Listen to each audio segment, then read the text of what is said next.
間になりそびれた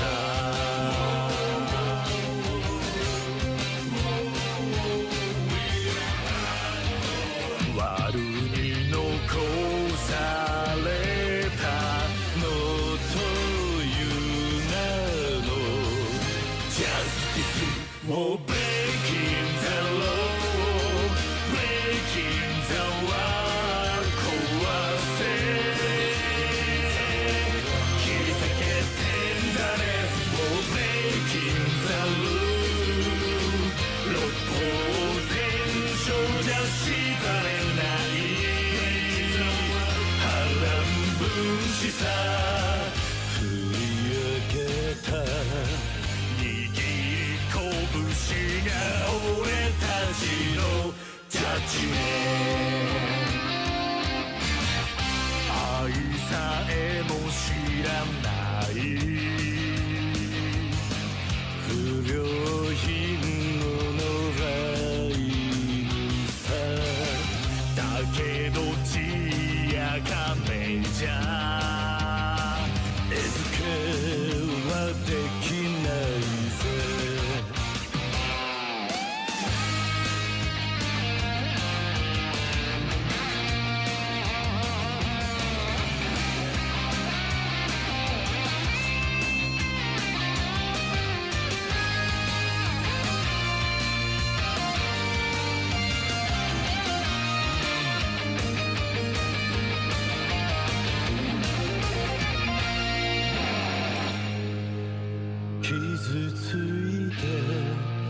傷ついて全て失っちまってもそうまっちゃならねえそれこそが Justice Oh Breaking the law Breaking the wall 壊せ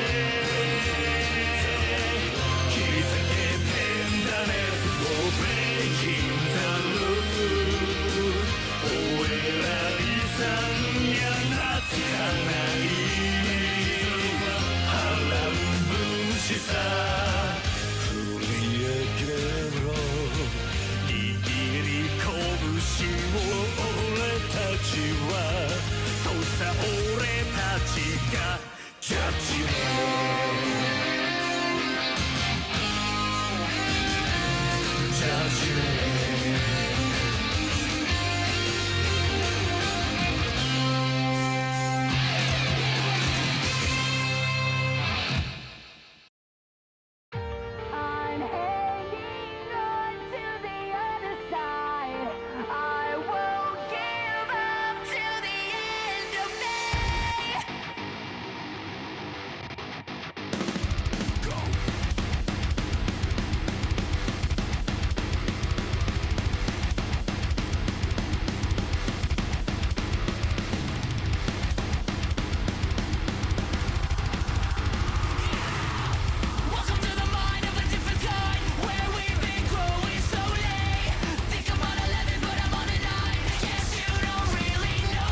god, this song fucking rules. Hit that chorus one more time.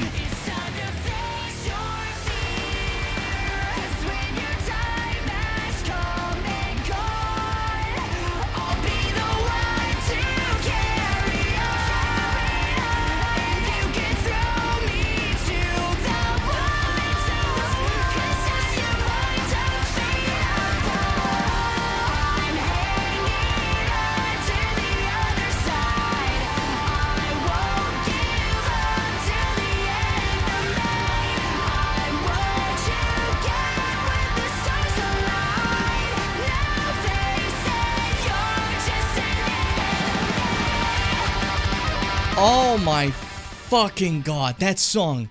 Holy shit. Like, for the first boss fight of Sonic Frontiers, that is insane. That is fucking...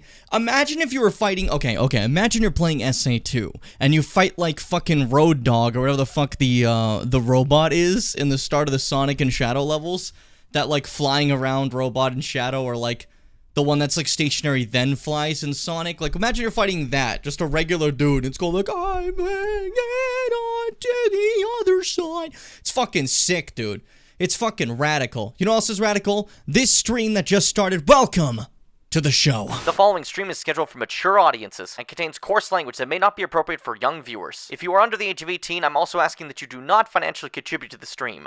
Viewer discretion is advised. Puss. Oh my god! Gay? I killed him! It looks like I'm walking out of a fucking anus. Go! Oh, I was sick as hell! I can't fucking drink milk! Well, I like the bread bug. He's a thief. I'm not a bushman! What if I'm birthing children? Ow! Oh my god, I'm sorry! Why did you say that? I do a dance for the king! I'm the king! Uh-oh. Your son's gonna die of tuberculosis. Birds! Die! Deforestation, Misty. He's alive! He's like, we got company, boys! Shimmers and Pimmers! Get ready for the greatest experience of your lives. The greatest live stream in the world. I invite all of you now to the Shimmy Bim Show! Making his way to the stream, please welcome your Twitch affiliate, your YouTube partner, your undisputed king of content creation, Shimmy Bim! Oh, that never fails. That never fails to get you excited. Fucking sick intro. Love it every time. Look at me. Piccolo, you saw him there for a second. He's hidden past the realm of no return. It's a thing. It's a problem. Hi everyone. Welcome to the stream. It's me, Jimmy Bim, your boy, your lad, your streamer with a little bit like, I don't know if you noticed the camera angle changed again. That was not intentional. I switched it up for the video I was making, and it's stuck like this now. I don't remember what I did last time, so this is what it is now. I don't know. Just get used to camera angle changes sometimes. There's no consistency. We just do whatever here, okay? I need to make a camera angle that could catch me when I'm over here, standing with holding a microphone going, which is what the video was, you know? Except a little shorter because I didn't have Crocs on. Hold up, Crocs were off, so it's like this. You know, I'm like this, and I'm like, and it looks pretty good overall in the video format. But it doesn't sound that good when I say it like that, but you know what I mean? We're here to confuse. We're here to get into your mind. Fuck it up a little bit, you know? I think you guys have had it too easy. Goddamn. Hi everyone, welcome. Hello Bimbo, Seth, hello Fitz. Hope you guys are all doing great today. I will quickly, my mind is locked. I'm gonna fucking pry that shit open. Look at, oh my god, you see that? Oh yeah, that doesn't work well with the artificial green screening. You see that? Look at that. Oh, that's fucked up. I do this, it's fine. No problem, see? Oh yeah, that's normal. This, oh. That's fucked up. That's messed up. But part of me picking this different camera angle is I'm a little bit more centered now. So, as you can see, green screen is in the center frame. Sometimes it's only a little bit more over here. And so is like the camera. I got this finally as full centered as I could. But it did require me to, you know, cut some space out of here because there's a distance between me and the green. I don't stand right up against it because that'd be a little exhausting for like a full stream. For like a video, yeah, I do, but like, you know, Come on. Let's focus here. Let's focus for like 6 seconds. Come on, focus. Don't be stupid. I got a 90 on my test today, so I'm happy. Fuck yeah. Good shit. I meant to like clap, but I just like slapped my hand. Like The Rock when he goes like, mana. And then fucking, he talks about the chill. Oh, I beat the shit out of myself. But, and he talks about like, the chills in the arena. And then he screams a lot and swears. That's been his character, basically. It's something. I've had a day. Been a little busy. I've been a little bit busy recently, you know? Since our last stream, I finished the entire frameworking for a video. I filmed it all. We're currently editing it, so it's going pretty well. I'm excited. I don't know if any of you care. Fitz has been happy. I don't know if the rest of you give a shit. Who knows? I don't know if anyone even wants this. I just like to make stuff. But, like, I think my problem is I'm frequently in, like, the thought process of, like, yes, YouTube is, like, my main thing to me. But it feels like a lot of people who watch my streams, they don't really care about it. They care more about the streams themselves. They don't give a shit about my YouTube. And that's fair. That's beyond fine. But, like, I care a lot, you know? So I'm excited. I'm pumped. And because I'm pumped, we're gonna go ahead and step into the Gamer Zone. There you go. Standing proud, ready to game. Dare I say, I don't want to be that person to say it out loud, but gamers, I am a gamer. It's true. It's true. It's damn true. And that's the beauty of it. To be a gamer is to be the gamer, and to beat the gamer is to eat the gamer. And that's today what we're gonna do. I'm gonna eat a few gamers. So we're gonna rank them on a list, right? And see where the best tasting gamers are. That's the plan for today. That's the stream. Hold up. Okay, that's a grass in the Elden Ring thing. I thought there was like a tiny slit on my green screen that was visible. I'm like, no way. No way! You're on some kind of thing today? It's called life. I'm living large. Oh, you know what the problem is? I just moved around too many things and I crashed Elden Ring. It's that easy. Don't move too much, you'll break the game. Easy anti-cheat is like the roughest shit to launch.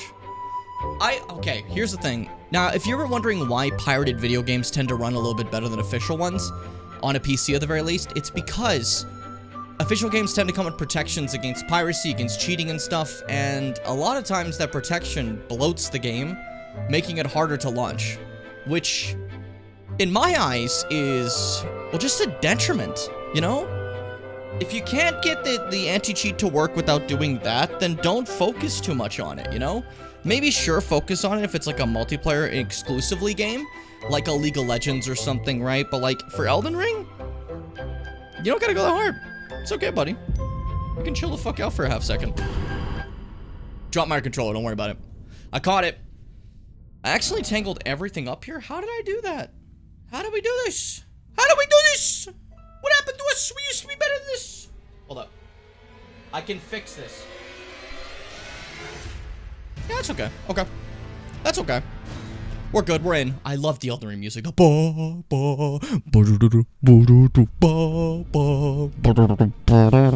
know, it's basically all of that. So, last time we played, if you recall, things are a little bit smoldering now. Things have gone pretty bad. I set the Erd Tree aflame, and by the way, in case you were curious if that's visible, that is an ever-long change. After setting the Erd Tree aflame, I pointed out before when I was at Kenneth Heights' little area, I'm like, if you look up, you can see flames. After the Rune of Death is unbound, it's pretty obvious. It's pretty clear. You're not gonna go anywhere in the game without noticing that now. So that effectively, I'd say, if you want to still have the Erd Tree looking around while you do all your free roaming, I would say, wait to defeat Malekith until you get all that done, if you want to still see like the Erd Tree in its bright glory, you know, because otherwise your post game will be entirely with this. And I understand some people like it's a classic thing. Every time you play a game, sometimes you don't want the post game to be a little bit annoying. An example would be in Mega Man Battle Network. I sometimes like to get a lot of things done before the end of the game, because the end of the game, they're gonna replace all music with the panic music at all times, which is a really stupid thing, you know? Man, I always fall asleep during the fun bosses. Yeah, you do. I fucking knew you would too. I fucking knew it. But I will say, in regards to the current thing, we've now officially done everything we can in the main game except for the final boss. I'm saving that for the end entirely, you know. Last stream, if you recall, we ended with Horalu. Great fight, great time. But now, it's officially time to step all the way back. We're going to go back to where we defeated Mog. Because after defeating Mog, and after defeating Radon, and if you have the DLC, you can go back to the Cocoon of the Empyrean, aka Mikola's little cocoon. And, we just step over here and see a certain person waiting for us. What's up, buddy?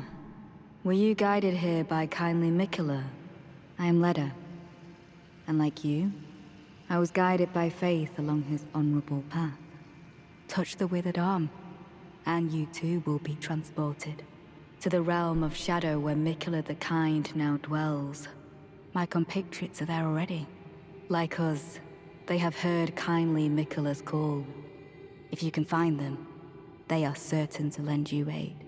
So that's a massive bit of lore right there. You know, for if you've been paying attention to the game, everyone's wondering like, oh, Mikola, dang, they killed poor Mikkel. Mikkel's fine. Mikkel's in the realm of shadow. Now, where is the realm of shadow? Well, judging by a statue within the realm of shadow, it's exactly where me and Fitz guessed it was years ago. Which is right here. This big-ass cloud that's in the center of the map. They were like, it's weird that there's just one cloud in the center of the map, because bada boom, bada bitch, that's the realm of shadow. Now, it is also like it's now a separate realm as well, but that is like the location of where it is, which I think is very fascinating. And it's supposed to be like kind of like the realm of death, basically. I don't know, it's cool. I like it. It's fascinating. And we're going to be going to that in just a second, but I want to say, yes, I did do that too, Seth. Just pointing out that the VOD has been up for a couple of days. You could have watched it, and the fact that you didn't shows that you are not a real Jimmer Bimmer. I'm revoking that from you. You might get it back at the end of the stream. We'll see how you do. You have to focus, though. Hey, Leda. Come now. Touch the withered arm. I will not be far behind. May we meet again. So, Leda is a knight of Mikola, and is being like, oh, you're like a buddy of Mikola too. Let's get going. I'm like, yeah. Don't worry about me wearing his dead sister's outfit. Kind of kicked her ass. All right, here we go. Touch the withered arm. Some people got really pissed about this, but you touch the withered arm, and you're good. Some people are like, well, where's the cutscene? FromSoft got lazy in their old age. What happened to the cutscene? Shut the fuck up. Eat piss. Remember when Dark Souls 2 had all those cutscenes when you went into them? Oh, wait. Who could have guessed? Anyways, I love this shot. It's another, like, big, like, ba-da-ba-da-da. Gravesite Plain. With the introduction of a brand new tree. Because this is the land of shadows. The shadows of everything are here. So, yeah, we're just a tiny tick right now. But, like, that means the shadow of the Erd tree, aka the, name of the actual DLC, is the shadow tree over there. Which is just twisted and bent. But despite being all bent and broken, it's a little different from the Erd tree. Because the Erd tree still had all its leaves and stuff, but it was pointing out how, it was pointing out many times that it's kind of missing the lustrousness of it, the sap of it and stuff like that, right? But as you can see, sap is still ever flowing from this tree. It's kind of interesting, I think, you know, to see that difference. Very fun. I'm mad, not actually mad, because I was convinced you'd have to jump off the platform behind this, because for some reason, there's just this random platform overlooking Shifa that's blocked off during Mog fight. Here's the issue for you. The only time the jumping off ever was a thing in FromSoft, it was leaving something. So you're stupid. No, I'm joking. That's not true. That's a blatant lie. But anyways, the Land of Shadows is a fucked little area with a bunch of freakers and fuckers. So we gotta be ready. And more importantly, there's a new upgrade system for this area, the Land of Shadows, and I'm going to have to abuse it because at your regular strength when entering this DLC, I do 593 damage, I'm level 129, that doesn't matter. I can beat bosses, but they'll kill me. This has a brand new upgrading system, so it's time to once again go gathering for materials. Did you miss it? I hope you missed it. I know you missed gathering for materials to make myself stronger, just like the early times of us playing. It's all beautiful. Now, there's a lot of like dead ghost nobles here. But that's just like the same as the ones that are wandering throughout the Erd tree. The Land of Shadows when you kind of pop into it, you're like, oh, this is where Mikla is. Well, okay. But you also find out that it's rather, like, old, you know? There's some old shit here. And you can even still see, like, the moons watching over this, not as like, aggressively as it was in the regular Lands Between. But you also see that, like, dark shadow silhouette castle over there. Don't worry about that either. Important to note that as far as we're aware from some item descriptions in this area, this land has been conquered by Mesmer the Impaler, which is just a fucked name already. You're like, who the fuck is that? And we know they're a demigod, so immediately you're like, okay, well, that's another one. We're just finding these guys everywhere. They're literally all over the place. Now, I'm gonna be honest, I haven't gathered these, this specific farming thing for a while. So if I do a little poorly on this, you're going to not be upset at me, and you're gonna calm the fuck down. Do you understand? And if you actually are upset, I don't know, like, grow the fuck up. Shadow Tree Fragments. So, the goal here, for posterity's sake, I will not be calling them Shadow Tree Fragments for the rest of the playthrough. I will be calling them Skibbity Fragments. But, these are what we're supposed to be gathering throughout the entire DLC. Because then you can rest at a bonfire, and you can go to the Shadowrun Blessing, and boost yourself up. Now, I do have a complaint about this, upgrade system, but I'll explain in a second. First off, look, now I do 652 damage. Huge boost. Huge fucking boost. It boosts all your defensives and your damage. It does not carry outside the DLC. It is only entirely within the DLC. It's kind of fucking crazy. But this is the important thing to note about this upgrade system, and a thing I don't like about it. I think it's great. I love the idea of upgrading for a DLC. Gives me another sense of progression after already leveling up, and makes it feel like my leveling up wasn't pointless. However, I do not like that you were supposed to get to, like, I think level 20 Skibbity, right? And there are only enough Skibbity fragments to get to that, you know? Like, to get exactly to level 20. And why that's an issue, to me, is I feel like there should always be a surplus. I can get my weapons to plus 25 and then some, you know? But the Skibbity, there's just one. And that bothers me. I don't like that, you know?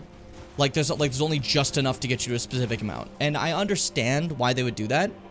I'm just saying that's not exactly something that I prefer. So, I guess that's my, like, only big complaint about the upgrade system. I just wish there were more of them, so you could have surplus Skibbity, you know? But that's just what I'm saying. That's what I'm curious, not curious about. Fucking, that's just what I'm, concerned about in terms of the upgrade system. But, again, that being said, it's not a massive deal. You know? Hello, real Gojo. I can't believe it. Throughout heaven and earth alone. Throughout heaven and earth, he alone is the honored one. I can't believe it. It's crazy. Over here's another Skibbity for my troubles. And then we get to meet some friends. Hi, what's up? Lady Leda spoke of you. How you doing? You're that tarnished. Guided here by kindly Mikola. Won't we all? I am Freya. I once fought alongside General Radahn. In battle, you can be sure I'll hold my own. When I killed Radahn. I'm new. Can I have a shout out?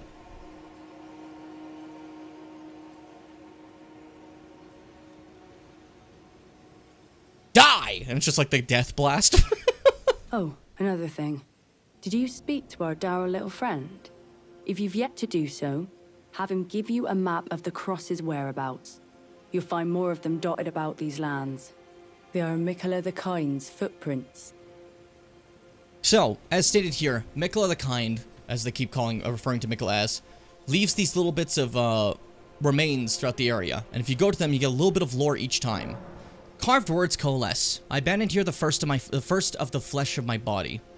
So you see that Mikola is kind of removing bits from his existence, which is very interesting because it's calling back to, if you remember, Melania cut out bits of herself to meet Radahn's measure, if you recall, to be able to fight on the same length of him. Like, not the same length, same scale as him, right? Same power level. And Millicent was one such thing, you know, the will, the sense of self. So the Melania we fight is so powerful because of that. She basically is able to remove parts of her. But that also lends the question, is it good to remove parts of yourself just to be able to fight against someone who's so powerful? Or is that kind of a loss in its own way?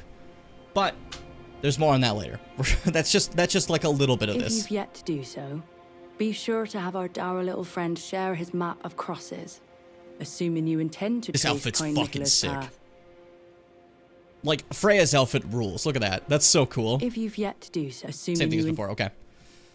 Alright, and they also find Empyrean Blood Burgeon, which is a flower that grows wherever an Empyrean's blood was shed, meaning that this is where, you know, Miquella banding flesh gets one of those to grow off the ground, basically. Look at this fucking guy. Fie, another. Treading the heels of Miquella. Then, as that woman would surely say, we are in our purposes well aligned. But understand, your kind are not forgiven. The Earth Tree is my people's enemy. By Marika long betrayed, set aflame. I believe Miquella's apologies when he says our delivery will come, but never will I see your kind as worthy. So this guy fucking hates us, right? Let me explain why, in case you were curious about the situation. Just a little brief thing. I'm not going to give everything away for now. There's more to come to this, but this is a horn scent, right? Horn scent are something we haven't seen throughout the Lands Between because they aren't there. They're exclusively here in the Land of Shadows. And the horn scent are a people who view growing horns as like the most blessed thing, which if you remember from how the capital views that, it's very different. Where things like Omen who grow horns are viewed as impure, you're forced to cut them off at birth, or if you're a noble, they can keep their horns, but they're going to go live in the sewers now. It's sewers time for them. But the horn scent are completely different. They think the Crucible and life in that regard is so holy and beautiful. And they've been getting systematically killed by Mesmer and his army, who are under the command of Marika, aka, you know, we're tarnished, so we're part of all that, so he's like, you know, I'm never gonna forgive you guys. Fuck all you, you know? All of you under Marika, fuck all of you. But Mikkel is cool. That's what his whole thing is. And yet my oath I cannot overlook.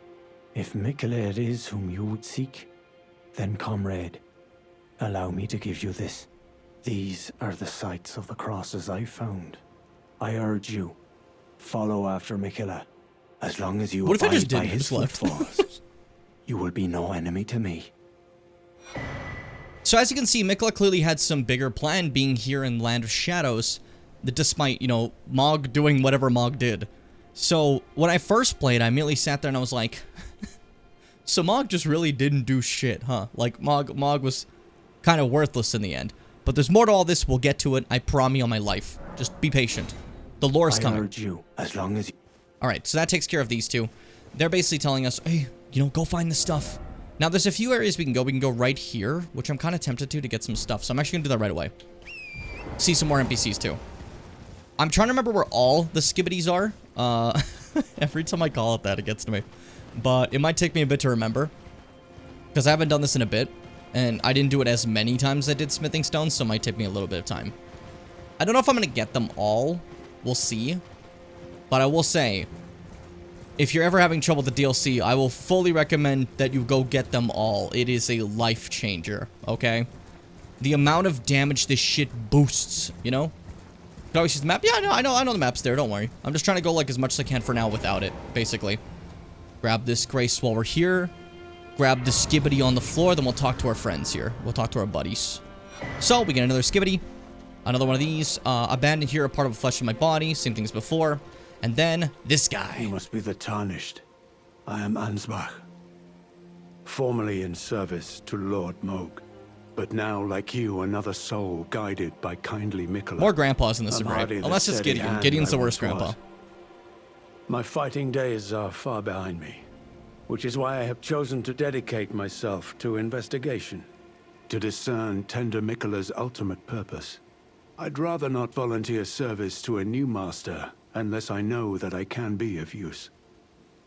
Sorry about the first one. I beat the shit out of him. It was pretty funny. May I request a service of you? 6 crosses identical to this one have been discovered in these lands. They are akin to tender Miquella's footprints, or gravestones, which mark what he's left behind. If you discover any more crosses, be certain to tell me. I presume you, too, are keen to know just what kind Miquella is doing here. I do like everyone chasing after Miquella and being like, I'm curious what Miquella's up to. Like, they don't even fucking know, you know? Can you play Rise of Kingdoms? Why the fuck would I do that? Yeah, turn off Elden Ring. Go play Rise of Kingdoms. What the fuck? If you discover any more crosses, be certain to tell me. I presume you, too, are keen to know just... Same thing as before, okay. That's like, you're driving like a fucking, like, Lamborghini. And someone's like, can you get out of that and ride this tricycle instead? Hey, buddy. Together, we work. Together. For Mikola the Kind. Many things we have found. I agree, buddy. This is more, seemingly has some ties to the pests, if you remember. You know what I mean? Like the Kindred of the Rot type pests that we saw in the Lands Between. Meaning that more seems to have some sort of tie to rot in general. I don't exactly know that much more. More doesn't have a lot going on too much story-wise, you know? But, like, I do know that at the very least, you know? Goodbye. And that he's just lovely. I like more. More rules, you know? But we don't know much more about more. Shut the fuck up. Why would you type it like that? You're a son of a bitch. You're a son of a bitch, Fitz. I can't believe you. I'm never gonna forgive you. I do like that as a statement, just like the most minor joke. You will never be forgiven. It's over for you. And like I said, I'm trying to make sure I grab as many of the skibbities as I can, because I will say ahead of time, you can get, like, it goes to skibbity 20, right? You can beat this DLC without skibbities, but that's viewed as a challenge run because of how much they're kind of necessary, if that makes sense. So if you're wondering why I'm gathering them right away and stuff, just to cut out the time of that, basically. But to put in perspective, like, how funny it is, how many you can gather before even, like, fighting your first boss. Before fighting your first boss, you can get to, like, skibbity 17 or some shit. Which is insane. That's 17 out of 20. Which I think is that's just ridiculous. I love it, you know? Eventually I gotta try fighting Spoiler Pussy on No Skibbity. That sounds like a horrible idea. Because No Skibbity isn't like, oh man, here's this fun challenge. It's like Bullet Sponge, you know? I always think the worst way you can kind of make difficulty is just making a health bar bigger, right? And with lower Skibbity, that's basically just the idea. You're just making a health bar bigger. Shit. I didn't know which one it was till now. I was fighting a dog for some reason. So, there's these specific... We'll get back to it. There's these specific guys who tend to carry pots on their heads. A lot of times, those are the ones that if you kill them, they secretly have a skibbity. And the problem is, there's a bit of a pattern in this game. There's skibbities from progression, like the Mikola crosses. There's skibbities from some bosses. That's a very specific one that we're going to see. And there's skibbity from the pot wearers, right?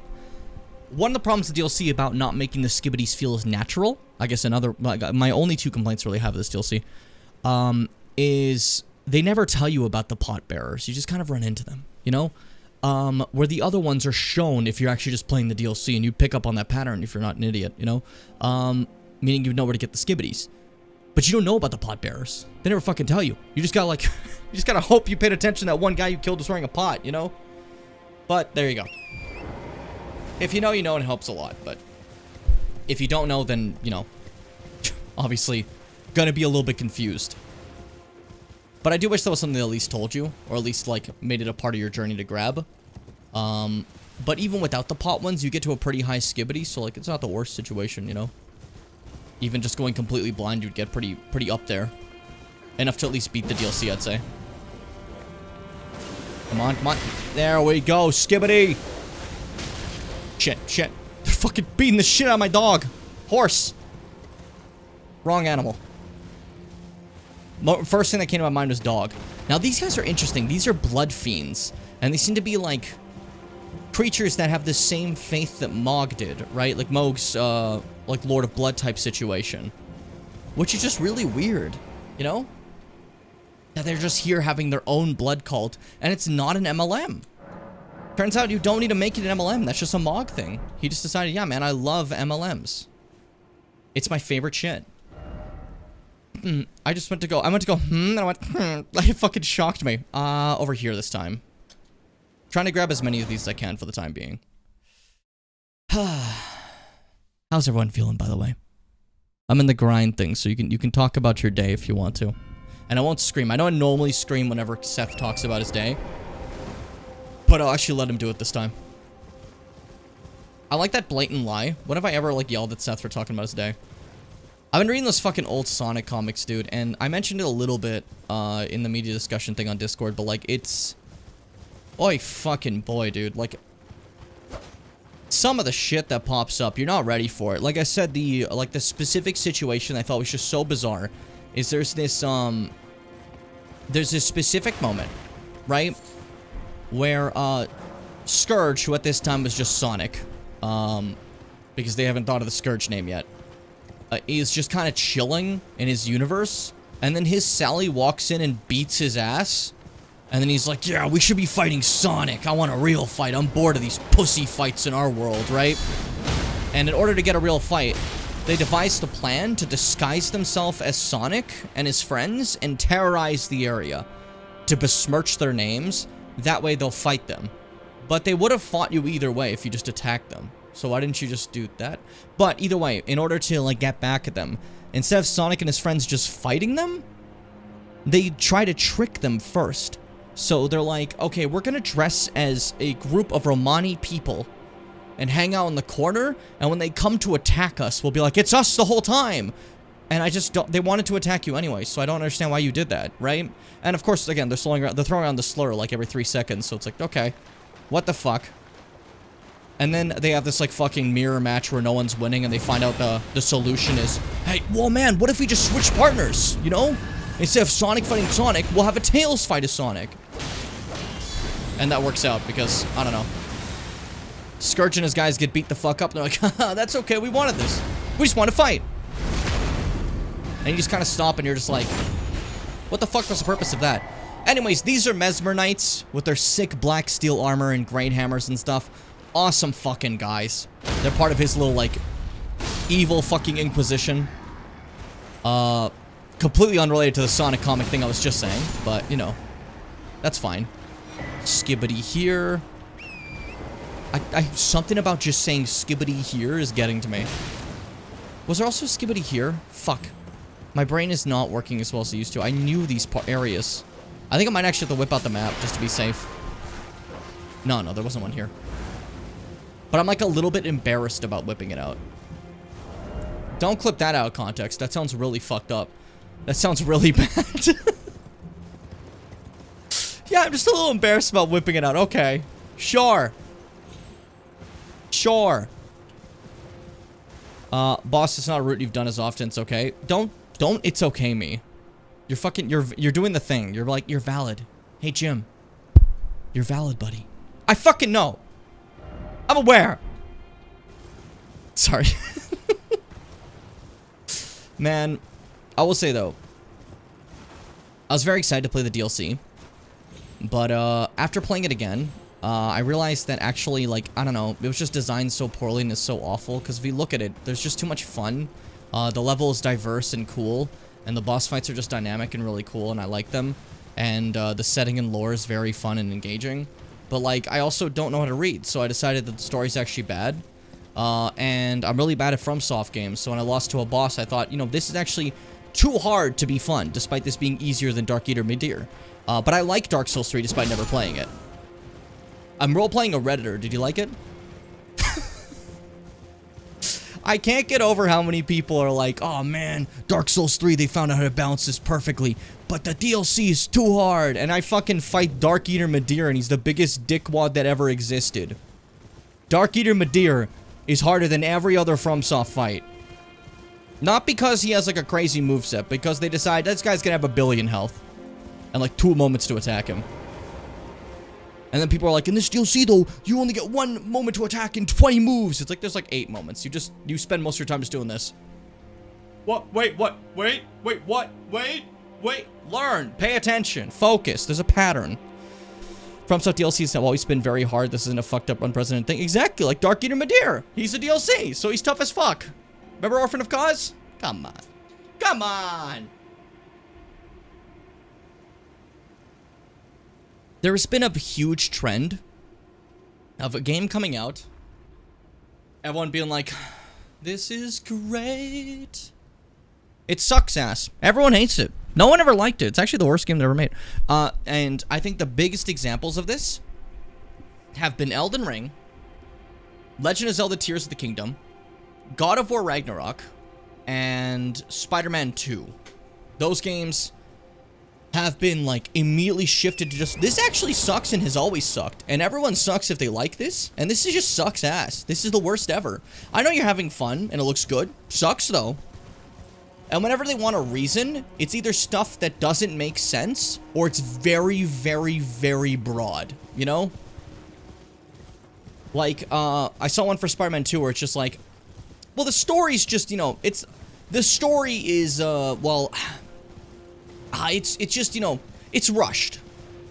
How the fuck was the story rushed? I don't know. It just gets me. Oh, the characters are sauceless. They're the fucking same as the last game. They're the exact same. They're the same dudes. Medea fucking old hunters. Like, that's the problem with Elden Ring, pulling in a lot of players who are new to FromSoft games. They don't know how this works, so they make a big stink about it. And that's, like, it's fair if it's something you don't like in the end. But I don't like the comparisons to the other games being like, well, they knew before. They didn't. They did the same fucking thing, and it was fine. Everyone liked it, you know? Hi, Nell. Welcome. I feel like people don't remember these because they only played Elden Ring. Yeah, for sure, but they pretend that they've played the other ones. And that's what gets me. It's this lie of being like, no, I know. No, I played that. What's it called? Like the, like Fiend Souls or something? No, it's Demon Souls, bitch. That's the most annoying one of them all. I fucking hate Demon Souls levels. The boss is piss easy. The levels, oh my god, they fucking hate you. They despise you. You want to upgrade your weapon? You're gonna grind for like 5 hours. Have fun. Enjoy. Take a rest. I want to make sure I don't miss any of the skibbities. So I'm actually gonna check out my balls really quick. Not what I'm gonna do. Definitely not gonna do that. That's not what I meant to say. Everyone makes mistakes, and mine was saying that. Skibbity, skibbity, skibbity, skibbity. That's a song from Link's Awakening. Skibbity. Like if it was like skibbity instead, though. You're welcome. Humph. Bow to the skibbity fish, indeed. I think it's rather tragic that we don't talk about the skibbity fish enough, you know? It was such an important... Did I grab 2 from here? I think I did. Wasn't paying attention. Probably. Let's see how many I have right now. Skibbity. Yeah, I grabbed 2 from there. Good, just make sure. Skibbity, skibbity, skibbity, skibbity, dee. Yeah, I really think Bow of the Windfish was an underrated bop. A lot of people weren't ready for it. The skibbity lyrics were ahead of their time. I'm getting so distracted. What's happening? What was I talking about before? Games. Yeah, okay. They pretend to have some authority and they know it wasn't like this before. They know what's right and wrong, but they haven't fucking played these games. Yeah, it's called Asmongold. That's the Asmongold thing. You just talk like you know what you're talking about, but you have no fucking clue. You have zero idea. You grab a mic and you say things with such confidence that obviously you know what you're talking about and everyone knows it too, and you have no idea because I know. And you've never played those games in your life. You sat in your room and played WoW for like 14 years. You have no fucking idea what that is. You're just making shit up, you know? You literally have no clue. And that, I think, is the beauty of it. And then you have the fucking... There's also the lore people for Elden Ring, where it's like, you guys just didn't read the lore. Your reading comprehension's poor. What do you mean? They'll be, like, so confused about, like, the most obvious shit that's talked about in this game. And then be like, that game's bad, dude. Game's lore's ruined, dude. Because, like, this specific thing that I thought was gonna happen didn't happen, even though the game blatantly told me this is impossible to happen. So, I mean, like... Game's lore's bad, dude. Don't have to tell you. Fucking, it's infuriating. It's absolutely infuriating. And the new Spider-Man 2 one is just someone being like, in Spider-Man 2, they talk in a very corporate way. Not like real people talk. That's fucking Spider-Man! Do you think they talk in Amazing Spider-Man 2? Do you think someone turns and goes, like, kiss, kiss, easy, bug boy? No one talks like Andrew Garfield! Literally no one talks like Andrew Garfield! No one talks like Tobey Maguire, but that's your favorite fucking Spider-Man! If you watch Spider-Verse, as fun as it is, people don't talk like that. That's not how people speak. But that's okay! It's a fucking film! Just like how Spider-Man 2, it's a fucking game! How are you this stupid? How is this a problem? I'm losing my mind. I'm getting pissed. I'm getting enraged. I'm wrathful. I'm wrathful. My question is, do I want to go straight to the first boss just for funsies before moving on? I mean, I could. Or, dare I say, I could look around for more skibbity. That's a problem. That's a problem.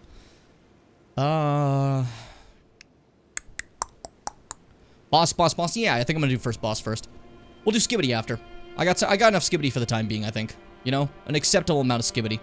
A like okay amount of skibbity that no one's gonna be too peeing at me. You know? Ralph.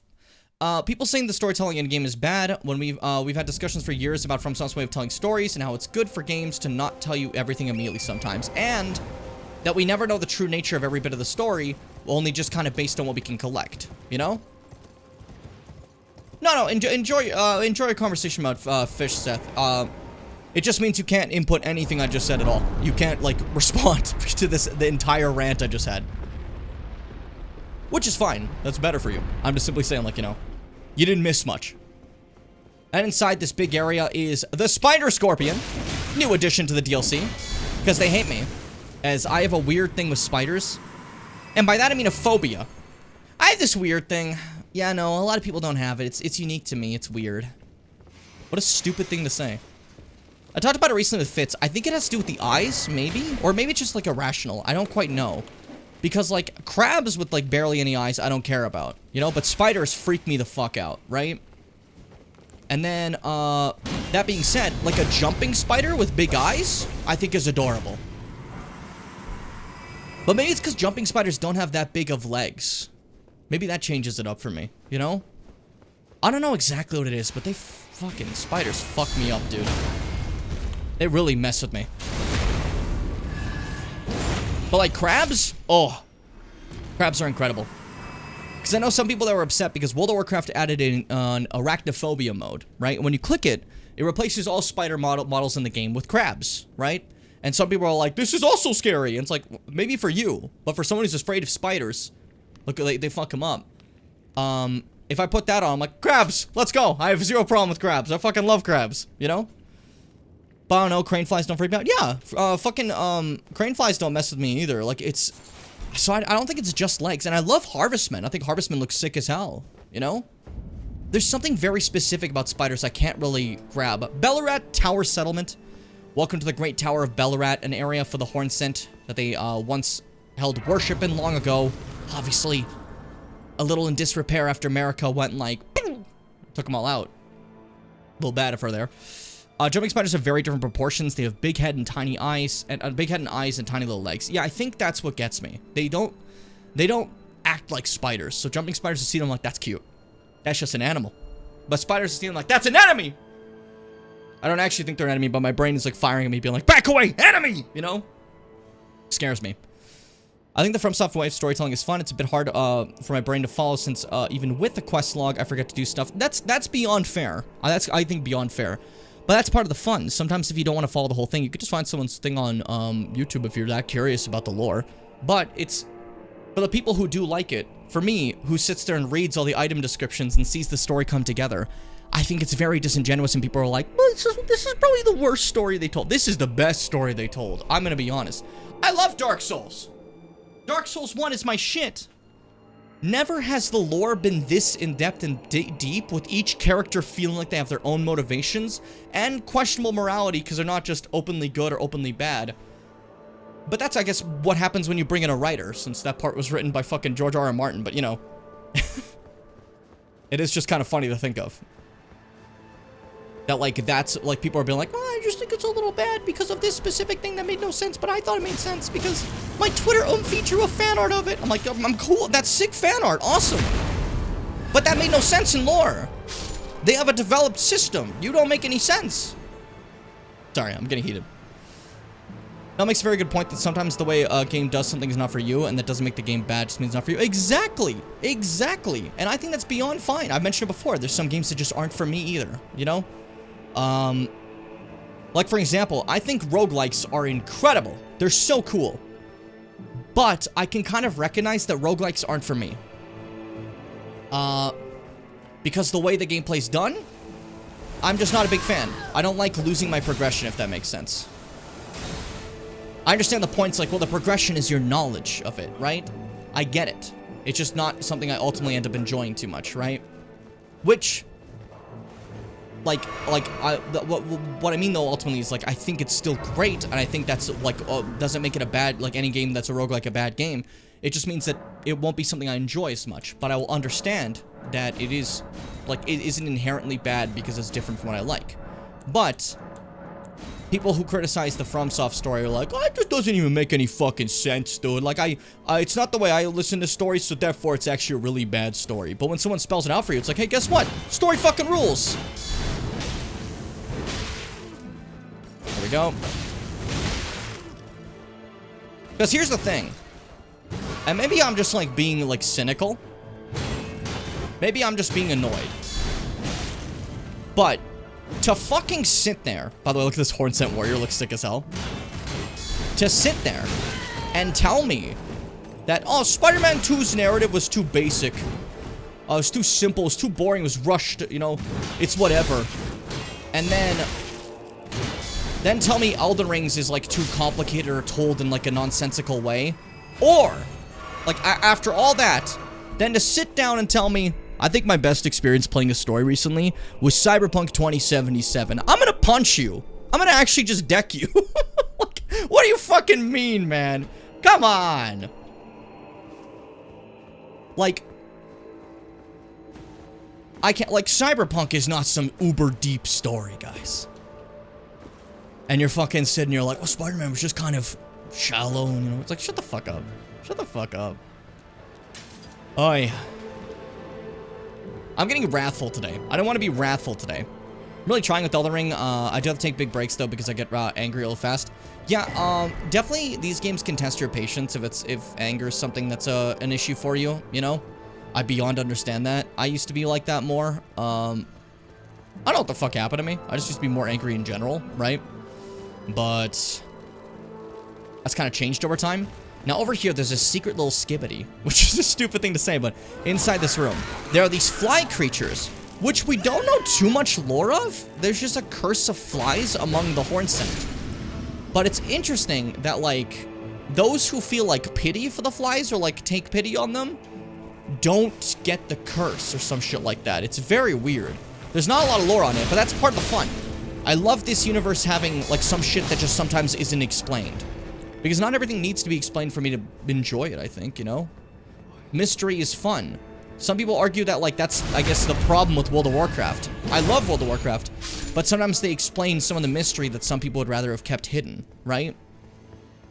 But Elden Ring fans want everything explained. It's like, let there be some mystery, you fucking clod. I haven't felt like playing it in a while, but I love it a lot. I mean, yeah, it's an ordeal of a game, and if you take a break after, like, 90 hours, I think that's more than acceptable, like, you know? This is like a plague that turns you into flies. It might be some sort of divine punishment thing, since, as you said, those who take pity on and care for the afflicted don't get the plague. Yeah. It makes me wonder if it, like, generally is a punishment for, like, crimes the Horn Scent have committed at some point, which we're gonna get to. There's more to talk about with the Horn Scent, but not for now. Also, you may notice this. Long ago, they don't exist anymore. They were hunted to extinction. Don't worry about that evil sound. They were hunted to extinction, but the Horn Scent had these lions, right?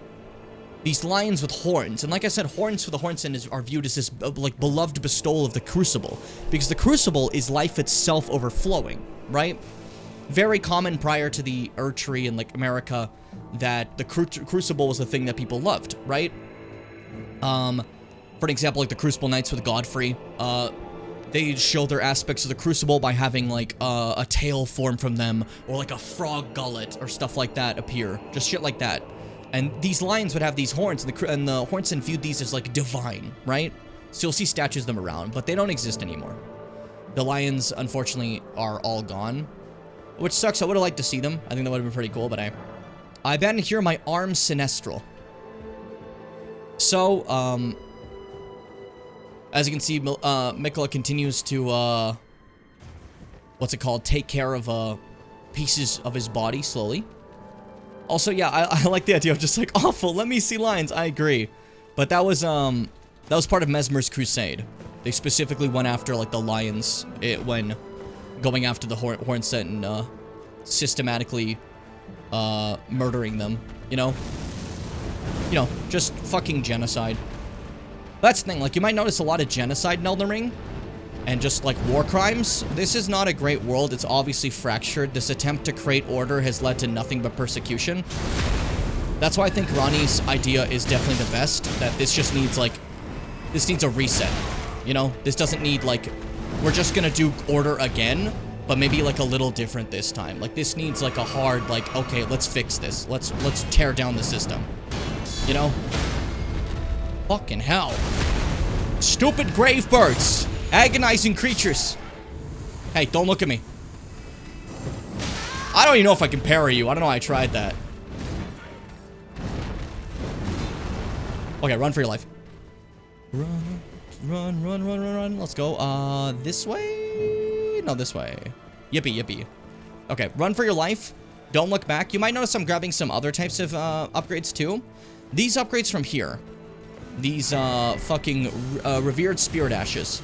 These upgrade your summons, like Freddy the Mimic. And they also upgrade, fucking hell. Okay.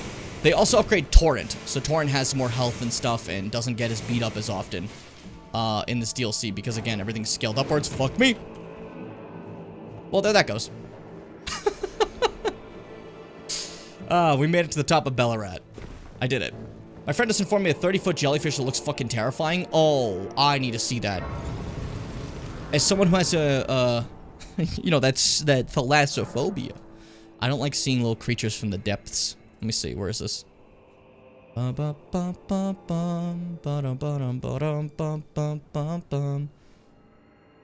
fuck.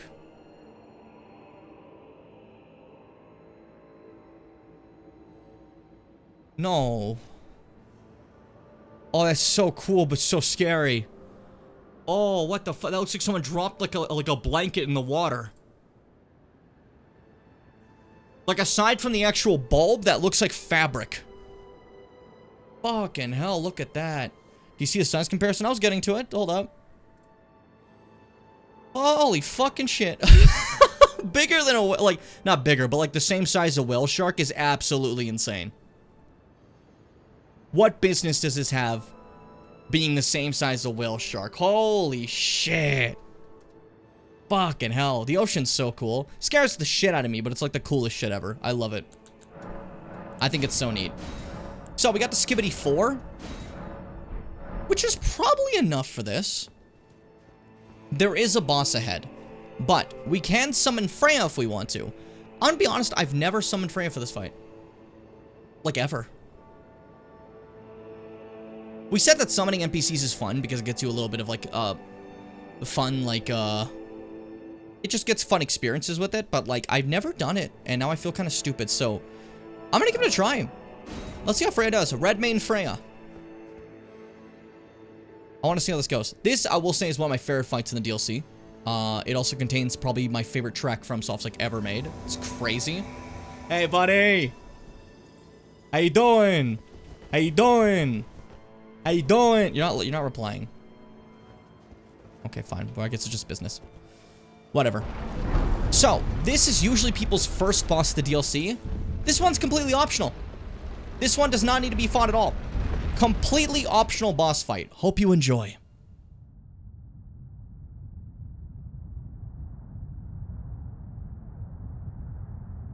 O horn-decked beast from higher sphere delivered, take root inside the tower's sculpted keepers, and perched within, we beg of thee, rise.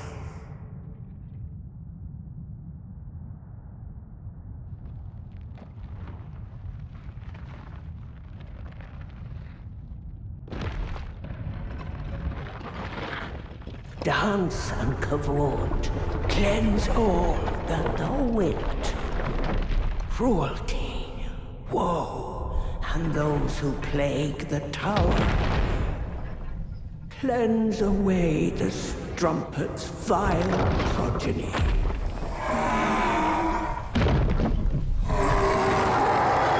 so fucking cool!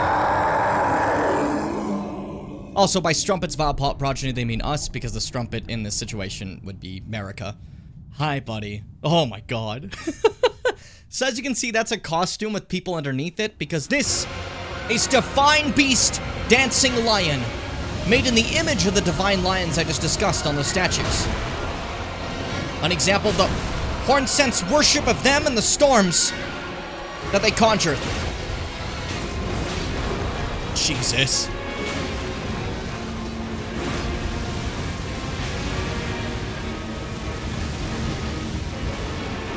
That's fine.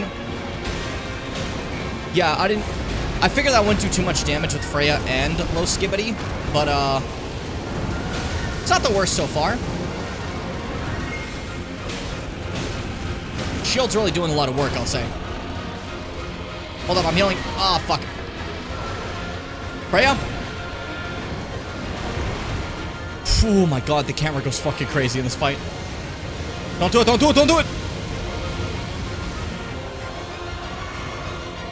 God, this song.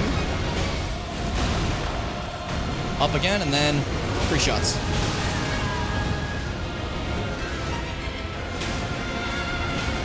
Hey, buddy. I don't even know how that hit me. Uh-oh.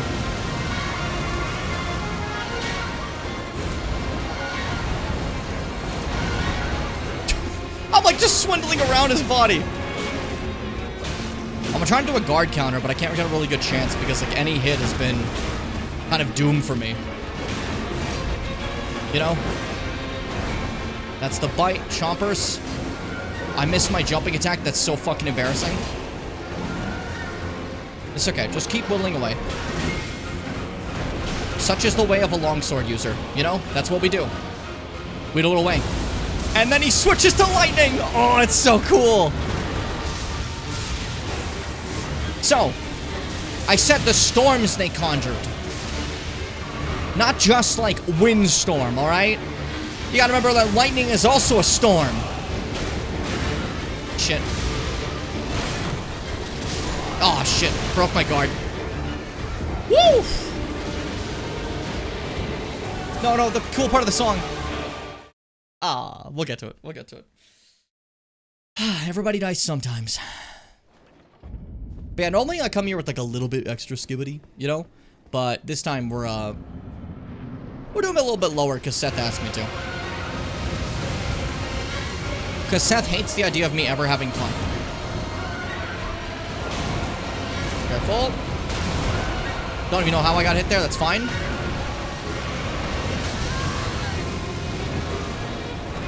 I just wonder what I did to piss off Seth so much. I thought we were cool, you know? Oh, I do so much more damage now without Freya. Nice fucking ass shot to the camera, dickhead. I know I don't have the viewership for partnered, but now they're never gonna partner me with that. I can't believe you do that. I trusted you. I trusted you. Yeah, it's okay. Shield. Fuck.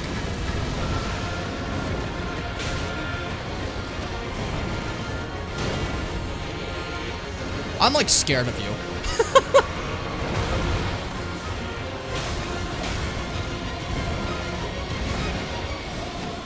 Shit. No. That's okay. Good card counter.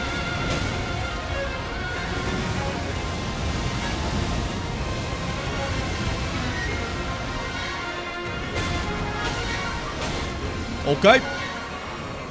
Lightning! No, don't do that. I think lightning's the hardest phase.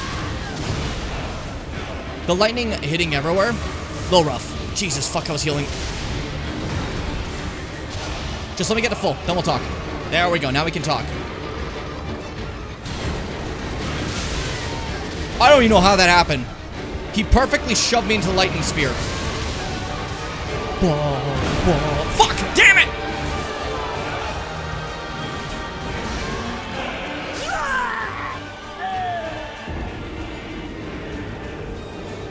Mistakes happen. But I definitely find that for me personally, I don't know if it's the same for all of you, when I'm fighting a boss that's like bestial, I always find it a little bit harder. You know?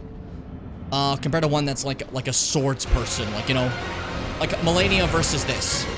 It's the same way I find Ludwig's second phase far easier in Bloodborne.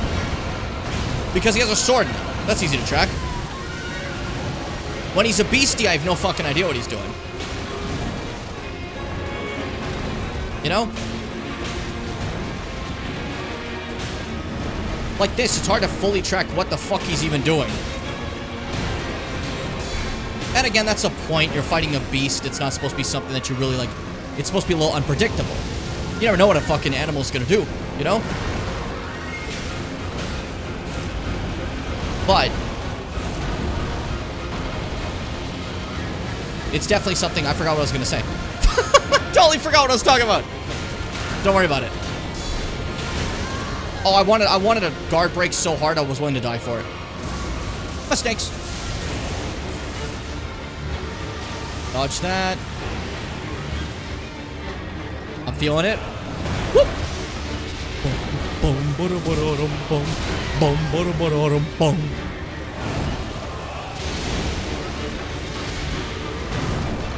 I almost thought you'd just get that.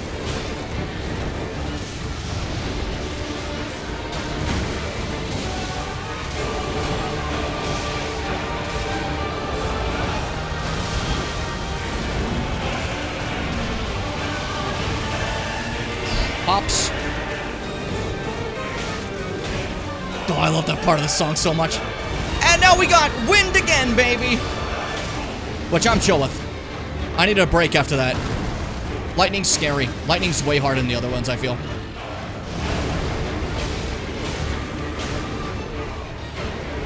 Oh, okay. But wind now has this move. Which is chucking a tornado at me, which isn't the worst thing. I think at least.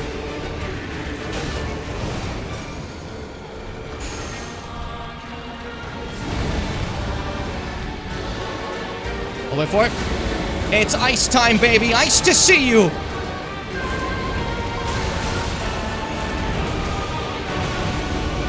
Woo! This is the credit music for a DLC playthrough, if you remember. Oh! Not bad dodge.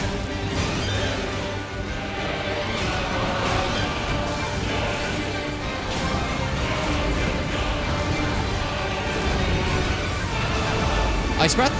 Yeah.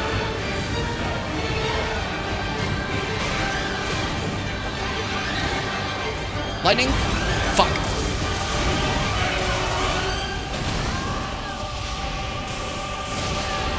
Shit. That was rough. That was rough. Nearly killed me.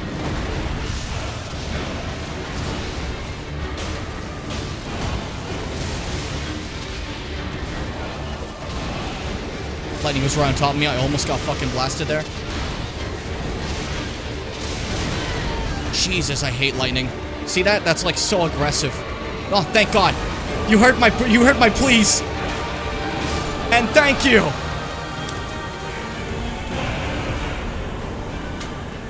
Remembrance of the Dancing Lion. I forgot to summon Freddy. God damn, again! I keep meaning to summon my Mimic. I have zero issue with using the Mimic. I just got distracted. I think that's actually the first time I ever beat the boss without the Mimic, or without anything. No, worked out pretty well. You also get the Divine Beast head. Nice little, extra thing there. There it is. Ritual headwear in the form of a Divine Beast's head used to perform the Lion Dance, worn by the very finest of the sculpted keepers. Alas, it no longer responds to the old woman's earnest prayers. Divine Invocation heightens intensity of the storm alongside strength and dexterity, but reduces the restorative effects of drinking from a flask of sacred tears. Focus is also troubled by wearing this headwear. A little bit of fun, you know? Well, you didn't need him? Yeah, I guess I didn't. Not that this fight gives you very much time to summon him. Oh, there's plenty of time. You just gotta look for the right moves. There's plenty of where he just digs his head in and goes boom up like that. You have like 8 years to summon during that. If I'm being honest. Not to shit on what you just said. That wasn't the intention. I hope that, like, didn't come across that way. Okay. Now we got a brand new Remembrance. Remembrance of the Dancing Lion. Remembrance of the Dancing Lion hewn into the Shadow Tree. When the Impaler's army assailed the tower, the ritual of the lion dance was turned toward martial ends. Its divinity, its fury, its light-footed beauty. What a beautiful line. You know? I don't know. I like that a lot. Very lovely. But there's your first DLC boss, and what an opening to it for a boss that's completely optional. Now, to beat the DLC, fun fact, which a lot of people don't know, you only need to beat 3 bosses. There are a lot more than that. But, like, you only need to fight 3. There are only 3 absolutely mandatory ones, so the mandatory ones puts it on the level of, like, DS1's DLC. But it has, like, way more to go with that, you know? Very interesting to me. Real, but I'm one to get scared. That's fair. I love the longsword way of fighting. It's so simple. You don't do that much damage, but you just slowly whittle away, you know? And it just works out perfectly. It kind of rewards just constantly attacking like a little termite, you know? I hope this is shown enough that this is a viable type of situation, you know? That if you ever play these games, it's completely okay to go for the classic, just sword and shield thing, you know? I hope this has been a nice showcase of that throughout this series, but if it hasn't, I apologize. But also, I don't know, it's not that big a deal. I don't care that much, to be honest. But now, let's go see what we can get for this.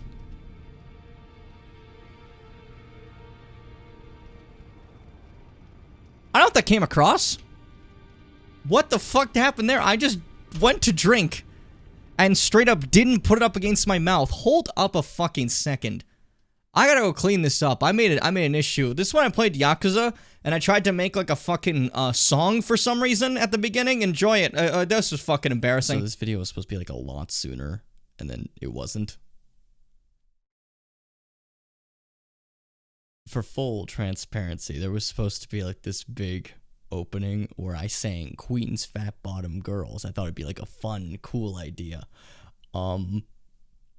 Fat bottom girls, you make the rockin' world go. Yeah, so that wasn't a good idea. So, sorry for postponing the video almost a month for that, but here you go. Hey, buddy! You know what? I think you need more iron in your system!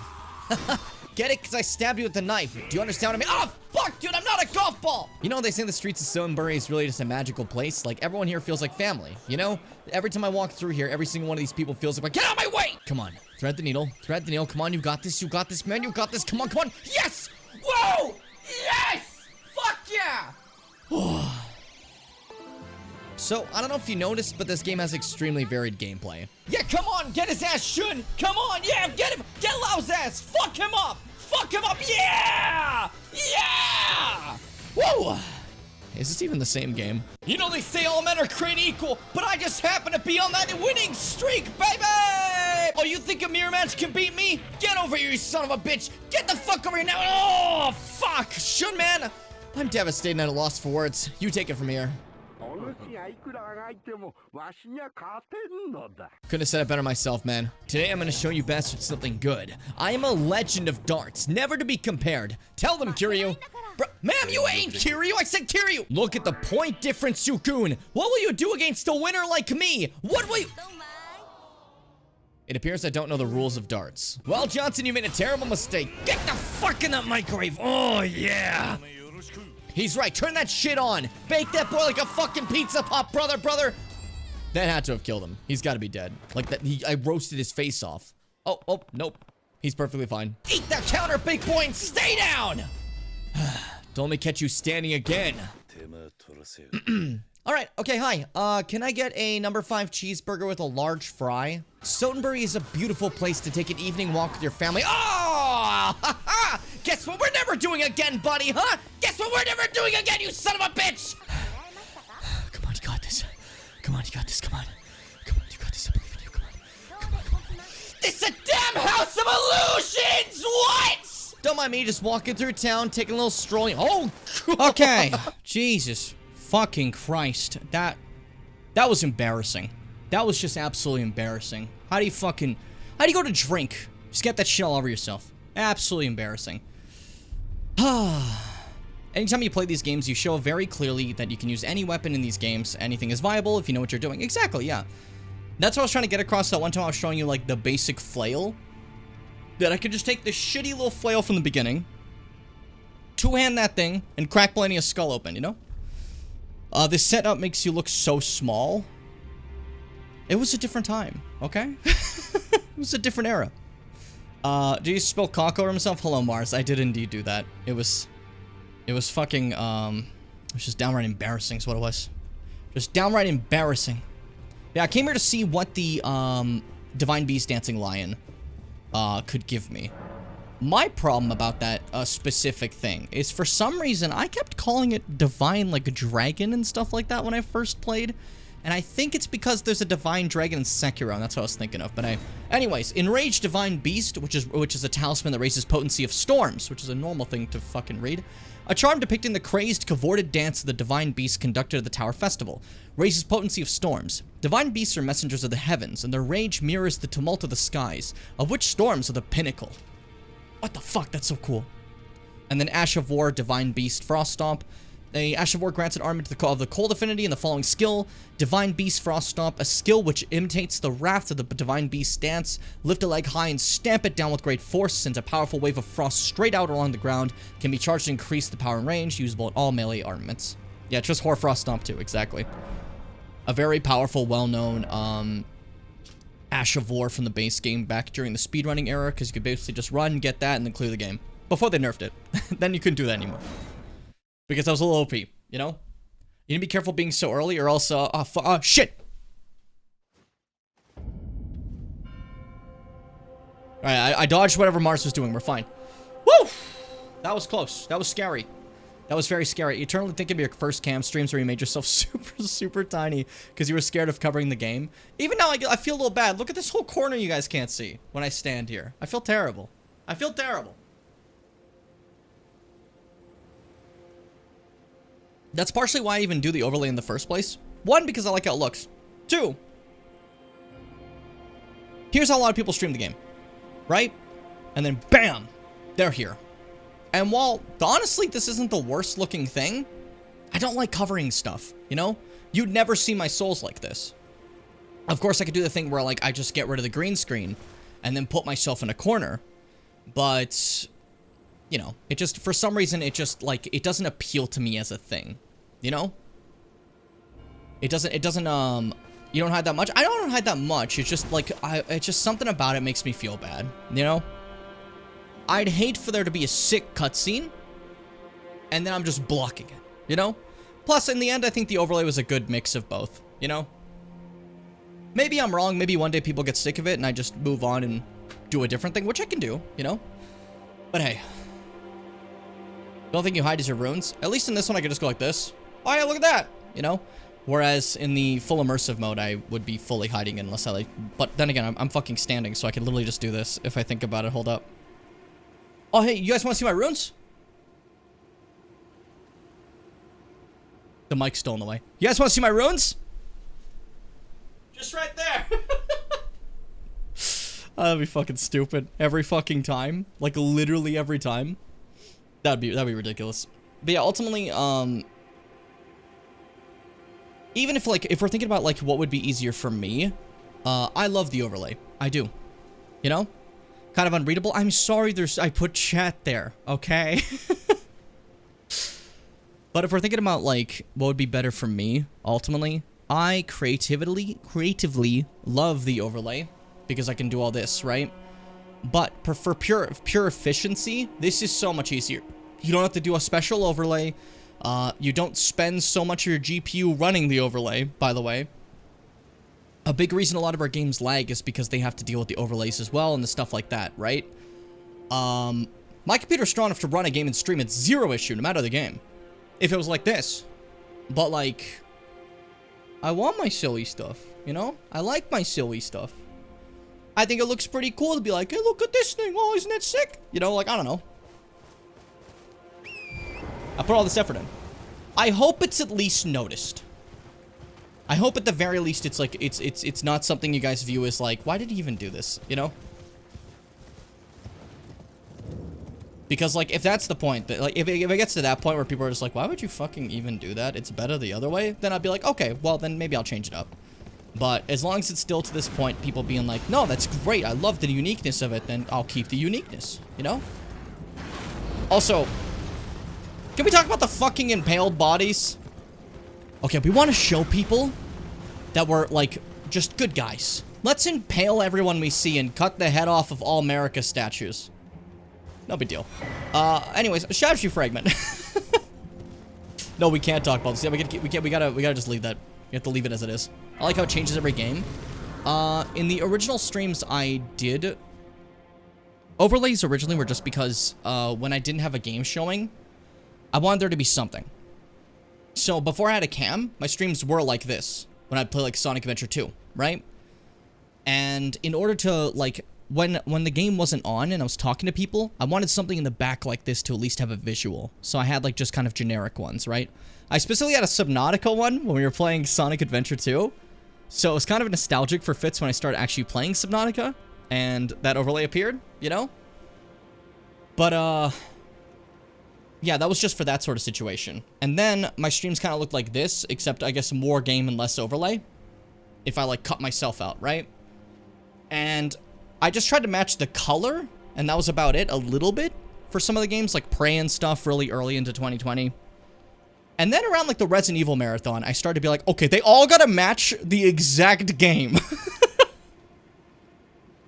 Which maybe was a bit excessive, but look where we've gone. I think it's pretty great, you know? I think it turned out pretty nicely. Dare I say I'm a fan? Dare I err? Derriere. Okay, distractions aside. So a lot of people think this area ahead is mandatory. Fun fact, I'm gonna do this. I'm gonna go through this area. It is not mandatory. It's completely optional. This upwards area here, this whole legacy dungeon ahead, you can take a spirit spring and just jump right past that. GG. No need for it. But we will be doing that. I'm just taking a couple steps before we do that, if that's cool. Also, how's the stream? Hopefully it's not, like, too, like, stuttery or anything, you know? I realized I didn't ask, and we're like an hour and 30 in right now, but things happen. Where am I going? Why do I want to go this way? Hold up. I gotta kill this guy so I can think. It's the usual. I'm killing so I can think again. Everyone does it. You'd do it too if you just grew up. Let's see. I'll zoom out. I want to see him. Okay, it's the one over there. There's the one over... that away. Egads away. Egads away? Shut the fuck up. Me personally, I kill just for fun? That's fair. I understand that. These streams legit go so fast. I like hearing that. The worst thing I can hear... I'm something of a gamer. I'm something of a gamer myself. But when it comes to, like, a stream, the worst thing you can hear is someone being like, you're like, oh man, it's been 2 hours. And like, only? Oh. Okay. Jim, you have to stream 1 minute. Yeah, you're right. God, streaming early always gets me. It feels weird that, like, we got, like, an hour and a half done already, and now it's the time I'd normally stream. But I decided to stream early because I wanted to get some Elden Ring done today, and I was hoping to get some editing done today, too, because I've been working on that, movie video that I've been making. Again, I know this is the stream audience, and you guys aren't too big into my videos, but again, if I talk about it, I'm sorry. I'm really excited. I love my videos, you know? It's my own personal thing. But yeah. Feels like the end of my day, but I still have 3.5 hours. Man, you go to bed early. I know it's because you wake up early, but like... it's an existence I can't picture. I love the night too much. If I didn't have that much of the night, I'd be sad. But if I was a morning person, I would hate my current schedule. my current schedule would suck. I basically sacrificed the morning, you know? I have to. If I didn't need to, I'd stay up till 1. That's fair. That's beyond fair. Let's see. I'm trying to figure out where I want to go next. I think we should take a little bit of a detour, if necessary, to a different path I want to go to right now. Which would be the path of a character that I want to go say hello to. And may cause Fitz to make a lot of normal reactions. There we go. We'll go that way. Oh, sorry about the ads, Bimbo. I think time should just be more in general, you know? What the fuck? Sorry, that like stunned me. What'd you say? I think they need to add 10 more hours to the night so I can stay up all night and sleep before morning. I just wish that me and everyone I knew had the option of sleep. Not the whole world, because then they'd find a way to make that, like, a part of, like, the work schedule. So, like, oh, you have the option of sleep now. Well, now you gotta work, like, you know, 18 hours a day or some shit, you know? But I want to be able to swindle it, right? I would love the option of sleep. So I can sleep if I want to, because I like sleeping. It feels great, you know? But, so if I'm like, hey, I'm busy, my body will be fine if I don't sleep, so let me just be productive instead. That'd be great. Oh. What a blessing.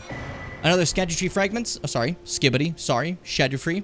Carved words coalesce. I abandon here a part of the flesh of my body. And then, hello. How are you? Oh, hello there. Are you the Tarnished? Lady Leda spoke of you. Another Tarnished. Guided here by Mikola the Kind. My name is Tiolier. I too am Tarnished. And here on kindly Mikola's account. So, well, here's to new beginnings, I suppose. See, Funky, that's cool. I was more making a joke. If I'm making an actual genuine wish, I wish for infinite money. I'm content. I love my life. But like, you know, I need money to live. So like, I'm happy. If I have the money to support me and everyone I care about's life, there we go. Boom. Simple. Everything's good. Everything's good. Just spread that around. I don't need a lot to live. I don't spend that much, you know? But you do need to spend money to live. That's unfortunately the reality we live in. That, like, in order to survive, you have to have money. You literally cannot do anything without it, you know? Like, I don't need, like, what I think would be cool, I know this is, like, blasphemous. I think it'd be cool if you had to, like, strive to get money for luxuries. But for baseline necessities, like shelter, water, and food, you just get that for free. That'd be great, I think, you know? But, you know, of course, you gotta pay to live, which sucks. The Shadow the Hedgehog plush I cannot currently get in the UK has me yearning for money. Like, there, that's like, that's a fun thing, but like, I forgot what I was saying. It's not blasphemous, it's Elden Ring. You're Elden Ring. Fucking got you. But yeah, this character here, important to note. Important to note a specific item we got earlier. The Murray mask. Or, like, what was the name of the person that had the Murray last name? I forgot their name already. Either way, a mask in the image of a white-haired young noble, customarily worn by the head of House Murray increases arcane. The Murray family had a dual history spanning generations, serving as both the executioners and custodians of Shaded Castle. This mask bears the likeness of the first of their line.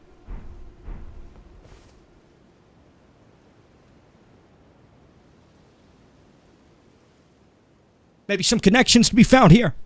Hey, buddy. How you doing? I'm sorry. But, well, I'm not much good at anything is all. I'm as weak as a kitten and thick as two planks. Best line. I've always been this way, since the very day I was born.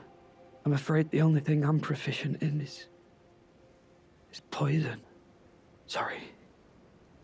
To this day, I'm as weak as a kitten and thick as two planks is the funniest fucking thing anyone's ever said.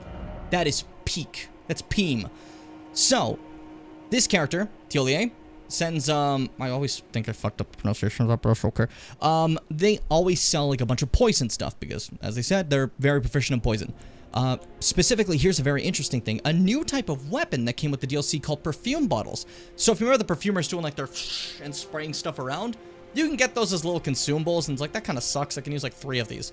Now they're full weapons. You could do a whole playthrough with this. Amazing.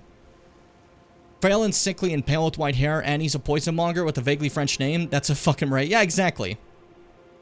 Exactly. I like that you said potion. I read it as poison. That's hilarious. So, what can I help you with? Just right now, just offering, like, sales and stuff. Not too much, but we'll come back to this situation. Like I said, we're trying to do as many quest lines as we can. Look how vertical this DLC is. In case you wanted, like, a look at it, it is insane, the verticality of it, and I love that. I am such a verticality fucker. I say in the most normal way I possibly can. What the fuck? Give me a second here. Give me a second, I need to get my story straight. My friends are in the bathroom getting higher than the Empire State. I think it's this way. Down through here. Okay. Another path I can go to. Let's see. They used to be crazier, but they nerfed a specific Ash of War, which is honestly necessary, but it was so good. Oh yeah, you used to be able to 3-shot the last boss. Which was just not right. Before all the political bros start talking about UBI and the evils or whatever, I'd like to add an addendum to my wish. I also wish all my buddies to have a beautiful life partner. Oh, for like the little wishes we had before. Fitz, if you remember. I feel like you've forgotten what the whole situation was with that. But we went from you didn't forget that part? Okay. I'll just make sure. But I feel like we went from me just kind of saying that I wish I didn't have to sleep to like just like throwing wishes out into the well. You know? Are you alive? No, this one's dead. Why is there just like dead ones next to this one live one? I'm not gonna question that. I'm gonna leave him be. I'm gonna leave him be entirely. And not worry about it. And move forward. But DLC, what's it called, is very similar to like the classic Miyazaki style in the sense there has to be a poison swamp at least somewhere. At the very least, this isn't a major area. I think that's one thing I really like about Elden Ring. The poison swamps, they gave me something great from them. And that is the ability to completely fucking ignore them. By having Torrent. Now, if you don't know, every other game, the poison swamps are something you have to trudge through, especially in a situation like Blighttown and Swamp of Sorrows. That is the entire level. But practically every Elden Ring poison swamp, you can just fucking blast through on a horse. No biggie. But that being said, there is the Lake of Rot as we saw before. But is that really that big of an issue? It's like fucking... You just walk forward and you won. GG. It is the absolute easiest of the poison swamps. So I feel like I've seen some people critique that, like, still like, oh my god, he's still doing the poison swamps. Like, yeah, but he made them like so much easier now. You know, they're not a big deal now. Like, there's literally no complaint for them anymore. I think if anything now it's just kind of cute. You know, like, the poison swamp, an old friend. You know, at least that's how I feel about it. That's my Mick thought process. Death spewing basilisks? Yeah, if you go to them, you could just look directly to the end and just walk forward. It's very simple. You literally just you step in the water. You step in the water. You align to the exit and you just go.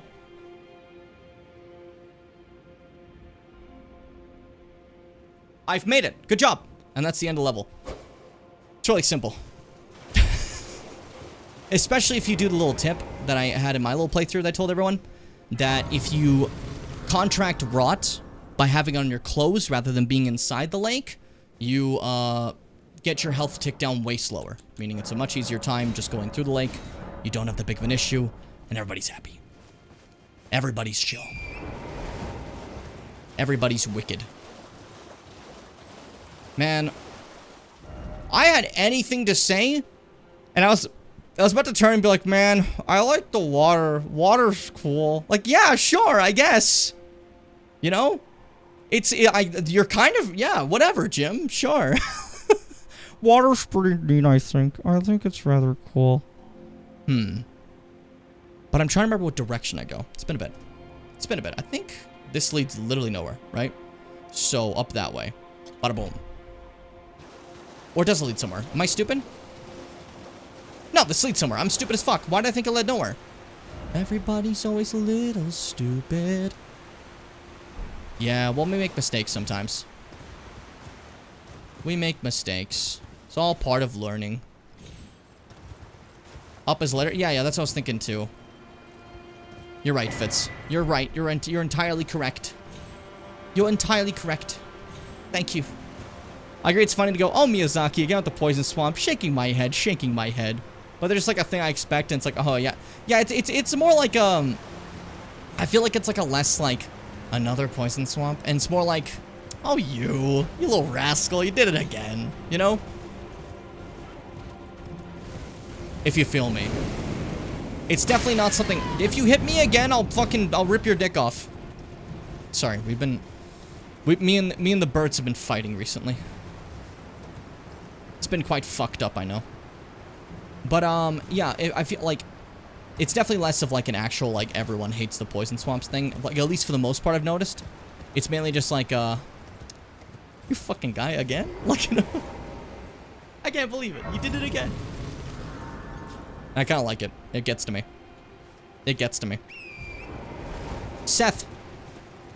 I was gonna say...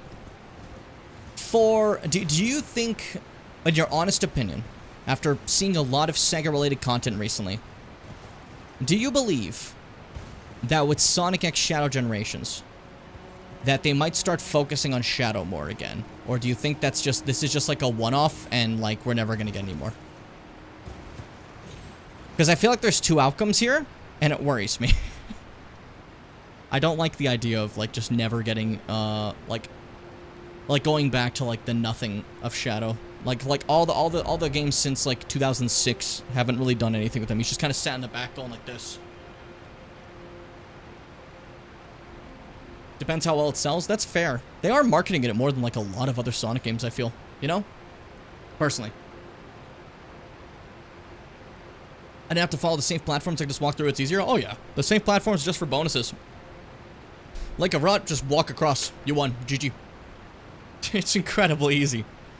It, even if you don't do the thing where I said to make the Scarlet Rot, give you less damage, the Scarlet Rot does not do that much damage that you can't just heal it away. You'll make it to the end, you know? Oof, my fucking spine feels like it's shattered, you know? That and the movie with Shadow in it. Yeah, I forgot that there's a fucking movie. I keep forgetting that exists. I don't know why. I guess, like, my brain is just not coded to think about the Sonic movies. I'm not saying they're bad. I don't know how they are. I never watched them. But, like, I just never really cared about the Sonic movies. They weren't the thing I cared much about. I was more, like, during that time, I was more excited because I'm like, they're making another Sonic game? And they have the guy who wrote the comics coming in for it? Okay, okay. And then we got Frontiers, which is pretty fun, you know? I mean, I hope we see more of him, but I feel like it might just be a marketing thing. Yeah, yeah. It's a shame. It's a shame. I'm not saying like I like wish ill on like the Sonic movie or whatever, or people who like it. I'm just more saying like it's just never really been something I looked into or cared about, if you feel me. What was I doing? I came all this way and I forgot what the fuck I was doing. We just kind of keep going forward from here, right? Yeah. Yeah, I got stunned for a moment. I forgot what I was doing. I watched the first Sonic movie. It was fine, not particularly anything great. The one was enough for me, and I do not plan to watch the rest. I heard the rest are more akin to, like, actually dipping into Sonic stories, but, like, I kind of already saw those, you know? Like, I saw SA2. I saw Sonic and Knuckles. I played them. They were fun. And while SA2's story, I'm sure, is fun, I feel like a big thing that it benefited from was this kind of huge ensemble cast. And you fuckers haven't even introduced Amy yet, so what the fuck are you doing? You know? That's my question. I forgot to open this back up to make sure I don't get any pings. There we go. Cool. Also, yeah, these furnace golems, horrible instruments that Mesmer's created. They kind of have like a lot of people in them. No big deal. Little instruments of genocide and destruction. We're just gonna avoid them. They do give you some like flask tears if you kill them, but we're not here for flask tears. I got the flask tears I want. I'm going very simple. I'm just going for the healing ones, you know? I didn't understand the thing with the owl. I have no idea what you're talking about. Is there an owl in the Sonic movies? Also, this is the fucking shot, man. Look at this shit. Oh. That's so cool. That's so cool. I love that. I think it's beautiful. I think that's great. It's like his whole deal. Whose deal? Who are we talking about? He was raised by an owl. Who? Sonic. Okay, I'm asking because I said I didn't know the movies. I'm just saying, I don't remember this. I'm fucking not remember this. I don't know this. I'm saying, hey, I didn't watch the movies. What's the owl thing? It's like his whole deal. Whoa, you can't just say that. You're making me turn into an owl. Oh, you know, it's all about it's that, guys. Okay, sure. I'd love to know who that guy is. Man, Cerulean Coast is so beautiful. A lot of people hate this zone because they view it as not as essential. I think it's gorgeous. It has some nice lore about these giant coffins. Where basically any sort of coffin or death or any sort of thing makes its way here to the Land of Shadows. And these are like giant coffin ships, right?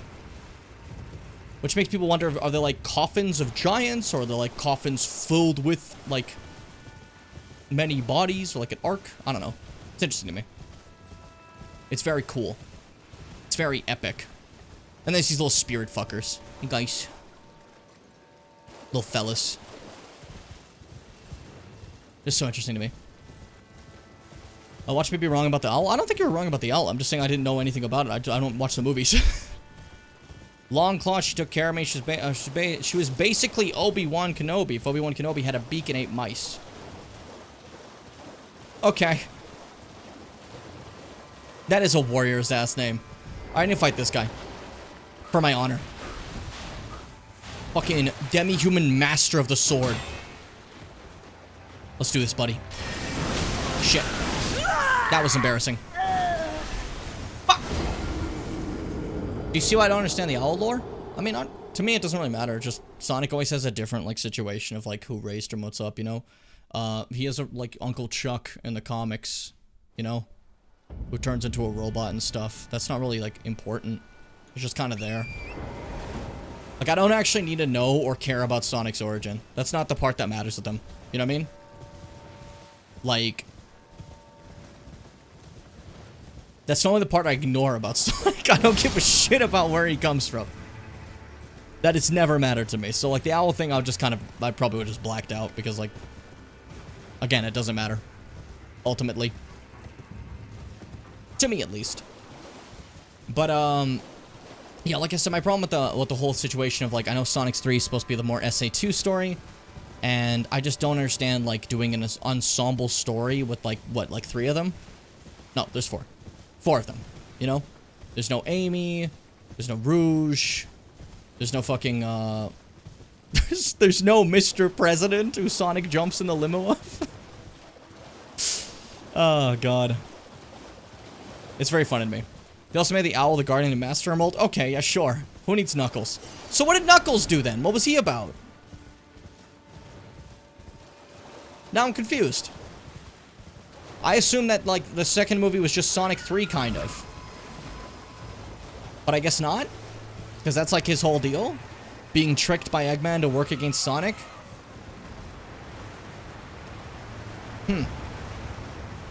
Questions for later, I guess. Sonic media outside of the games keep trying to tell us, to make us care about Sonic growing up and who raised him. I don't give a shit, he's a blue rat who runs. Exactly, yeah. Ranted about this before, but the sheer lack of women in this movie is adding Shadow and Amy's not even there, one of your main characters. Oh, I hate you. I was pretty excited. I was, like I said, I've been trying to read the Archie Sonic comics, which, as everyone knows, is an absolute slog, given, you know, if you don't know shit about that story's kind of fucked up. But I was excited because I'm like, oh, yay, a character I know. Amy's here now, right?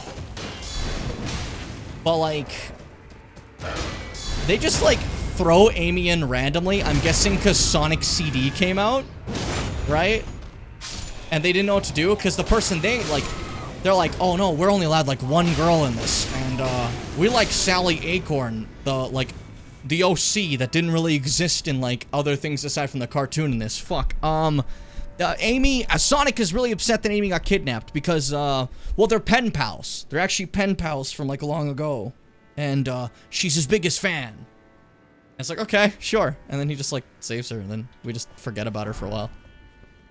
Like, early Sonic comics is also weird because, like, Knuckles and Amy do not matter. They're just in the side as, like, people we see sometimes, you know? because they wanted to focus on their comic characters. Like, you know, famous Sonic character, Antoine, sorry. There's Antoine and Sally and Bunny Rabbit and Rotor the Walrus. Those are Sonic's real friends. He doesn't even know this Knuckles guy. They like see each other like 2 times. And it's just like kind of silly. You know what I mean? Knuckles spent most of his life searching for Sonic the Hedgehog, believing him to be the key to find the Master Emerald, which he saw in as his ancestral birthright. Okay. Whatever. Very different from the actual thing. But sure. Because, like, the whole thing for Knuckles, for those who don't know, the whole idea behind Knuckles ultimately is that he guards the Master Emerald. It's kind of his, like, responsibility, his duty, and he kind of struggles with that a lot and coming to terms with the fact that, like, he can't really leave. He's got to focus on guarding it on Angel Island, a big floating island. And then Eggman goes to Angel Island is just a little shitlord. And then Sonic shows up and he's like, we gotta get that Eggman. And Eggman's like, hey, that Sonic guy's coming to take your Master Emerald. Knuckles like, no, he fucking isn't. So they fight for a bit before realizing he's been tricked and duped. And yeah, that's, you know, that's how that normally works. So much Sonic lore absorbed in one sitting? It's not a lot. It's... If I actually start talking about the comics, then you get the stupid lore. Because the games are basically just like, we met this guy. We had fun. GG. The comics are like... Eggman has roboticized 80% of the population. King Acorn is lost in the negative zone, but we have to search for him. While Sally Acorn, the leader of the Freedom Fighter Resistance, bands against Ivo Eggman Robotnik and his evil nephew Snively with her champion and partner, Sonic the Hedgehog. Can she defeat him, or will they all be roboticized? And it's like, can we chill? It's a fucking Sonic game. Like, what do you... Calm down, you know? Like, relax. Fucking hell. Ugh. Very annoying. You made up like 90% of that? Oh, I fucking wish. Oh, I fucking wish. The Sonic comics take themselves far too seriously. With their, like, bizarre, like resistance story. The games are far more chill, I'd say. Shadow Chief Fragment yet again, and I began to hear my doubts and vacillation. And my Vaseline. I had a little bit of extra, and I threw it out here. I'm letting you guys know I littered. That's what Nicholas says there, in case you were curious. Look at this giant dead dragon on the map. That's sick as fuck. Sorry, I just think that's cool. iPhone X-Men Robotnik. I mean, yeah, kind of. Subtitles is kind of right there. Yeah, the thing is they don't want to be, because the person in charge clearly wanted to write his own sort of comic, but couldn't get hired to do anything. So he's basically taking Sonic and trying to make it his story instead that isn't Sonic, because, I don't know, he's a hack. I'm sorry, his stories aren't good. They're pretty bad. But that's basically what the whole idea was. He also, like, was really weird about, like, the relationships of these kids with each other. And it's like, these are children. I don't need to fucking learn about, like, their relationships. That's not the part anyone cares about for this. Like, it's like, oh, who is Sonic gonna kiss next? I'm like, I don't fucking care. What are you doing? What the hell is the matter with you? Described as a power-hungry bad guy by Sonic, Patcha Kamak was determined to seize power even at the cost of other beings. Notably, he would hunt Sonic for his powers and actively sought to kill Longclaw when she got in the way. Who the fuck? What is that? What is that? What is any of that? Like, why is Longclaw, like, kind of important? I thought Longclaw was just for a brief thing. Like, that I understand if it was just a brief thing. I didn't mind that. But, like, why is, like, Longclaw so important? And I know Patcha, you know? I'm simply saying, in regards to fucking Longclaw, what is this, like, weird thing with Longclaw and the Master Emerald? What's that all about? Hold up. Sonic movie Longclaw. Who the fuck is this? Okay, so Longclaw does exist in regular Sonic. I think, right? Sonic Dash, Sonic Speed Battle, Sonic Dash Plus. And that's it. So not really much of anything, to be honest. But, for some reason, immortally important in the film. I have no idea why they did that, but This is Longclaw the Owl. Alright. Sure. That's fine. That's okay. Whatever. But we just do whatever nowadays. Why not? It is very funny to be like, here's these games that, like, are very not that popular. I'm gonna take one of these characters and make them Sonic's guardian. Look. That's like getting an adaptation of, like, fucking, Super Mario, right? And they go, see, well, then in this adaptation, there's Roy Koopa, right? He's in some of these games. And, in my story, Roy Koopa is actually, the cousin of Mario. And it's how Mario finds out about, all this, you know? Which is just a really funny idea to me. Just the idea of Roy Koopa just being, like, the big deal. This is so fucking dark. Jesus Christ. There we go. Okay. So, I came here for a skibbity, forgetting that I can't get the skibbity, you know? The game sharing is just mobile games where they add a bunch of Sonics. Ah, so like Complete OC. That's weird. But I just wanted to show you this basically before we go. See, this signature is the Haligtree signature. This is Miquella's whole thing. You remember that Morgott blocked something similar to this before with his Great Rune. Miquella can do the same thing, using the Great Rune to block entry to areas. Sealed and obscured by Miquella. So I can't go here. Not allowed. I just wanted to show you it for the time being as we move forward. I think we should be good to do the next boss for funsies now. Why not? We'll go for it. The Frozen Piss Ball. Oh, it's delicious if you take a lick. Is the way I'm befuddled about Sonic the Hedgehog lore the same way of how befuddled non-gamers are when talking about gaming? I don't know if that's the case, or more so just whenever anyone talks about something you don't know, you get a little befuddled. You know? Like, someone could talk to me about the, like, expanded Star Wars lore for, like, 6 hours, and I'd be like, what the fuck are you talking about? But in the same way, I can just suddenly start being like, in World of Warcraft, the world began when the ordering of the Titans or something like that. You know, like I can get into like a whole thing about that, and no one would understand what the fuck I'm talking about, but I would, you know? It's the same way if someone just started like ranting about history or like physics. It's just sometimes you just don't know things, you know? So it seems more confusing. Oh wait, this is no horse area and I mounted just to get in it. That's embarrassing. That's embarrassing. But, as you can see, this area is a little unique in the fact that this is Castle Ensis, and that is a Carian troll. Kind of like E.G., if you recall. A troll that works under the royalty of the Carian Manor. And he's standing in water, my one weakness, the dickhead. Like, don't be like that. Oh, fuck.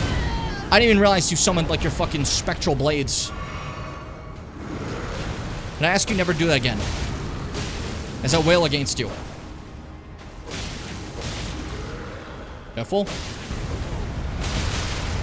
That was scary.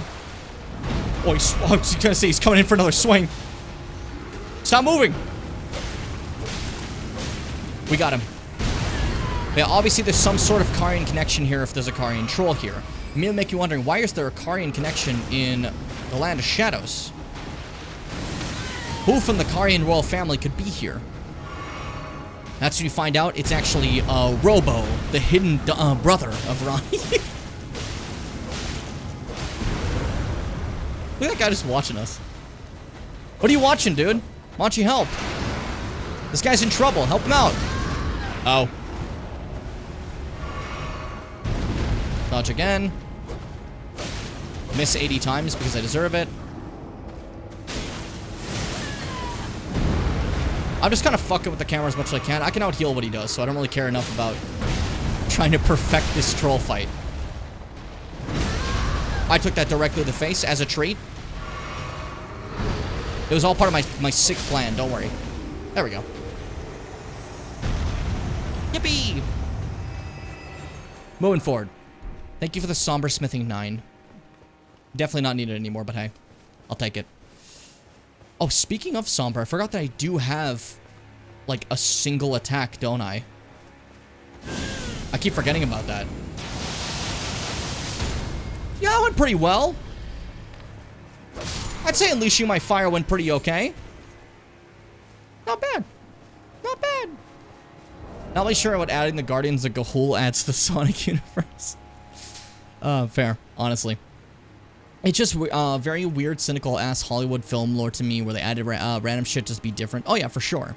Like, I don't know, Knuckles being the last Echidna and the only protector of the Master Emerald, spending his life on Angel Island, so he doesn't know how to interact with people very well, and is a bit awkward and tricked easily because of its, like, because of it is like what I like about Knuckles. Why do some weird my divine birthright this emerald I don't care about shit instead?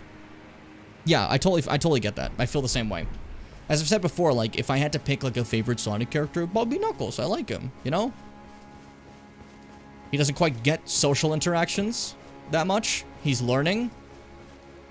He's always struggling with responsibility, and he's just fun. I like Knuckles. Uh-oh. That was dangerous. That was dangerous. So, the attacks these guys do is very golden order, you know? Showing that, like, you know, Mesmer, despite, as stated by all his knights, is having this, like, special flame that's, like, redder and everything that we've seen throughout the DLC, his knights still fight with the golden order, you know? As Mesmer still acting under the words of Marika here.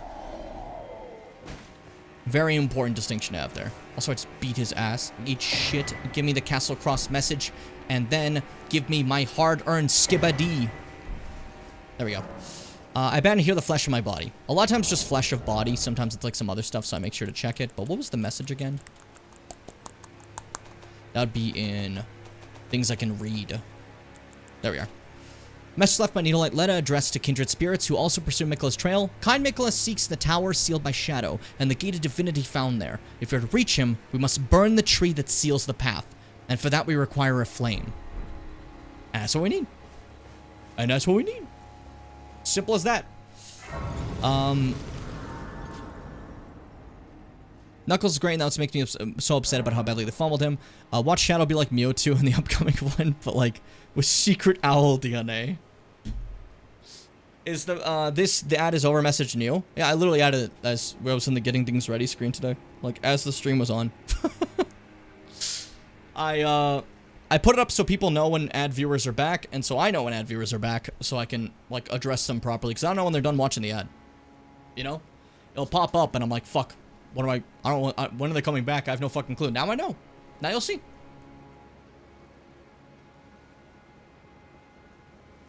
Big Snippy. You're a big strong boy. Okay. Okay. Black Doom is actually the third legion of guys after the Master Emerald, actually, and Shadow thinks it's his birth. Shut the fuck up. Man. I'm very... Like I said, I'm down for adaptions of stories. I think that's beyond fine. As long as you keep what makes the characters interesting, I feel. You know? For an example, Resident Evil 2 and Resident Evil 4 are both adaptions of games that have been done. They're different adaptions, they change up the story, and I'm beyond okay with that because I think it's always okay to adapt a story and change it if you so wish to. If you want to give a different portrayal. That is beyond fine. Hey, Turtles. However, I want the characters to stay intact, at least to have a similar quality to what I liked about them.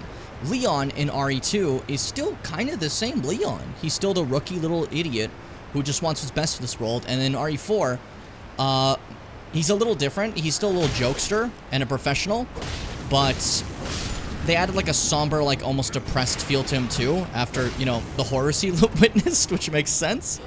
But he's still ultimately the same character, right? Where Knuckles, my problem is they kind of take away the core aspect of his character, at least the reasoning behind it, instead of just kind of making him just be like, I'm gonna just fight this guy forever. I'm Vegeta. All I care about is fighting this guy. I don't know, that seems a little silly. You guys want to do this? Oh, isn't that fun? Oh, you guys weren't ready for this. I have magic powers now. Frenzy burns through my skull. Oh, that's it. Okay. I didn't think you were doing a stomp. I didn't think you were doing a stomp. He didn't. Why isn't he being nice to me? Don't they know that they have to be nice to me? There's like a rule. We have a rule set in the server. It says be nice to Jim always. Don't look for it right now.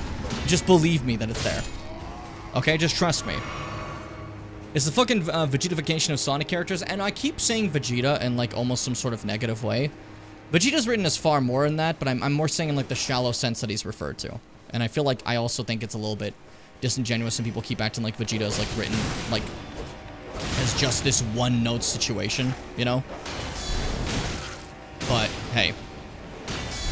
Like, I understand if you want to use, like, a criticism the same way I just did, but, like, it's also important to understand that that is not what that character just is. You know?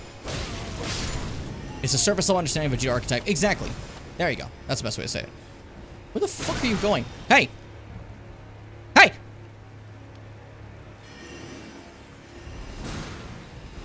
Sorry, I just almost what? Stop disappearing! I'll murder you forever. You die up there! Whoever hit me, shut up. I gotta kill him one more time. There we go. There we go. You need to stop leaving. There we go. No more. The worst guy. Hi! Well, fucking hell. And yeah, no, I feel you about the shadow thing, too. It feels very odd how they've been treating the character. Like, he's not like Sonic's rival. That's never been what he is. It's more so like, they've fought out of circumstance. They have their own goals and shit. But they aren't like just always trying to be like, I'm gonna one-up that guy. That's never been the thing. But like in a lot of media, it's like, oh, that's Sonic's rival, Shadow. It's like, what the fuck are you talking about? What? They're not rivals?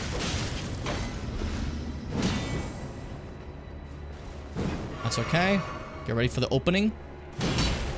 How do I fucking parry you? Or can I parry you? Questions for later. Oh. That's dangerous. We're okay. We're okay. Also, we fought Moongrum before. This is Moonrathil, which is so funny. They just got like various little moon fellas hanging out here. Oh, you want to drink too? Okay, Moonrathil. Like I said, it's always the NPCs that kick my ass. What was that jump? That was it? Okay. Gotcha. Get the free shots when I can. Fuck, I hate when you just power armor through it. I don't have that. I'm smaller than you are. Oh, no drink? Oh, that's a really bad one. Jesus fucking Christ. Well, that's all mine. Nice time for a lag, I think. Dude. Dude, what a time for a fucking lag. Okay.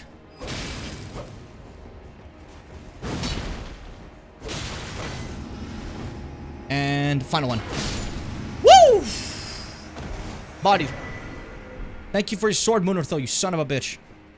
That could have gone way better. It obviously didn't go very well if you watched with your own, with thine own two eyes. It went pretty bad. Rolana's cameo. Don't worry about that. Don't question what that is yet. Just leave it be. Some things are better left unanswered. For like 5 minutes till I answer them. Ow! Motherfuckers. Ugh. They took that line, that blue hedgehog again of all places, and ran with it. They kind of forgot where they were running, but they sure kept going. Yeah. Like, which is funny, because that whole thing is basically supposed to be he's in the middle of his thing, and he just keeps running into Sonic. It's not like, oh man, this is what it always is. It's me versus you. No, it's just like, of course you're fucking here when I'm in the middle of this stuff. Like, it just feels stupid. I don't know. I don't know. I feel like I may have gone a little bit too far into Sonic lore. But, hey, you know what? Made for fun reactions while I was going through this fucking den of the beast. It's funny there's a new imbued sword key here. There wasn't that many in the main games, so they just added like an extra one just in case, I guess. They're like, hey, if you want another one. Imbued stone keys are for a very specific area in the base game. This little belfry area that takes you to very specific areas that ultimately don't really matter that much. One of them was going back to the beginning of the game, if you remember we went there. I'm scared of you. I don't have like any healing.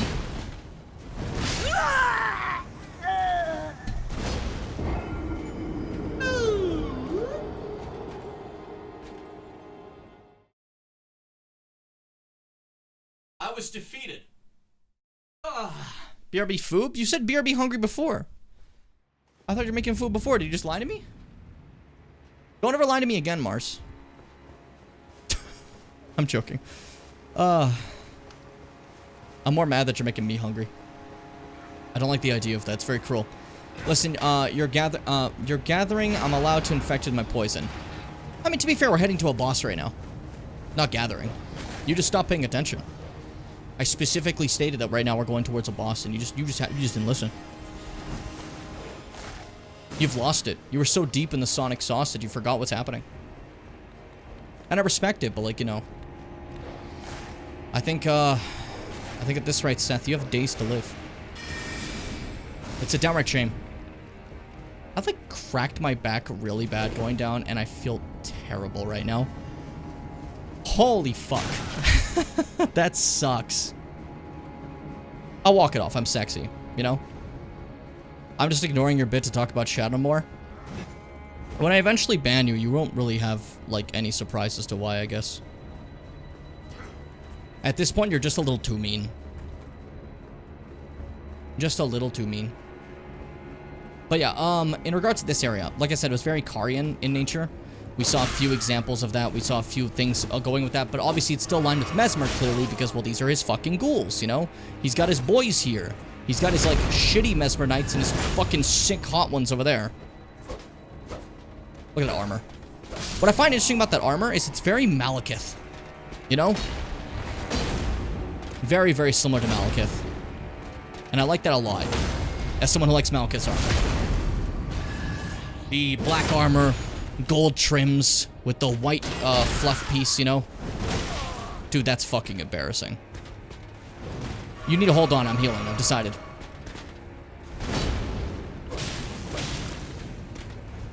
Why am I just healing in front of you? Why did I let you heal? For some reason I went like, yeah, you know. Yeah, we gotta take a second. We gotta heal, he's healing, it's an honorable rule. I don't know why I was thinking that, just attack him. What the fuck was that about?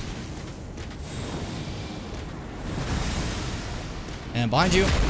And you suck. GG. Black Knight armor, and we can actually take a little bit of a read of that if you're curious about what it says.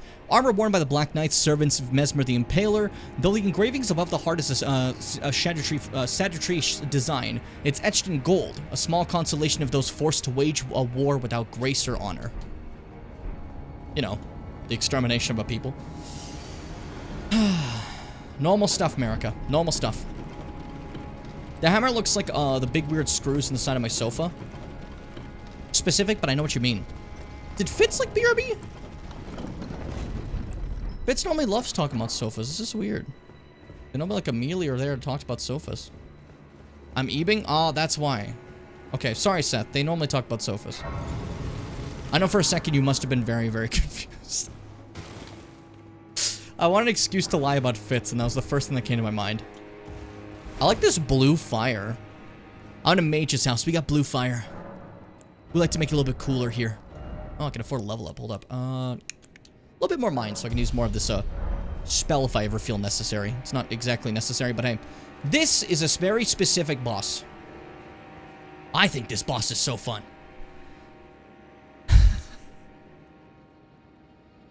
This is the boss that broke everybody on Twitter. That broke everyone on Reddit. That made everyone say that this DLC sucks. Now, there are two reasons given. Number one, this boss shows that FromSoft has lost it. This is too hard. Number two, there's no cutscene to this boss. They've lost the love of the game. And I don't understand. I just don't understand those complaints. This boss is not that hard. Okay, I'm sorry. I know Asmongold couldn't do it and, like, baby raged. And then, like, everyone told him it's not that hard, so he went back and eventually beat it. But, like, come on. And in terms of the cutscene thing, not every boss is a fucking cutscene. What the fuck? Remember that sick Sanctuary Guardian cutscene in Dark Souls 1's DLC? No, you just walk in and he's fucking there. What are we doing here? What are we doing here? Remember DS2? Smelter Demon? Remember Sir Alone? You just walk in? What are we doing here? Fucking hell. Madeir doesn't even get a cutscene. But you can summon Neolite Leda if you want to. I'm gonna try to go at this alone first to see. It's been a bit since I fought this. This is Rellana, Twin Moon Knight. Might know a similar theme and... Not similar theme. Similar name and similar music. Can you be parried? Let's learn something today. I sure didn't get the timing right. Oof. Not the best arena for me, too. All that bit of water. Gotta make my fire sword not be the greatest thing. She's so hot. Yeah. This armor's sick as hell. Sick as fuck. Whoop. God, I love this music.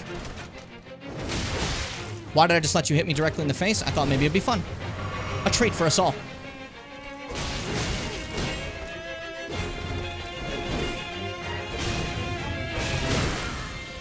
See, I'm making some mistakes, but a big problem here is people talk about Rolana having 85 moves and then no opening. But there were many areas to actually just hit her, and I just didn't. That's on me. Like, there's an opening. There's an opening. Like, there's always shots. Then she pauses for a while, dashes that way, slash, jumps back. And some attacks there. Jump, jump, and opening after this little combo. Oh, never mind. That one is pretty quick. Maybe I'm a liar. But there's an opening after that. There's still always openings. I don't understand that statement. Alternatively, get good at parrying. It turns out it does work. Now I have to try it. Fuck. You know me. I'm desperate to learn the parry timing now. You probably can't parry the two swipe like that. That's like every boss.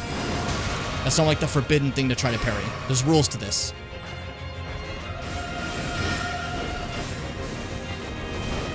Pussy. Look, free opening after all that. Maybe not free opening. Maybe I was a little greedy to go for 2. That's fine. That's fine. Oh, if I get the timing down for that, that's an easy parry. If I get the timing down. Now, see, that definitely wasn't the timing. But I want to learn so bad now. Oh, look at that. See? See? Oh, I really want to learn the parry timings on this now. You ever have a specific thing you suddenly want to be able to fight the boss with? That's me right now. There it is! I knew that'd be an easy parry if I figured it out. But if I didn't fuck that one up, that would have been another great parry moment.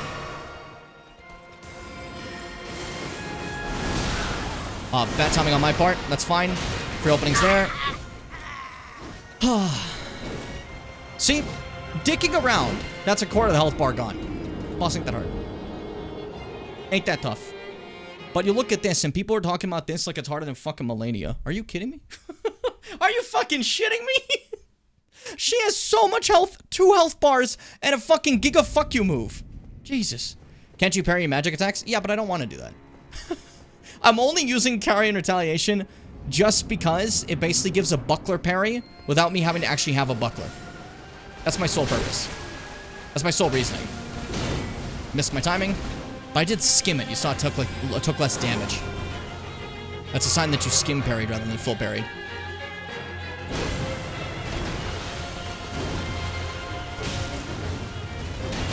Bad timing again, Jim. Everyone makes mistakes with timing. I'm legally allowed to. There's rules. That was really bad. I felt myself clicking. I'm like, what are you fucking doing? Oh, dang. I definitely think I have to memorize her attack patterns a bit better. If I want to, like, make this the new way of fighter. You know?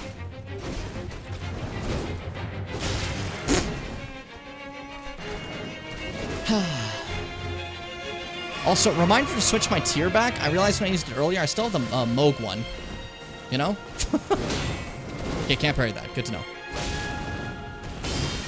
Good to know. Parries, if they're not ones that do the stagger, you can get 2 hits. Okay. Good to see. That was... Didn't think you'd delay that one that long, Nameless King. Go for it. Oh, come on. I thought I timed that well. That I definitely didn't time well. Uh-oh. Mistakes on my part. Mistakes on my part. I'm gonna be over here. You can chill what you want to do. Leap through. Fuck you.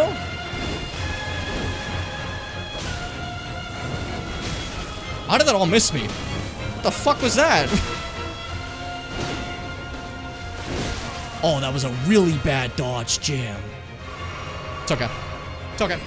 Happens to the best of us, happens to the worst of us. Again, really bad parry.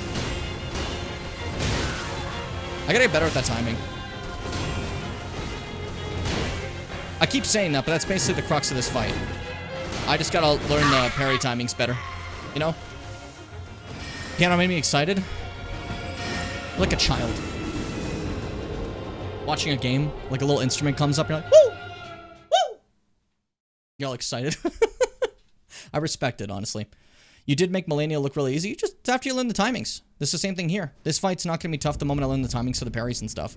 Alternatively, I could fight it the way I normally do and bring out my Mimic and we just kick ass. Easy, you know? Because once you overwhelm this fight, it's not that big a deal. Especially, anyone I saw with the strength build struggling in this fight, what the fuck were you doing? She's weak to strength. I can parry that, by the way. She's weak to strength. You can easily just keep spamming in a big jump attack against her and, like constantly break her posture. It's really embarrassing. You know? Gotcha. Fuck. I'm always bad at that specific attack. Realizing, like, when she's gonna do the flurry with that. Because she holds out her sword and goes, and I gotta wait for the right moment, but I haven't gotten it yet. You know? Dang it. She's doing the jump. Thought she was going right for an immediate attack. Boom. Boom. God, this song's so good. Again, I fucked up. The same move I said I wouldn't fuck up.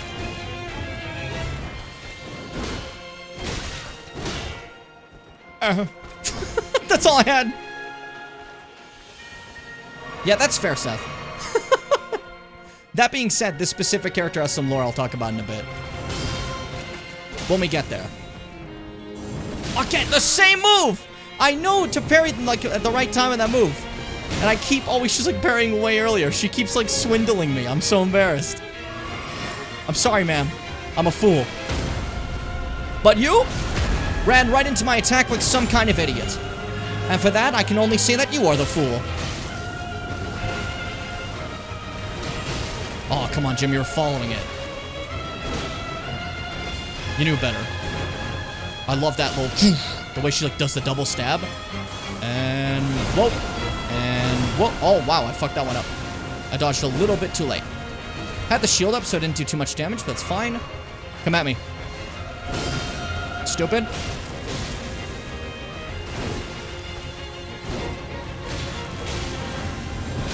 Okay, you know! It's always the same move! You know better! What are you doing, Jim?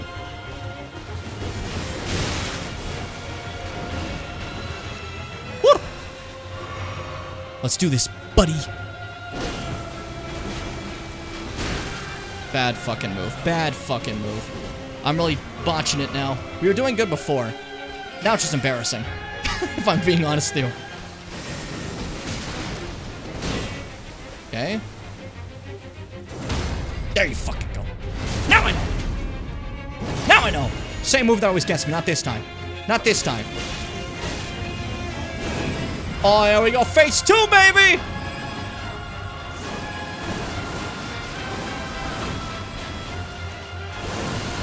Oh, it's juicy. Got little exploding balls now. That's fine. Fuck.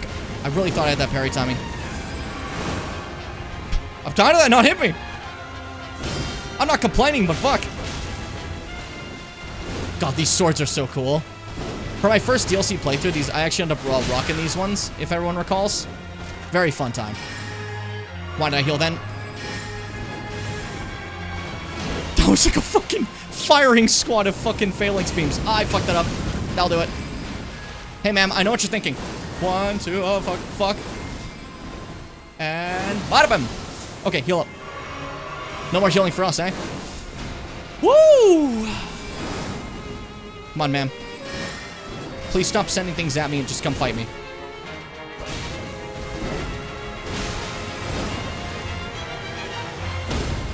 Fuck you. Woo!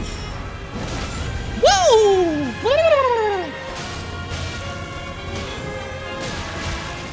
Bad call. Desperation. Final heal. Oh, I wasn't fast enough to recover to parry that. That would have been such a nice parry. That would have been such a nice parry. But let me explain why this isn't a problem. Look at this fight's going, right? You have the option of a summon for this, and you have the option of your spirit ashes as well. And it's going pretty fine. I think that's pretty fair. That was beyond easy. Not easy, but beyond, like, acceptable. And that being said, I'm also at Skibidi level 6. Before this fight, you can get to Skibidi level 17. So you should be fine. I'm sorry. There's so many ways to beat this fight. Like, come on. I just don't understand that this is the one people are like, oh, this is like the toughest thing that they ever made. But I always try to get that too early, thinking that I can. But like the recovery time off dodging the homing attack is too high. I gotta not be as risky, you know?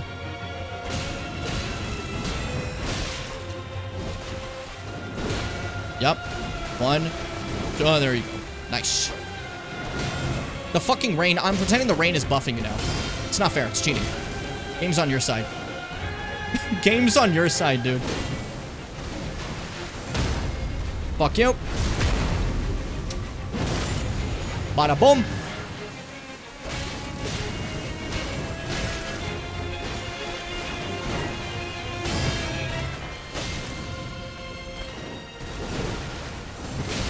Bad call.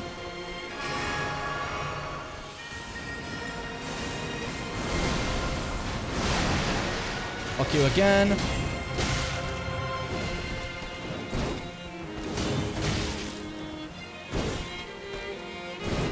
Eat shit. So you don't have to roll for that. Interesting. Oh, I almost just tried to parry that. Oh, what?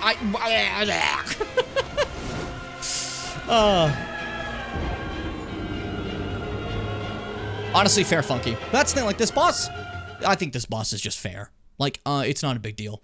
I think that's my biggest thing. I'm not saying it's not hard. Different players have different skill sets, and it's beyond fine. But again, Elden Ring gives you so many tools to tackle this, like from summons to getting more skibidi fragments to getting your own, like, spirit summon as well, because again, there's an NPC summons here too. But I will not tolerate people saying this fight's not fair. That's bullshit. At least I believe. I'm fucking trying to parry this shit. There could be a way better way to fight this. But this is beyond doable for a jackass who's parrying. Look at that. Learn the motions. GG.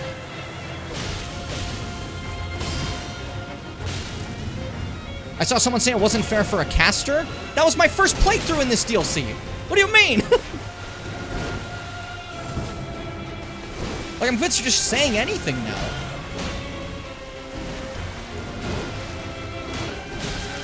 Shit.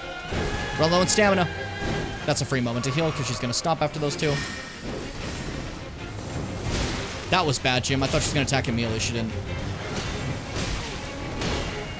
Or scary. Scary. Another one, and the big stab. See how many openings there are? I thought that was a parry. My bad. That was off on position. Okay, I thought she was going to go for an immediate attack there. She's not. She's being reactionary. And then next one. Oh, I didn't think you just take a big break. And this one. Oh, dang, you didn't swing it towards me. Stupid! See, that was... I can see immediately where my stupid problem is. There you go. There we go.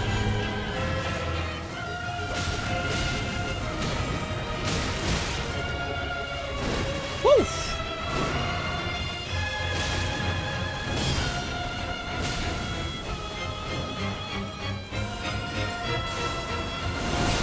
Fuck! I thought I dodged that perfectly. Ate shit. Embarrassing. Didn't time that well again. Hey, give me a second. I'm thinking. I said give me a fucking second, man, please. Jesus Christ. Jesus Christ, can we relax for a moment here, huh? Here we go, phase 2. When she takes that stance, run for your fucking life. That stance will always mean that she's doing either the fire attack or the magic attack. And the magic attack, like, shoots at a range to you, if you remember.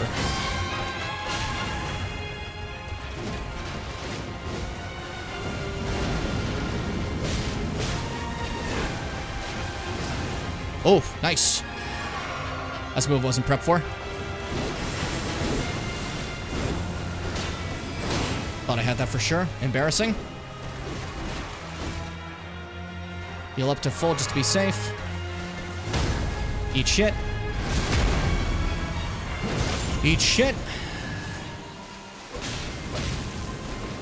Oh, I did that way too early. I'll kill. Yeah, okay. Oof.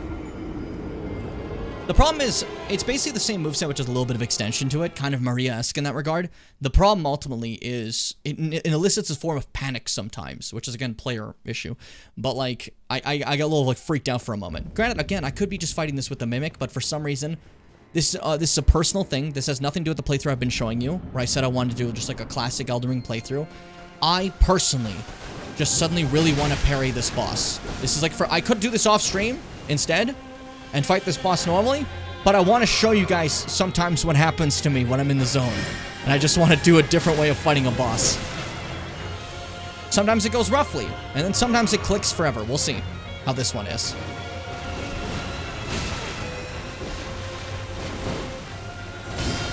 Fuck you.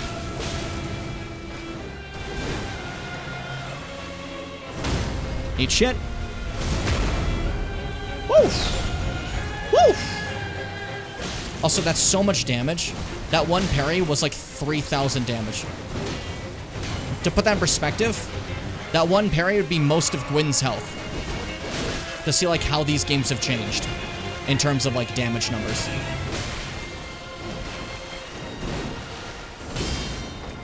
Isn't that funny?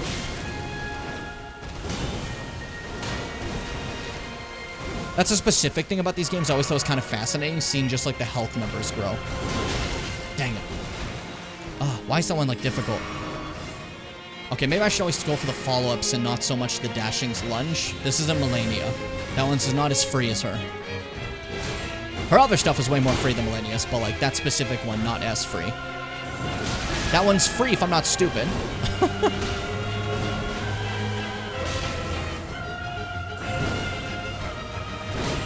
Free shots.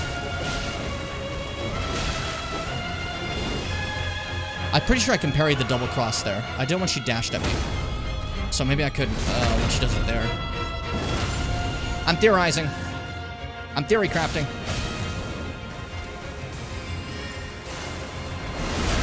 Embarrassing. Every time I don't like dodge that one, it feels generally embarrassing. If that makes sense.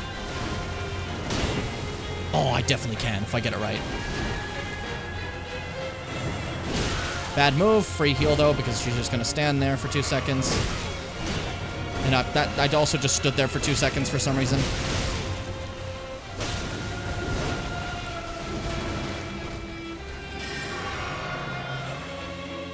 Whew. Definitely not playing this as well as I could. This run. But hey. Oh, I thought my timing was good for that. Same with that.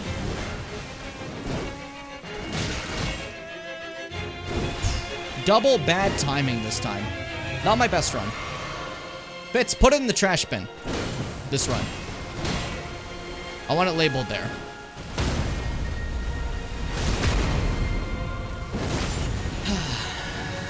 Not every run's a win. You know? Free shots when she's first shifting. I like that. And this move's a freebie. If she's doing it, you could just walk away. Then she's probably going to lunge some attacks at you after, so be a little careful. I always try to parry that right after. Bad call.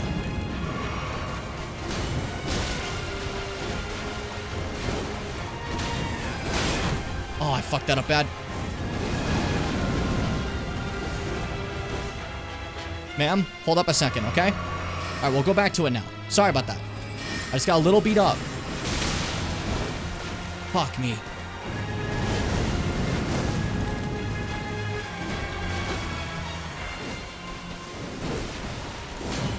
Oh, she went for the spin. If she did the overhead, that would have been a follow-up.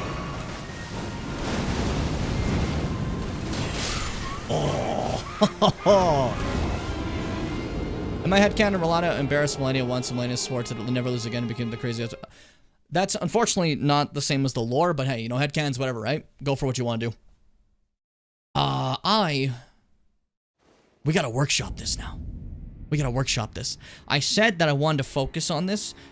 Again, this is not what I normally do. On stream, I want to stream it's just a regular longsword playthrough, right? But now I really want to make this a parry fight for myself, for my future times playing this. So, we're gonna sit down. We're gonna get through this. I'm getting into focus mode. I've completely hijacked the regular playthrough to now focus entirely on the aspect of possibly beating this boss in this method, which again is not what I normally do, you know? It's not what I normally do, but hey, you gotta do what you gotta do, right? Okay, let's do it again. I got you. I got you. What's your first move? Bad call, Jim. I went for a parry. I skimmed it, didn't do a lot of damage, so it's fine.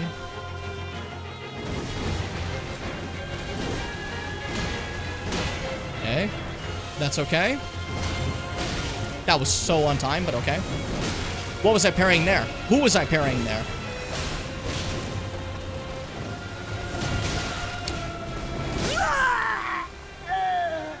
I'm sitting down and getting in workshop mode. He eats shit immediately.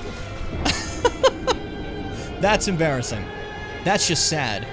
That's just sad. Now, of all fucking times? I can't believe you, Frog. Jesus Christ. Hey, let's do a fucking coin flip game. Frog decided, hey, he just said he wants to get focused. We're doing a coin flip game instead. So, we're coin flip gaming. Give me a second. I forgot where the fuck it is. Coin flip. There we go. Hey, coin flip time. We're flipping a coin. It's gambling for fucking channel points. It means nothing, but hey, play the fucking song. There you go. So go crazy. Bet on it. Maybe you can win some channel points. They're worth like nothing, but hey. Studies show that people like to gamble even if there's no actual reward. So what's gonna win in the coin flip? Will it be heads? Will it be tails? What will be the brand winner? Spend all your points. Spend none of your points. I don't actually care. I just like listening to this beautiful song I made. It's so awful. What, this foreboding, like, sound in the back, what is that? What is that? I need to get back to making music. I was an artist. I was famous for it. I was famous for it. Known across the web. You know, spumcore. Very famous genre of music. Very incredible. Last chance to vote. You got like, what, 15 seconds? Maybe less? Yeah, it's about to be out. Okay. Well, best of luck votings. Best of luck votings. Well, best of luck on your votes. And the winner is...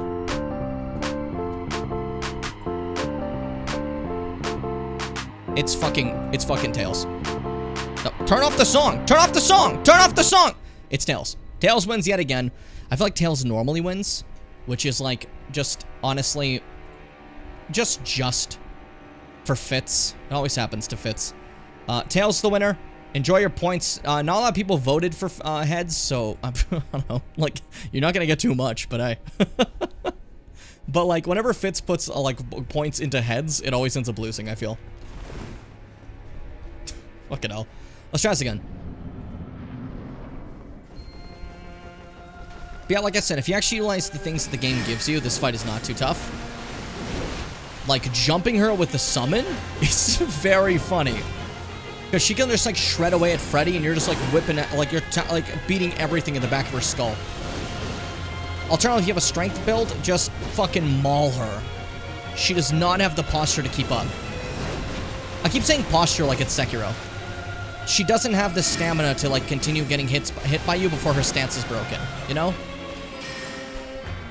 Careful.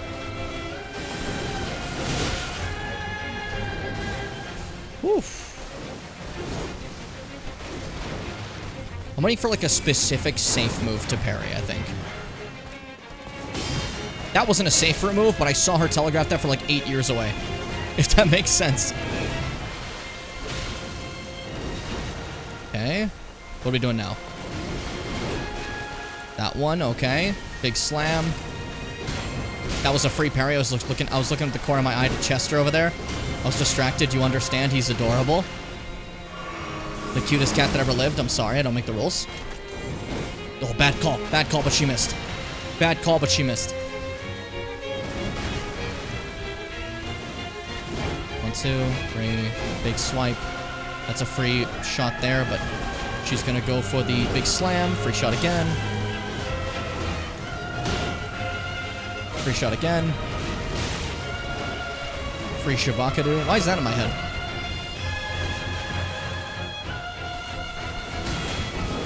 It's interesting seeing the moves that she's used to doing with the flame and the light, and seeing them without that. As it's just like a regular sword attack, and you're like, huh. Almost looks kind of hollow. I think it's rather, like, fascinating. You're not doing a specific moveset that ends in the stab. What's happening? Did you like... Oh, there it is. There we go. That one's always free. That one's always free. But I was waiting for her to do that the whole time. You know, she just, like, stopped. She didn't care anymore. The love of the game was gone, you know? Every attack she does is a series of dances, and then I stop, and they always go in the same pattern. So, at the stop is always a free chance to attack again. It's just some people confuse her dances as flowing together entirely, but she does take breaks in between them. And sometimes they confuse a pause in one of the dances to be the end of the dance, but that's not the case. That's why they think, like, there's no room ever to, like, capitalize, which is just not true. Because this is bang, and then she's gonna go for one more, and then one more, and that's your moment to capitalize right there. That's a capitalization. Jump, and then slam. That's a capitalization. You see what I mean? That's a moment. Never on that one, because that brief little attack she does is normally an opener to a dance, or it stands by itself. It's unique in that the other things don't do that. You know? See, that time it was on its own. And then she just transitioned to this dance instead. That's an opening after that. And then that's an opening after that. See? Plenty of moments to attack her. I'm just trying to find the moments to parry her. That I feel comfortable with. But we're whittling away while we are too. Because why not? You know? Keep in mind that I do less damage in this fight. 1, because I don't have a lot of skibbity. 2, we're in water.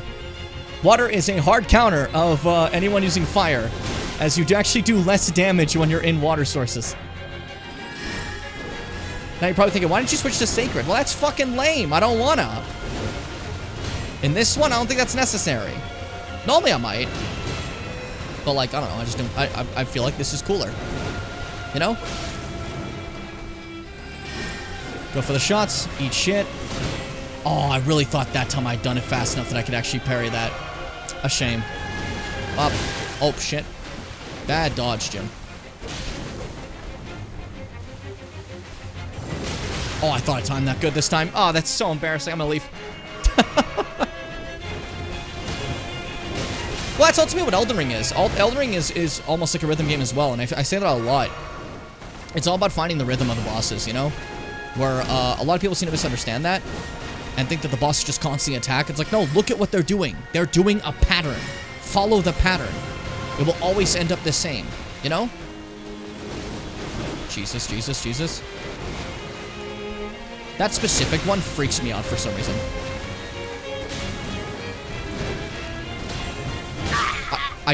I don't know why I decided to parry that. I felt like it hadn't been long enough since I did a parry, and I started to feel bad because all I was doing was just tutorialing like the patterns of the boss instead of actually parrying. So I was like, shit, I should probably just jump in and parry right now. And then, guess what? Not a great idea. You die immediately. That was a stupid plan on me. Oh my god. What a dumb call. Alright, let's do that again. Let's do that again. That's also like the feeling of a FromSoft game. When you die, you know you're having like a good time if you go, let's do that again. You gotta see the lines to do that. Otherwise, like if you don't see the lines, you gotta take your time to learn the fight first. Okay, how are we feeling? Don't do that.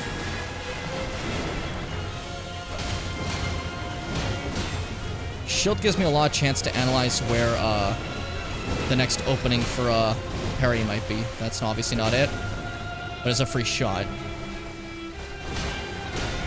If I could, like, time when she does that one, sure. That one's always great. After she does that stab with the little one, it's always kind of a big shot for a parry. Ah, that specific combo after the dash isn't as parryable as that one. That's the better parryable combo. But I gotta remember what direction she dodges for each to see which one's which, you know?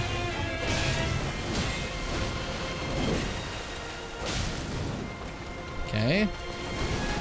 I could also learn to dodge that dash, because that's one she does a lot, and is very nice to dodge. Not to dodge, to parry. Again, not that one, Jim, the other one. That one. That's the one. That's the one to parry. It's so funny to see, like, the differences between them. Fuck. The timing on those are rough. I thought that was a freebie. Obviously not.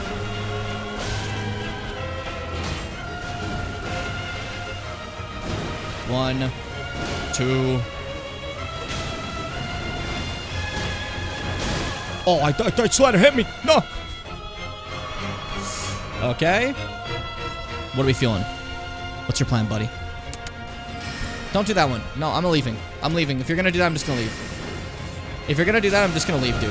Like, honestly, dude, if you're gonna act like that, I'm just gonna go.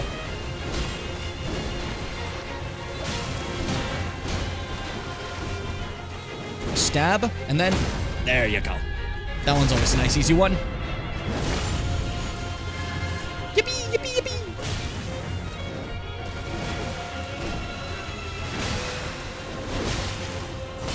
Same thing as before, always an easy one. I'll take a heal during that instead, just to be safe. Make my life easy. Okay. Fire those, that's fine.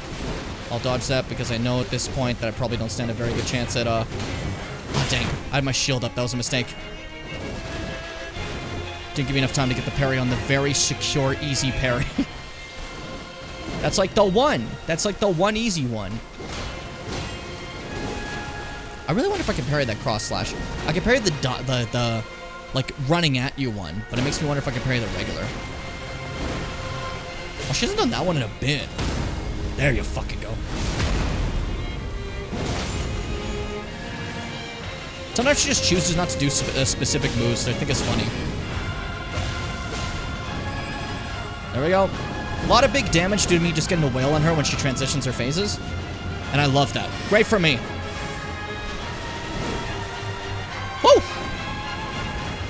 Oh, she's so cool. She's so fucking cool. Isn't she? Look at this shit. And this track. Amazing. The hints of a very specific theme in it. Oh my god. Why did I heal there?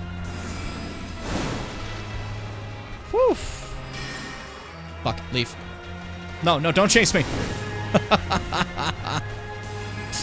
Oh, this is a bad call, Okay, I blocked instead of dodging, which is not my greatest call. But hey. I don't even know what the fuck that was. That was new. Jim. Let's just leave. Like I said, panic is very easy in this phase for me. I don't know why. It's not all that different. This one's very Dancer, that attack right there. You know? Very Dancer of the Boreal Valley. I know that one, and I still let her hit me? Come on. Okay, that does go all the way. I have to be safe. Dive at me? No, I knew that move. Oi.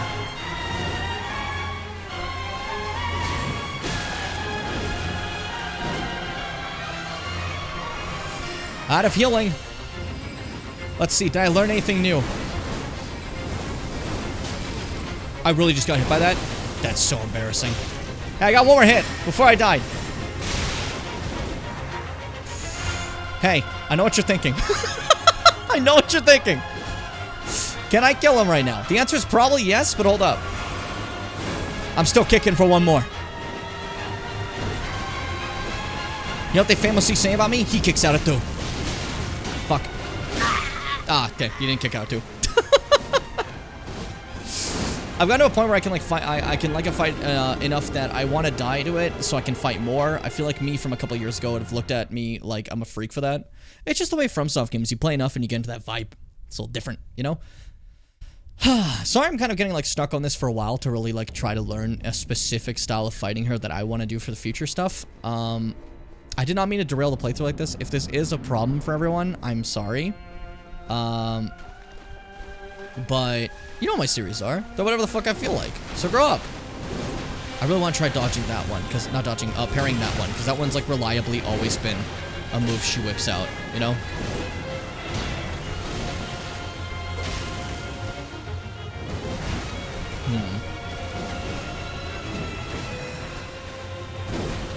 And one more. There you go, free shots. See, again, she does it there. And I'm never ready for it for some reason. Oh, come on. You realized last second. For some reason, I'm never ready for it. My brain just doesn't focus.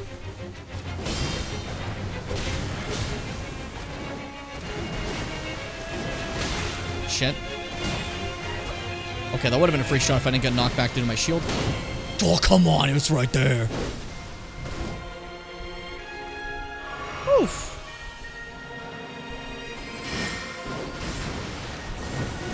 Again, I don't know why I keep trying to parry that, like, very long attack. I can only imagine stupidity is the answer. And 2. Thank you. I hate this move. I don't like phalanx because, like, you sometimes just gotta guess when it's coming out. And I know I should probably, like, time it and, like, know for future times. But I don't want to. So that's on me entirely. But hey. Always that one. I always try to parry it. And I always feel stupid afterwards. Every time. Oh, phalanx, I just talked about you. The other one I don't mind. They launch immediately. So I don't mind them at all. I think that's okay. Okay. Focus. I'm trying to stay so focused right now. But I keep trying to read what the fuck Nell posted. And I keep seeing like people walk by my room. So like, I'm a little distracted. Try my best not to be right now. Focus. Focus. Ow, fuck. I've been really bad at dodging that recently. I think it's the vapors. And 2.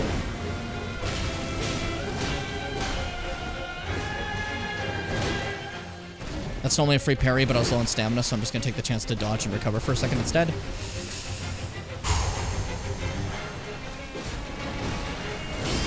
I fucking knew I could, like, yeah, I got that one. I kept saying I can get that one. I just have to find the moment. I have to find the moment, that's it. Fucking told you. Fucking told you. Free shots from here, because she's going phase 2. Oh, shit, I didn't know she can hit me with that. How come you never hit me before? What happened?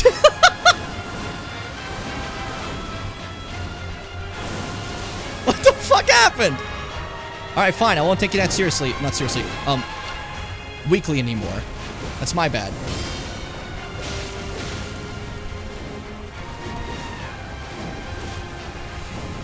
Woof. Big boom at the end. Oh, God, that hurts. Oh, God. Why do you say it like that? Oh, God. No. You're better than this. You're better than this, Willana. You're better than this. You can be better than this. I parried far too early. Why did I parry like 8 years beforehand? Just to show you what could have happened. Oh, Jesus, Jesus, Jesus. I panicked. I know the spot now. And I just panicked. Parried the rain? Yeah, it scared. It jump scared me. It jump scared me. Ah, what'd you put? Fucking dumbass cat ran above my candle, give me a fucking heart attack. I thought Lynn was about to catch on fire. I feel like If your cat's gonna, like, jump on all your shit, put, like, a fucking barricade from the cat till it's scary. Reminder again to change out of Moog tier. You say, reminder again? I didn't read a single one of your previous reminders, and I only just saw that one just now. That's embarrassing. I'm dumb, huh? I'm so sorry, Fitz. I didn't see you put that once. Like, I'm sure you did. I'm just saying that, like, I never saw a single time. My brain is blanked out. Focused on the fight, focused on the war. You know? I saw all of them. Seth, you have not congratulated me on one parry. You suddenly stopped caring the moment I started doing, like learning. So I don't want to hear shit from you. This is somebody who doesn't want me to learn. This is someone who wants me to be uneducated and illiterate forever. Well, Seth, I'm not abiding by your rules anymore. I'm gonna learn to read. What the fuck am I talking about? Focus! You're in the middle of a war! Yeah, that move's much easier to actually, fight now. I'm not abiding. Biden. Shut up! What is this? Biden. Shut up! Rolana, I'm sorry. It's not you. I'm just laughing at other stuff. I promise. There's nothing funny about you. You're very serious and cool. I'm just a little distracted. You know, it's the vapors. It's my humors. Oh, boop. Free shots.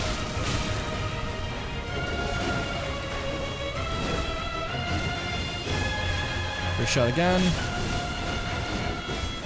Nope. And 2. Free shots again. And parry. Easy. Skibbity abiding. So people talk about, like, looks maxing. I don't know what the fuck that is. Again, I'm 26. That's like a new thing too. I guess one of the many, like, new memes on the TikTok. Is there like a skibbity maxing? Can I min-max my skibbity?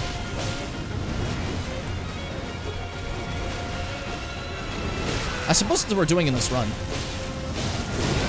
I fucking was in the spot to get hit by again.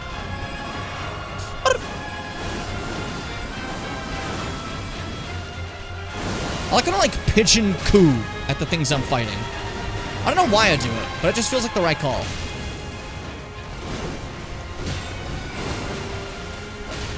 Dude, if my weapon did any sort of damage, she'd be dead already. I got so much hits on her. I knew the spot to attack her, and I just didn't. Did you see that? That was so stupid. There's such a free parry when she does that move, and I just went, yeah, I got you, way earlier. God. I like when a boss takes a bit of energy, so, a bit so the energy becomes extremely fucking strange. What do you mean? What do you mean? If I'm Shadow and your Sonic is reading what the fuck? If I'm Shadow and your Sonic is reading Chaos Control. This looks like a fucking glitched Omochow reading? What was that? What the fuck was any of that? Ah! I wasn't even scared. Oh no, you did the spin instead of the brum. If you did the brum, I'm fine, but the spin is scary. Oh, okay. 1, 2, free shots. Okay. Okay. Okay.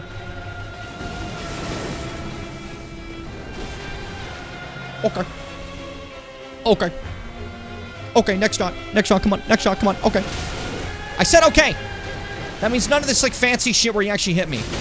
I just thought you hit me. I'm just making noises.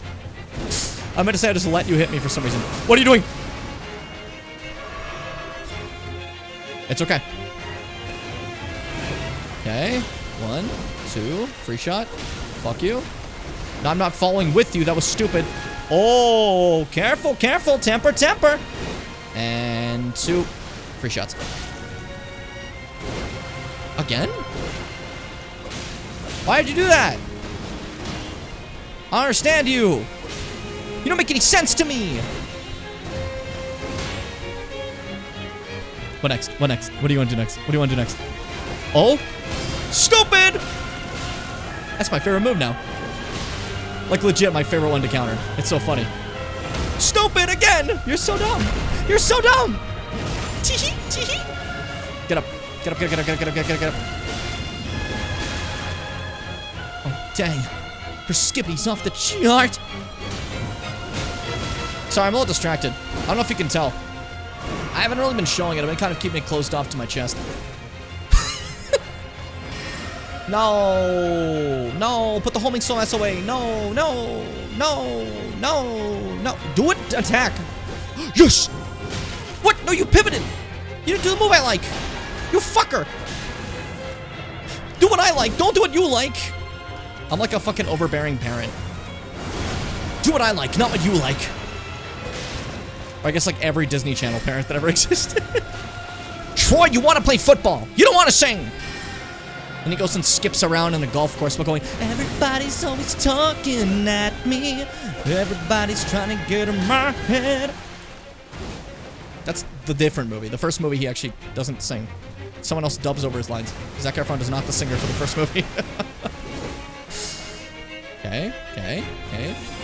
Also, it's basketball. Did I say football? That's embarrassing. Why am I reading the chat? I gotta focus. Rolanda, I'm sorry. I did not mean to disrespect you. I have the utmost respect for you and this whole Moon Knight shit. You know, that's pretty fucking... I like Moon Knight. I didn't watch the show. I liked Moonlight. I didn't watch the... that's so stupid. Yeah, Moon Knight's sick. I never watched it.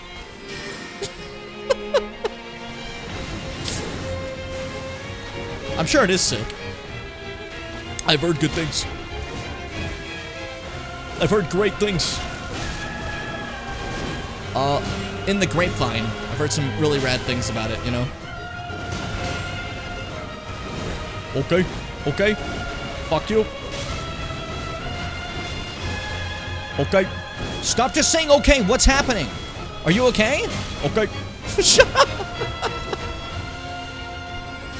Oh, I'm having fun. Whoop. Dodge that. Fuck you. Get fucked. Eat shit. Oh, yeah. Oh, yeah. Get behind you so you don't fuck with me this time when I do this. It still hits me. How come it never hit me before? What happened? Those used to be free shots. Those used to be free shots, Rolana. Eat piss. Don't just say eat piss when you fight your opponents. They hate you because of this.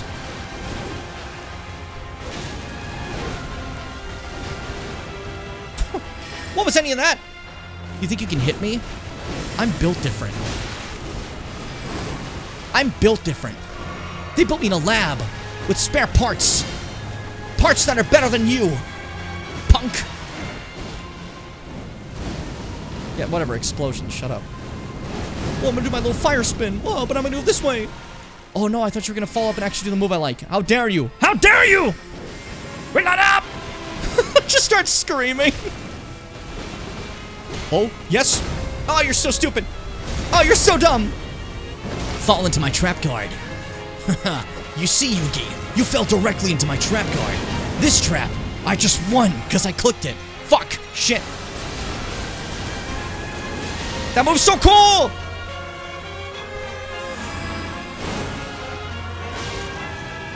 But it did fuck up my entire rhythm. Which, like, I guess is more my fault than its fault, but hey. Yeah, do that, it's okay, I have free shots. Not free shots, free time to breathe.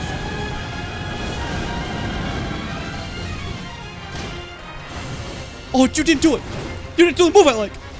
No! Don't do that. I really don't like that move. Do not do that move ever again. Do you understand me?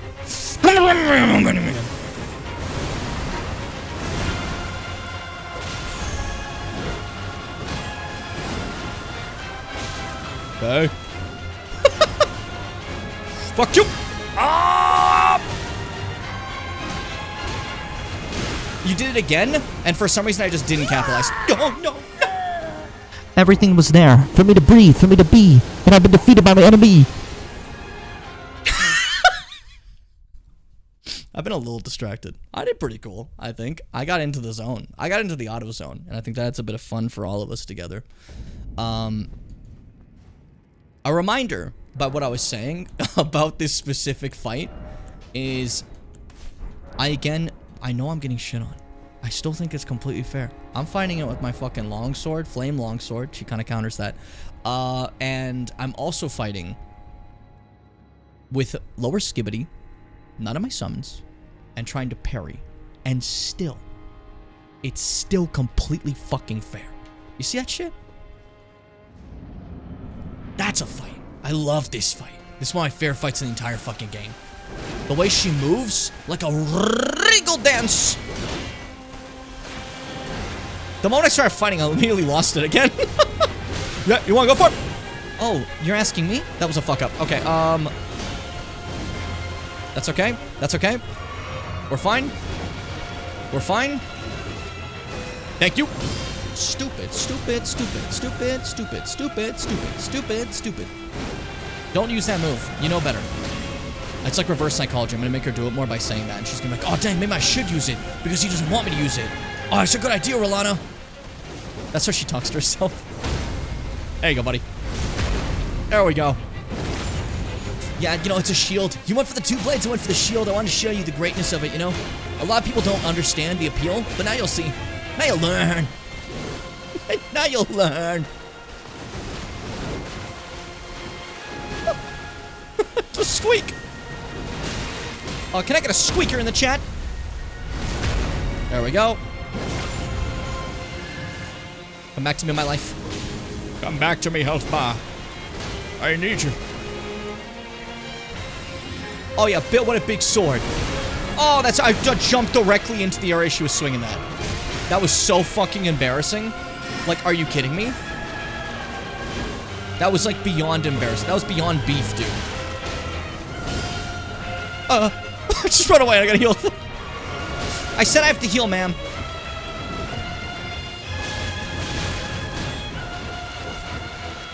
Heal again. Heal my wounds. Please. Yes. Oh, everyone's stupid when they go for the downward overhand swing. It's stupidity, Rolana. It's dumb shit. You're better than this. There, now she's gonna go for the... Whoa, I thought she would go for fire for sure. May have fucked myself over on that, but still managed to dodge it all. We're okay. Woo!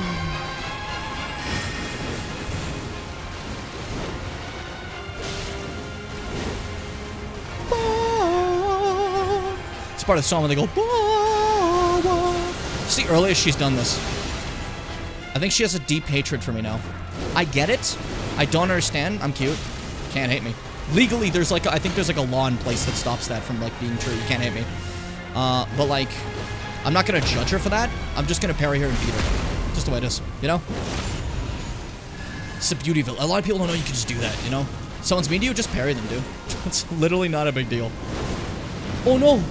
The move! That move is so easy to dodge, dude. Watch that be the thing that kills me eventually. Just because I was being cocky about it.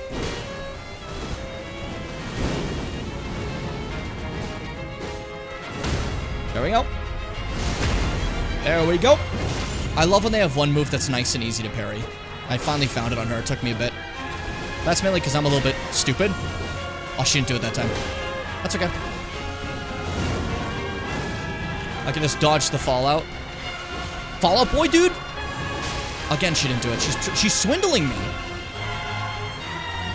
She knows now to swindle.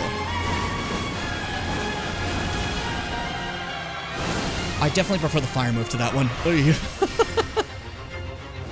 you thinking? What are you thinking?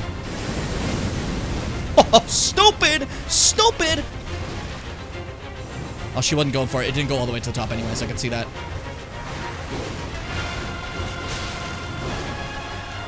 Heal.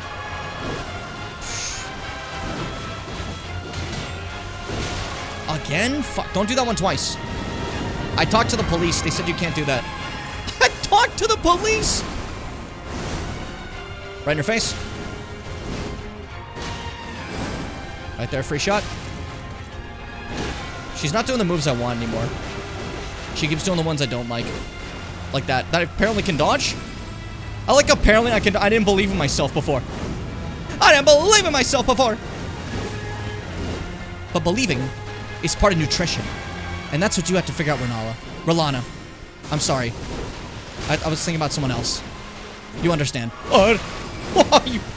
Shut up. Shut the fuck up. Shut the fuck up. Leave me alone. Shut the fuck up. Leave me alone. Just healing. Just heal. That's all they say. That's all they say in the books. In the textbooks that they read. Just heal. Stupid. Oh, R'Lana. The first boss. The sweetest boss. R'Lana. Losing my mind. Do it. Do it. Do the move. No, you didn't. You lied to me. Oh, but it means nothing. But it means nothing, R'Lana. Do your moons. I'm dead. I died. Oh, I didn't die. I honestly thought I fucked that up. Oh, please no. Oh no. No, this move's so scary. This move's so scary. Heal. Oh, what is it? I'm not even scared. I can't believe you're so weak in health now, well, R'Lana. I'm not. I'm doing fantastic. You can probably see from my smile that I'm victory. Now, I learned to beat her in the specific style I wanted, so we're fine. That was, a state to get into for sure. But I wanted to show you that it was possible. That I'm really cool like that. And you may not understand, but this is the coolness of cool. I hope that went well. I hope that wasn't the worst shit you've ever seen. Anyways, R'Lana's down.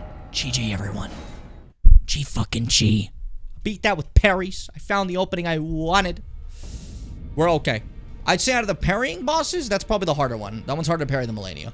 But again, you don't have to parry. You could just like slam a fucking like club in the back of her skull and she dies too. Up to you, you know. Remember to the Twin Moon Knight, R'Lana the Twin Moon Knight, hewn in the Shadow Tree. Sorry, keep fucking saying that wrong. Once a Carian princess, R'Lana disavowed her birthright and chose to stand at Mesmer's side instead, knowing full well that not even the brilliance of the moon could grant him succor. Before long, she became known as the Sword of Mesmer.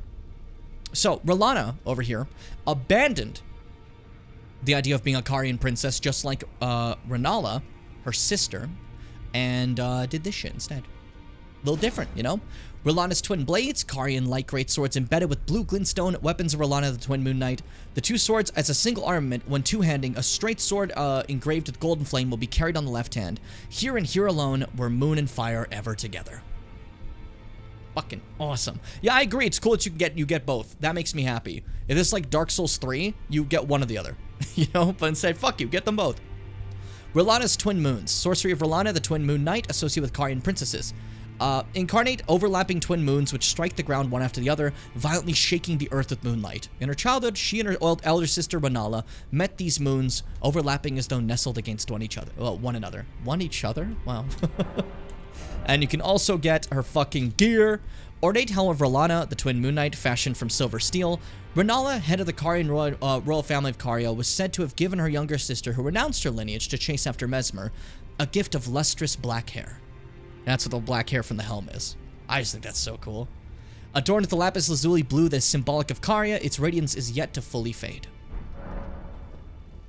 So yeah, that's R'Lana's sister, who renounced everything to go after Mesmer, and there's just this theme of the Carian family really just kind of like, at least the women in the family just really loving each other, you know? Even as R'Lana renounces the idea of the Carian royalty and moves on to do something else, R'Nala's like, well, here's this gift of this hair, and here's this, you know, and then she still does the twin moon spell, you know, and then we've mentioned Rani's just deep love for her mom, and then when you defeat R'Nala, she mentions that she wants like Rani to weave her knight into being, her goal is basically, right?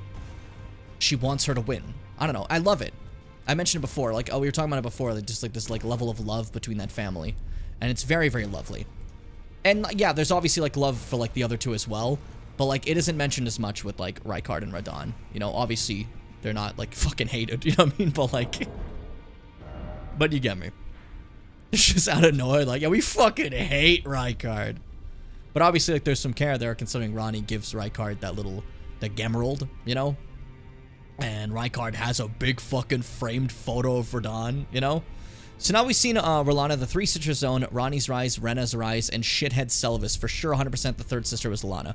Yeah, because at that Rise over here, there's the three. We have Selvis's Rise, which I don't think was originally named Selvis's Rise. It was definitely supposed to be R'hllana's, I believe.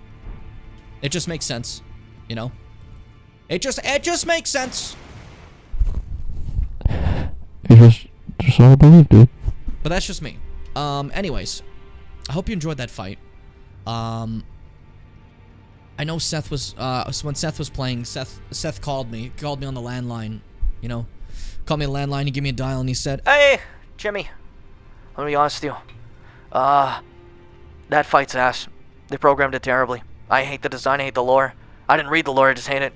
And I think it's the worst shit I've ever seen. And I understood that statement, but I blocked his number after that because I think that was the worst thing I ever got in my life, you know? Gonna call it a night. Thanks for joining for a brief bit, Frog. Always great to have you, man. Always great. That was something that puzzled me before the DLC. What are the Three Sisters? What does it mean? Now we know, but exactly, that's the thing. You know some stuff from the DLC, but people wanted every answer to the story from the DLC, despite the fact that, like, that's not how FromSoft works. Like, for an example, we know where Ornstein ended up in Dark Souls, right? And we know that he was an illusion when we fought him. But we never got a concrete answer if that was Smo we fought. A lot of people like to assume yes, because, you know, fuck him. You know, fucking hate that guy. But, like, that's another thing. We don't know. We don't know. We have no idea. We have no fucking clue. We don't even know who all of Gwyn's kids are. Like, so Yorshka just shows up in 3, and you're like, what the fuck you mean, Yorshka? Namelesskin, we knew he was missing. Who the fuck is Yorshka? You know what I mean? Like, I have no fucking clue. But that's the thing. That's part of the fun of it. You don't gotta know everything. I don't have the DLC. I don't think that was the purpose of that statement. When have you ever called me on a landline to complain about something? I think that was more... What the fuck? Hold the fucking phone. The light. That's so weird. Okay, so what happened for those who weren't, who don't know, who weren't in my room at the time? I know some of you were in here, so you know. As you can see now, there's a lot of green here. This light just got its cord ripped out. The standing desk went up, the cord got caught and just fucking tore out. Huh. Well, I'm gonna see if that's, like, okay. Oh, man, I wish this got rid of the green screen here, because look how nice this lighting looks if it actually got rid of the green screen.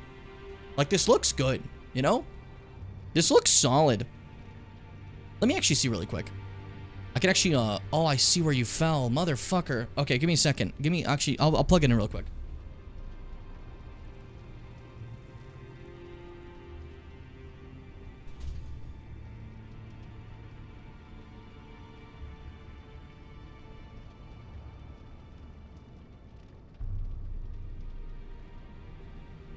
Hey, it's back.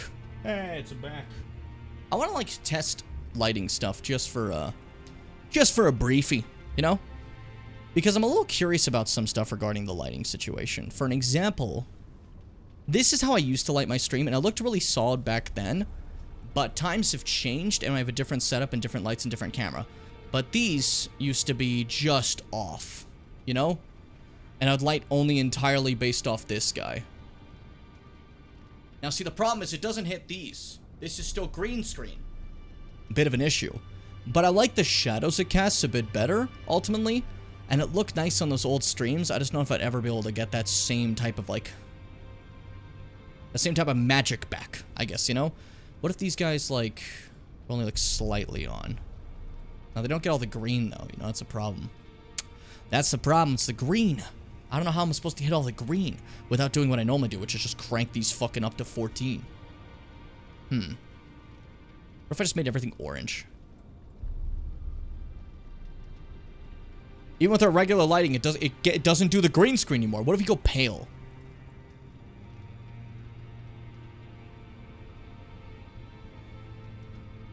I feel like I'm in a horror movie. I'm in Saw 1. This is what they look like in the first Saw. It's the same fucking grading. Pacific Northwest, yeah, welcome to Twilight. This is what it is.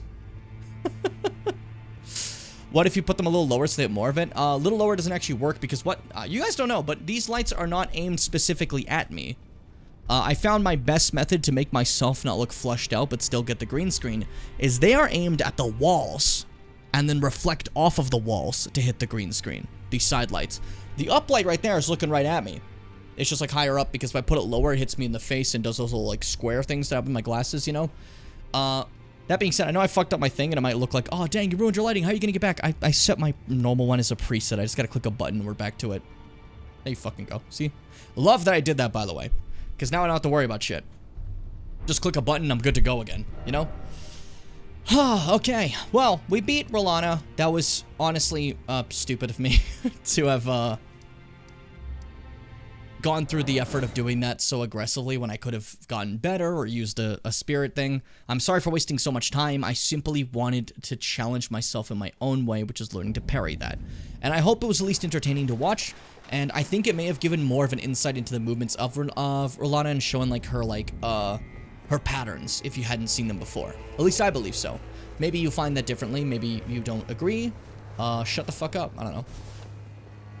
What if get an LED strip and put at the bottom of the green screen? How strong do you think those are? How strong are they?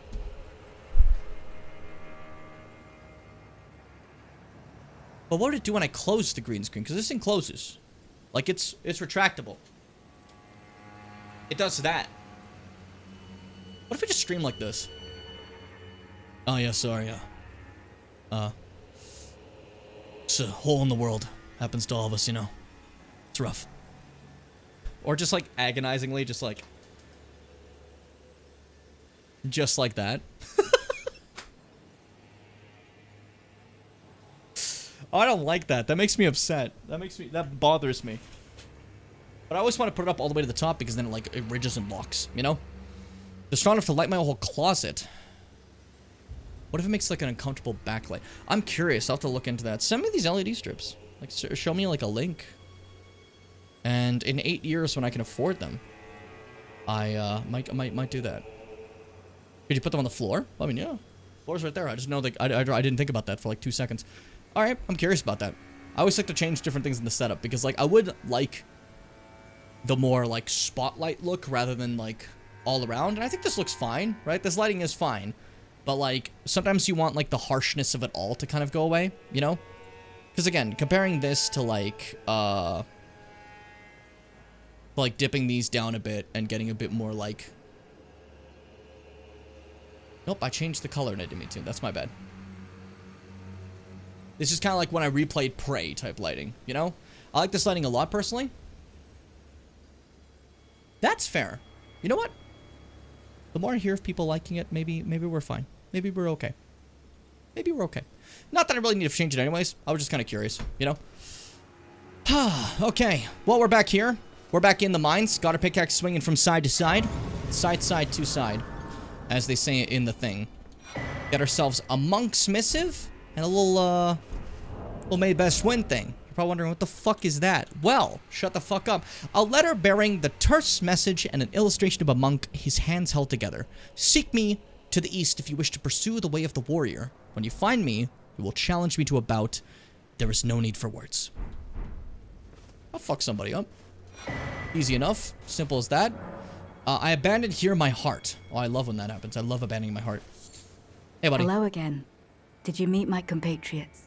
They're quite the congregation. From places as far and wide as you can imagine.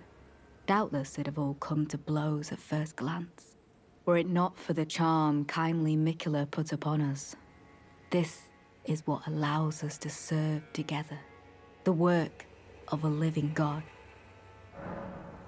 What about Hornson over there? Don't you guys, like, hate him? Wondering about the horn scent, are you?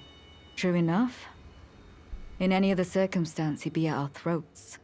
Long ago, Queen Marika commanded Sir Messmer to purge the Tower folk. A cleansing by fire. It's no wonder the horn scent holds the Erdtree in contempt. Yeah, I wonder. That aside, man is by nature a creature of conquest. And in this regard, the Tower folk are no different. They were never saints. They just happened to be on the losing side of a war, but it's still a wretched shame. So, 2 two things. Number one, bye, Mars. It was great having you for a bit, too. I hope you have a wonderful night. Number two, horn scent, as stated there. They mentioned the horn scent were never saints, you know? They just were, war crimes were committed on them. So they're not completely innocent. You know, that's not the situation here. They are definitely being absolutely attacked, and it's horrible. But there's stuff that they've done, too, that we're gonna get to. And it's questionable. Dare I say. Just a little. Just a little. Hey, buddy. You have a knack for timing, my fellow. Yeah, I'm really good at it. I found the site of a new cross. Take this. New cross map. Thank you. Mikola has said as much himself. He wishes now to throw it all away. He says the act, though undoubtedly painful, will sear clean the Earth Three's wanton sin. The truth of his claim can be found at each cross, which is evidence enough to earn my belief. There's a bit of a problem with doing all the DLC and wanting to get it done in 2 streams. If I wanted to do that, why the fuck did I do the longest Merlana fight of my life? I'm so stupid. Go to the misshapen tree of Umbra. Oh, In that dumb forsaken motherfucker. place, blood must spill. The blood of your fellows, the Earth Three faithful. Alright, well there you go. Thank you for the little tippy. That's not that important to me. Right now what's more important is gamers. More skibbity. More skibbity. I have to gather as much skibbity as possible. Because what a lot of people don't know about skibbity. I can't say it like that anymore. It's getting to me. Getting the higher skibbity really helps though. That Merlana fight, I would have beaten it way faster. A big problem is my attacks half the time weren't even doing like yellow damage, which like you want, you know? But with just a little bit more skibby, that would have been like, oh, just primeval. Primeval? See, what Letta says here is very important. A lot of people ignore the fact that they were simply on the losing side of the war. It's still wretched shame. For reasons we'll get to, a good chunk of people wholly demonize the Horn Scent and act that the crusade is justified. But like, a war is a war, a crusade's a crusade. No matter what cause, it's not justified. But that's the thing, like, nothing's justified in Elden Ring. You know?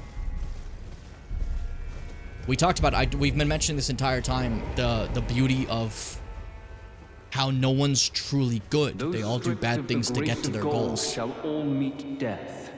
Yeah. In the embrace of Messmer's flame. Hey, Queenline, how you doing, buddy? Look at this guy. For Mesmer's flame! For Mesmer's flame! For Mesmer's flame! Stop trying to jump at me. Do other moves. This is like everyone when they do it, like they fight a boss in PvE.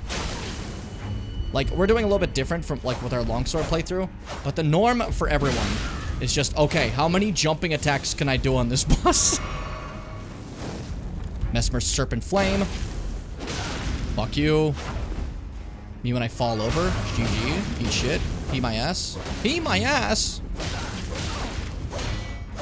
I love the sound he makes when I hit him. He goes, oh, oh, oh, oh, oh. Stupid. Stupid. Yeah, exactly. The ball cut. It does. A lot of people don't know it really helps defend. Hold up. I need to grab the skibbity. It was really bothering me. You're doing it again. I joked about spamming that, but you're actually doing it. You're better than this. I think. I don't know you. Uh-oh. That was close. I nearly died. Just stab him. Mark my words, graceless heathen. Thou shalt not evade the flame of Messmer. I don't want to do that guy's questline. I feel like there's limits to what I want to do. I never said I was going to do everything. Okay? I just want that out of the way right now, just known. That is a kind of nothing questline. That might be the last time you ever see that guy. If I'm being completely honest with you. So, let me explain. What that guy does is he's like, oh, for Mesmer, and he invades you. And after you kick his ass a few times, he's like, why am I here? Why do I live? Who am I truly in this indecisive world? And then you give him like one of 2 items. There's 2 items, right? 2 choices. One is go fuck yourself, the item, which just kills him. But it kills him in a special way, so you get his armor. The other is, hey, you're pretty cool. And he's like, you're my master now. Spirit summon me whenever you want, sir. And it's like, I don't want you. I don't care. You're nothing. You're a nothing guy. You're a nobody. I'm mean to this guy. You're nobody. Nobody's ever gonna love you. I feel that's a little cruel. That's taking a little bit too far, you know? I'm going like two in the reverse method of just being an asshole. I'm the villain. I'm the curse. I'm the curse. That's Alex Mercer. My name is Alex Mercer. I'm the curse. Alright. We're here for a couple of reasons. Number one, I think I'm being chased by horsemen. I'm gonna rest so you stop doing that. I don't trust you. Man, you could have had that mushroom top on your side and you treat him like that. You mock the sheer power offered at your feet. You and bowl cuts. Of course you're a Beatles fan. Basically, he's just on the floor crying, begging for America's light to reach him and use an item that bestows light upon his soul or whatever, fucking whatever. And he's like, oh, I'm a summon now. Yeah, that's literally it. There we go. Get my skibbity up. I'm a stronger man than I once was. Stronger man than I once was. Give me more skibbity. And this says, I abandon here the flesh of my body. And then here's a monk. This is Dryleaf Dane. He's on the team with Mikola, right? We're gonna go ahead and do that little pose he said for us to do. Fucking crunch my knucks together, and he's like, oh shit. Alright, we're gonna fight then. Because that's what he wants to do, remember? It's a nice challenge. And this is Dryleaf Dane. Another type of weapon that you can get. Part of this DLC that's really fucking good and fun is hand-to-hand combat. Sick as fuck. Because in Elden Ring, fists are incredibly weak compared to other Souls games. But, what is happening in this fight? I wasn't fighting. I was just going and explaining stuff. But unlike other Souls games, fists are kind of useless in this one. You can kind of upgrade them by having strength up in different ones, and you can actually beat the game with them. You can't really do that, because they don't scale with anything in Elden Ring, so fists were kind of useless. So people were like, oh, no unarmed builds, and they made a full unarmed moveset, and you're like, ah, okay. It's close range, as Fitz said. Super strong, though. Jim, you were in a fight. Put this away. Put that away. I don't think I can parry unarmed, though. Which would make sense. Fucking just beat my shit and he shoulder checked me. He gun-deered me. But because of the range difference, I can kind of just, even with the longsword, just keep him at bay, you know? Which is something that longsword doesn't normally can't do, because it's just a straight sword. Not as long as some other weapons, you know? Normally, like, it outclasses a dagger at most. But with this, it's like, oh, he's fucking punchy boy. You can't do much. And then that attack's dangerous. It's the charge attack. It allows you to soak up damage and go for a big punch. Kind of having that hyper armor. Really fucking good.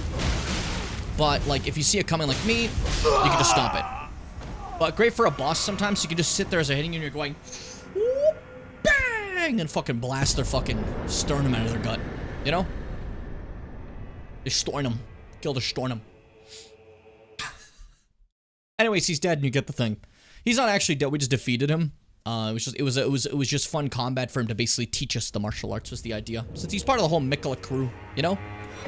So now we get the Dryleaf arts. And just to show you an example of them, you just put them on. And they're kind of just like, just bare hands, see? And you just fucking go, fucking kicking shit. Kicking ass like me. Horluing that. Up, bang. And then, bah, bah.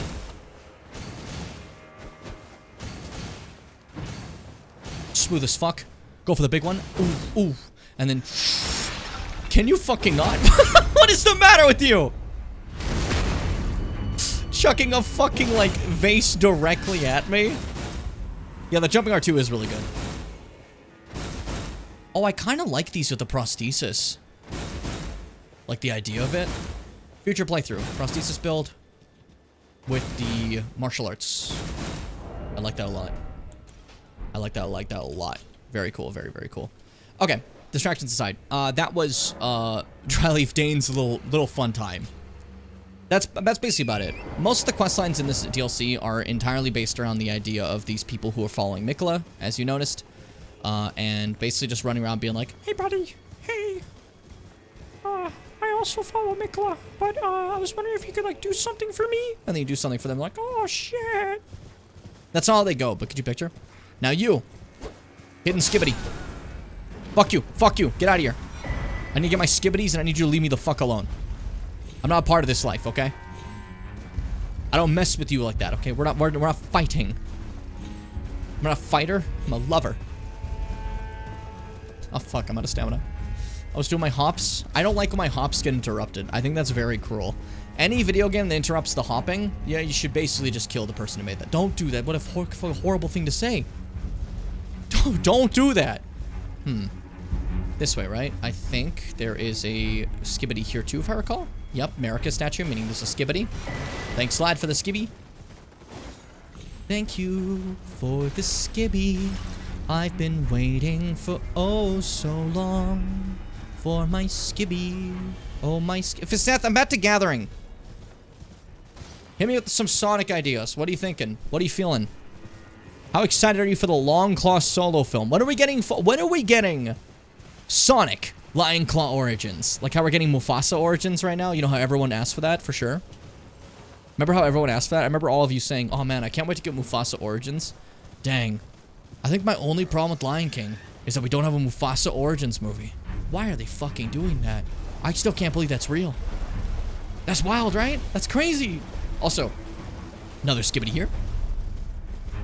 His origins are kind of already in the first movie. Yeah, they're fully explained. There's no fucking reason for you to tell me more. I know who Mufasa is. Yeah, but did you know that when he was a kid, there was gonna be an attack of like a herd of antelope that that are bigots, and he stopped it with his bare hand? Like, no, but I didn't really care to know that. So why did you tell me that? I don't know.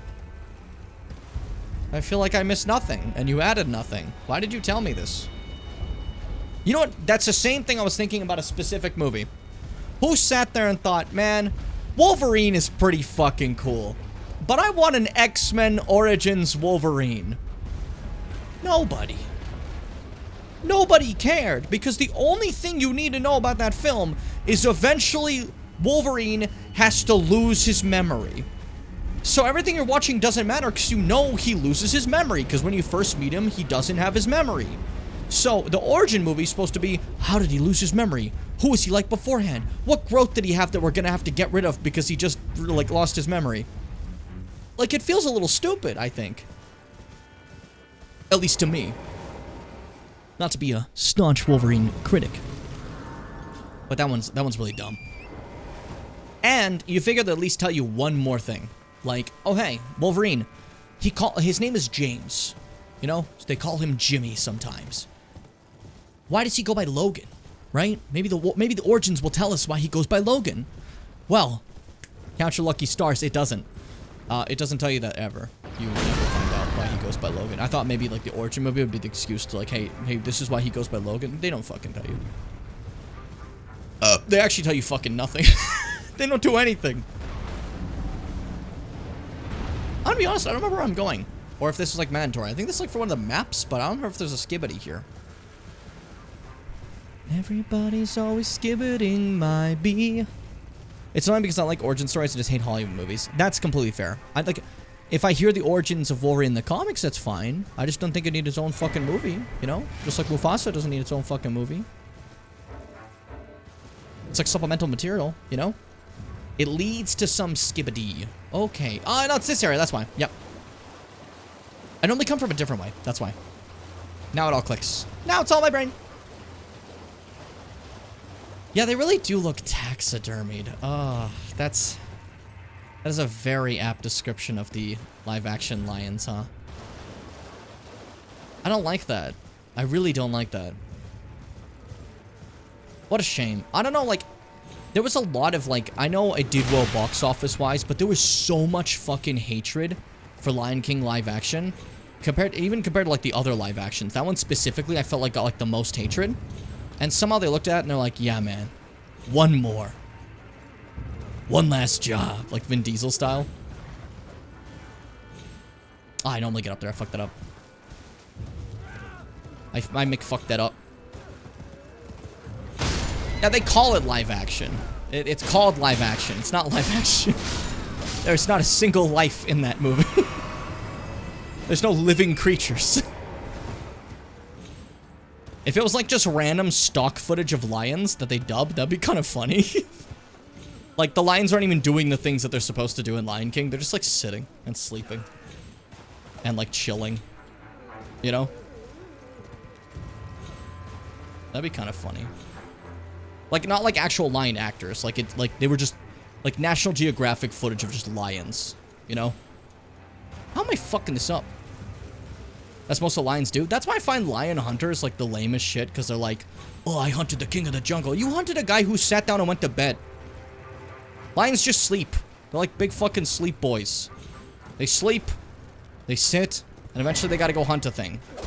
They're not like fighting aggressive guys. They're also not the king of the jungle.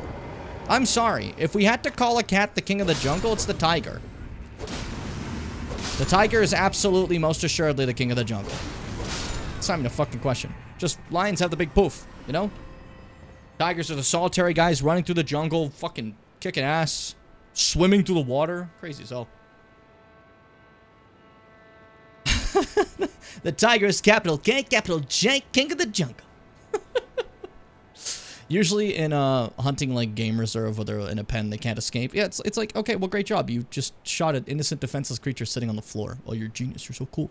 Oh, so wicked guy. Fuck you. Eat shit. Absolutely rancid. Anyways, that was a skibbity I wanted to grab here. And to grab this map where most people, including me, did not find this map for most of the fucking DLC. This is absolutely the most hidden map in the entire DLC. Very, very, very easy to miss. It's not a great path. Let me tell you. It's a toughie. It's a toughie. Stop saying it's a toughie. You just said it like 4 times. And then over here, because I also want to go over here for a skibbity. Skibbity, skibbity. Let's get skibbity, skibbity. Guys, I already moved on. You gotta keep up with me. But yeah, in regards to, tigers. Right? I was always fucking crazy that, like, this huge, massive fucking cat. Huge as fuck. Big as bricks. Biggest one we have. Not counting a liker. Big boy. Fucking, is this solitary dude who just walks around doing his stuff. Most coolest color of a cat I've ever seen. That just, like, is an existing animal. That's crazy colors. And, it also, by the way, if you see this right here, this is Spirit Spring that's been sealed. That happens here. But they can also fucking swim, and they like to. And that's so cool and cute to me. But if you break the sealing, all these Spirit Springs, they go back to function like they do in the Lands Between, which allows you to just jump. Which I think is a fun idea. The idea that they're sealed here in the Land of Shadows. Don't worry about that dragon. He's having fun. We're not gonna fuck with him. He's not our problem. If anything, he's more our friend. You know? Tigers are rad. They're absolutely rad. Favorite fucking animal. I love tigers. So cool. Never would want to be anywhere near one within like 8 kilometers at least. Like, I know a lot of people are like, that's my favorite animal. I just wish I could be somewhere near it. No, fuck you. I love tigers. I don't want to be anywhere near a fucking tiger. Are you kidding me? It's best for both of us that I stay as far away as I can. It's not good to be around tigers like that. Not just for your health, but leave them the fuck alone, you know?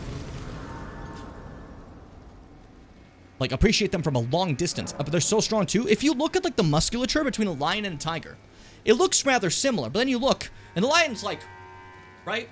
And the tiger's the same pose, but, like, the muscles are fucking boom. They're huge. They can fucking backhand and kill a bear. What the fuck? What do you mean? What do you need that strength for? It's funny, because everyone always thinks of cheetah, right? Like, that's one of the big cats. I'm pretty sure cheetah's a different family. I think it's technically like the biggest of the small cats. It's not a big cat, if I recall. Cheetahs, for example, are like, by comparison, not very strong. You know? They're very fast. Their claws aren't even like that sharp. They're kind of like duller because they're supposed to like dig into the ground to like pull them forward, you know? You just fucking throw that thing. Don't do that. But I'm saying, like, you know, if you get like a cheetah in the wild, you could probably fight it off and it'll just leave. It's not worth the energy to expend on you. You get a tiger in the wild? You're not fighting off shit. Oh my god. I love when people like on, like, I've seen some people on like TikToks that are posted and stuff be like, I could probably like fight off a gorilla for a bit. Shit like that is insane to me. I don't think people realize how strong gorillas are. It's like us. Picture the buffest person in the world. Times that by like 40. That's a regular gorilla. Holy shit. They will just grab your skin and rip it off your face. It's very easy. Like, oh my god. Anyways, hello? Carved words coalesce. I abandoned here my eye. Another skibbity. Another Mikola cross. This is what I found the most hidden. For a lot of people, they tend to miss this one entirely because it's up here. Which, totally fair. It's not a very easy thing to spot off the bat, you know? So, I definitely don't blame anyone for ever missing, that Mimcola. That Mimcola. How did they get me? That's so stupid. We're gonna head back to the Morth ruins. I just want to grab into the skibbity. People who've never interacted with wild animals seem to think that they have what it takes to survive a wild animal attack. It's just... like gamers. There's some things that humans can fight off. Yes. Okay. But there's a reason a lot of these animals have a reputation of being something that's very strong and you don't stand a chance against. It's because when it comes to pure strength, they're better than us. And that's okay. We don't have to be the best at everything. You know? We can lose some things. You know? At least it makes sense to me. But hey, that's just my opinion. It's a game opinion. What if that's what game opinion is about? It's not called game opinion. It's called... It's called game theory. Fuck, I forgot already. That's my game opinion. It's this review series. Wild animals are insanely strong. I've seen people said who could fight a gorilla, and oh my god, you couldn't. That's exactly what I was just talking about now. Did you hear that part? I was doing the whole gorilla spiel. Gorillas are huge. There's this one, like, National Geographic thing where they do the only thing you can do. A gorilla gets close, you just stand there. And you don't look in their eyes. You just stand like this, right? And that's it. So they're just staring like that. And the gorilla just grabs the guy and just pulls him and puts him over there and leaves, you know? But he just does it so calmly. He just, like, lifts a whole human being way bigger than me. And just hoists them and just puts them there and walks away, you know? And no one's gonna fight the gorilla after that because they're like, okay, if we agitate him, this gorilla will rip that person in half in a second, you know? So instead, everyone just goes like this and just, don't look at him, don't look at him. Because if you look them in the eye, you're dead. Important to note that the specific gorilla is a silverback gorilla. So, like, you know, not like a regular ape. So that's a big gorilla, you know? It's a huge and very strong gorilla. Anyways, welcome to Bonnie Village. This is a jar village, much like what we've seen before in regards to Elden Ring. This is very, very, very similar to like Jarburg, right? All these jars around and stuff. And you're probably thinking, oh yeah, fuck yeah, let's go talk to some friendly jars. But there's kind of none of them here. There's just a lot of weeping people, you know? And we get over here and we're like, oh, a potentate. Why is the potentate carrying a butcher's knife? That's not what Diallos did. This is wrong. And you're starting to notice there's some problems here. Maybe, who's chucking shit at me? So, obviously, potentate in this world is a little different than the potentate that's in the regular lands in between. We'll explain that in a second. As I kill this guy, because he's bothering me. Whoop. And... fuck, I thought I could get that shot. Fuck you. Nice. You do not look a gorilla in the eyes. It's a threat to them. You do not show them your teeth. You don't... yeah, exactly. Different animals have different things that are considered threatening. Gorillas is looking directly in the eyes and showing your teeth. Yeah, I guess if you want, like, to get fucking destroyed, you can just look at a gorilla and just be like... big smile. They'll kill you. Ruin you.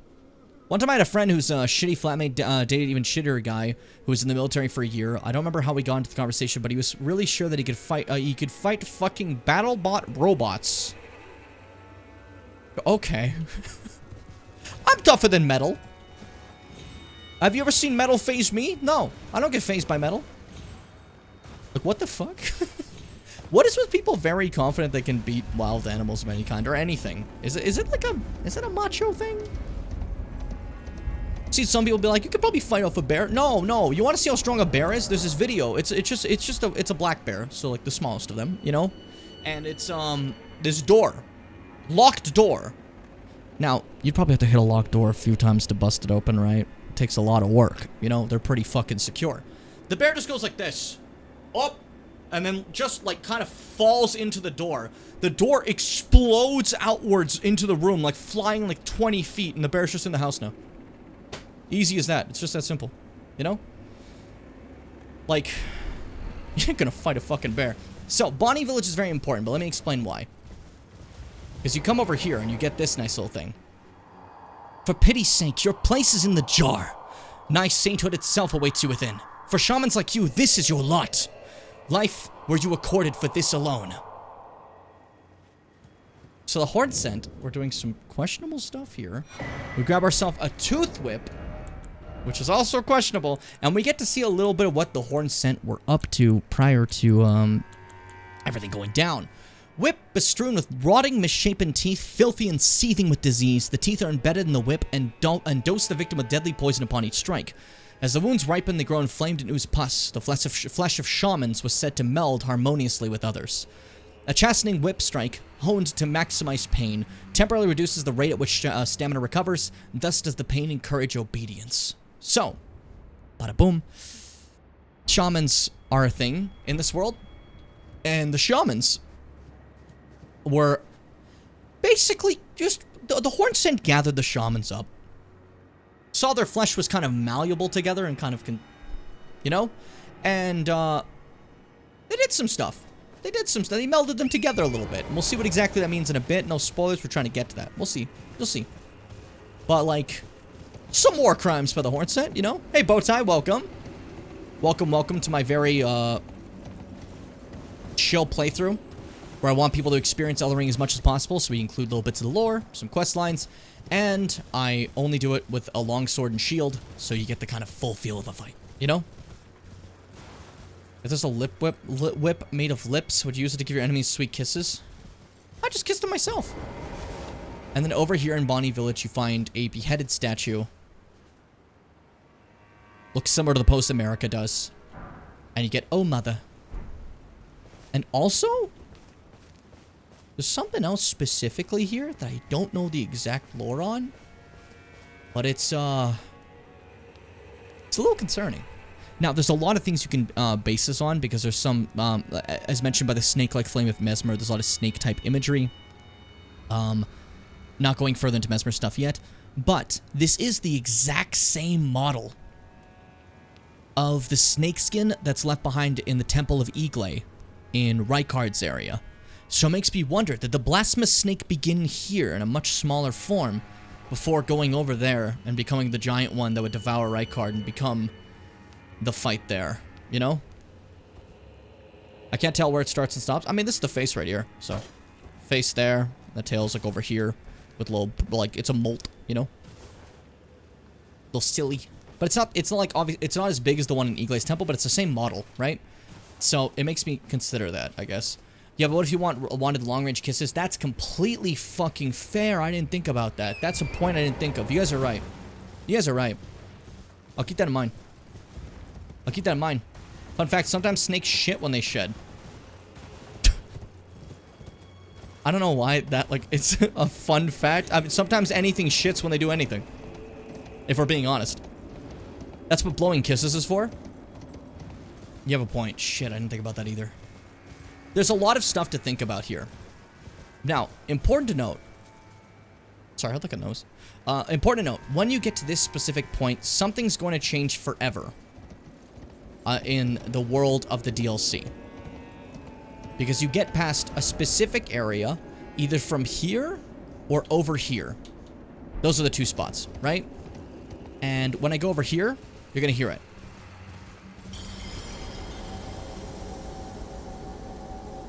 And gold falls from the sky. Somewhere, a great rune has broken. And so too has a powerful charm. This is where we find out something.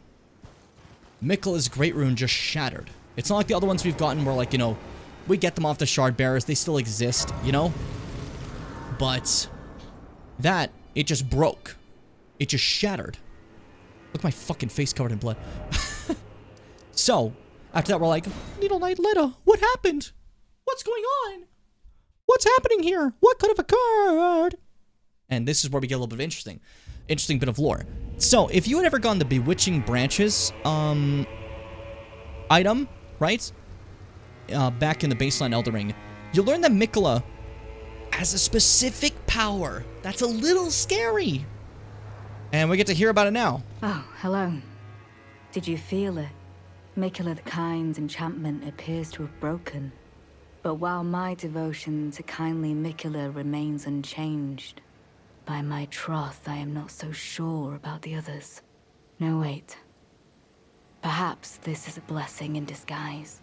I can wield my sword to cull the undeserving, those unfit to bask in tender Miquella's presence. I should have thought of this earlier. So, Miquella has charmed all these people, all from various different backgrounds, with various different masters, into being Miquella people now. Red flag. But, I don't know if you noticed, Leda here was always a part of Miquella's team. But now that the enchantment's broken, she's quite different from before. She's not like, hey, let's jolly good go together. Now she's like, I should kill everyone who's not on her side. No, that's a cool idea, I think. Like, I didn't think about that till now. I think it'd be funny if, like, everyone who was on our side, I walked up and I just, you know? I think I'm not saying anything big about it. I just think it would be funny, that's all. Like, that's her right now. Very interesting. Right. It's time to begin ferreting like, out her first thought. those of us who don't deserve to be at kindly Miquella's side. So this is where we can suggest people for her to kill. Alright? Which is a little morally questionable, but I promise we need to do this for lore. Also, Bowtie, I didn't see you ask for that. But if you're rotting, I don't know how I feel about it anymore, you know? Suggest Tiolier. Tiolier. It's true. His devotion to St. Trina is plain to see. I fear his vows to Miquella the Kind are merely secondary. But for this very reason, Tiolier is incapable of betrayal. St. Trina's love for kind Miquella is boundless. She is, after all, his other half. Or perhaps her feelings go beyond even that. Even if she was left behind, I doubt her heart would waver. So, little reveal there, St. Trina is mentioned before as another part of Miquella in some of the lore as a an aspect of just like, hey, let's just sleep and relax, everybody. Hey, I'm giving you peaceful dreams, you know, and you go to bed. One of the more, I guess, benevolent beings in the game. But important to note, similar to how Radagon Marika exists, there's Miquella St. Trina, two different sides, right? Which I think is very interesting. But I do like this thing of like, oh, Tiolier, he likes St. Trina. He wouldn't be that focused on Miquella. But he's not gonna do anything. Leave him alone. So, you can suggest him, but I just wanted to get that little thing. Right. Nothing happens with Those it. of us who So, don't we suggest the deserve Horn to be Scent, a who is kindly- fucking standing right next to us. This is a very awkward thing to suggest while he's standing right there, but okay. The Horn Scent. On one hand, he trusts Miquella the Kind to bring salvation to his people. With the enchantment lifted, his vengeful passions may once again ignite. But surely he'd be mindful of kindly Miquella's promise. On the other hand, the Horn Scent does present his own dangers. Perhaps your concerns are well-founded after all. Allow me some time to mull it over. Mull it over. Go crazy. Mull it over. Mulligan. Literally the first thing she decides to do, yeah, she wastes 0 time. Just immediately says, you know what? The enchantment's broken. I'm myself again. We should kill anyone who's not 100% ready to go. That's all I'm saying. We'll fire them. Maybe out of a cannon to the sun, am I right? Like, come on, let's be real here. Allow me some time. Yeah, allow me some time to mull it over. It's okay. All right. Horn Scent. Hey, buddy. Intriguing. What remains there to be He's said? fine. Do you presume us allies even now? Though Miquella's spell is newly broken, I must profess, the spell mattered little. Uphold his covenant, Miquella shall, and in godhood redeem our rueful clan. Then Marika and vilest Erdtree both will at last be from divinity wrenched. And surely, contented I will be. So, as he says there, he's like, oh, you know, I'm still on the side of Miquella. that enchantment didn't really matter. If I think about it, he's gonna take away America's divinity and he's gonna be the new god. So, doesn't really matter ultimately. And surely after all that, I'll be content, right? Right? But first, clear resounds the call of vengeance. The Impaler, Mesmer, must pay his due. In vengeance for the flames, my blade I wield. How And could I immediately allow decides, myself to fuck, I forget? gotta have vengeance. Revenge alone assures me peace of mind. Yay, cycle of hatred, yay! Think not to hinder me upon my path, lest you too wish to face the reckoning. Yeah, so he's now going full force vengeance against Mesmer is his goal. And then we're gonna take a little bit of a break to sit down, and he's gonna despawn. Good boy. And then we're gonna go back to Lita now after that, and she's had some time to think it over. Ah, there you are. It took me long enough, I know. But I've made my decision. I believe it wisest to eliminate the Horn Scent. If he were to point his blade at Sir Mesmer or Queen Marika, perhaps it would not matter. But vengeance changes a man. And one day, his blade may turn towards Miquella the Kind. Kindly Miquella is, Preemptive killing. after all, the true golden child. Even if he discards every last drop of his being, his lineage will always remain. Yeah, you know, normal stuff. I believe the Horn Scent, he never placed his full Sorry, my trust bad. in me, even under the effect of kindly Miquella's spell. I do like that. You must Even under the effects of the recognize spell, still something. never trusted. The scent of the killer that slept within me, the stench of crusted blood. I will have his revenge on Sir Mesmer. There is only one place he will go. The Black Keep. I wonder if that's visible from here. It's this evil fucking place. I will follow the Horn Scent to have his revenge Okay. at Black Keep. We're done. Now, there's one more NPC encounter I want to do right now after the breaking of stuff. Two more, actually, sorry. First, I'm going to go over here where we saw more, for an example. Why is there a commercial for a show where they're giving four with big dick energy playing in the background? I have no fucking idea. Giving CPR. Okay, that's weird. Hey, buddy, how are you? Kindly Miquella has discarded his great rune. The fog that vexed my aging faculties has been lifted, and follies better left forgotten haunt me once again. Love that line. Once, in an attempt to free Lord Moog from his enchantment, I challenged tender Miquella, only to have my own heart rather artfully stolen. Big I knew lord. not how weak I was. I believed that with sufficient mastery, even an Empyrean would be within reach of my blade. I could not have been more mistaken. Miquella the Kind is a monster, pure and radiant. He wields love to shrive clean the hearts of men. There is nothing more terrifying. That description is amazing. Basically pointing out that, like, all this wrathful god shit, the power they have, means fucking nothing. Miquella uses love. The most dangerous of weapons. So, as he said, Mog, as we fought him, the one who's obsessed with stealing Miquella from the Halig Tree, right? He tears Miquella out of the Halig Tree, who is in the middle of the process of trying to use the Halig Tree to grow into an adult, and brings him over to his little blood area, fills him full of blood, and keeps him in a cocoon and stuff so he can get to the Land of Shadow. Mog was not doing that of his own accord. Mog was enchanted. Meaning, Mog beat the allegations of being a fucking creep, okay? He's still fucked up because the Lord of Blood shit is stupid as balls. He's running an MLM for dipshits. But like, you know. And ultimately, Ansbach over here noticed, oh shit. Uh-oh. Mog's enchanted. And he's like, I can fight an Empyrean. I can beat him. And takes his old blade, getting all ready, and Miquella says, up. Nope. So, that's fucked up. Isn't that a huge lore reveal? I don't know. It's wicked to me. I love that. Oh.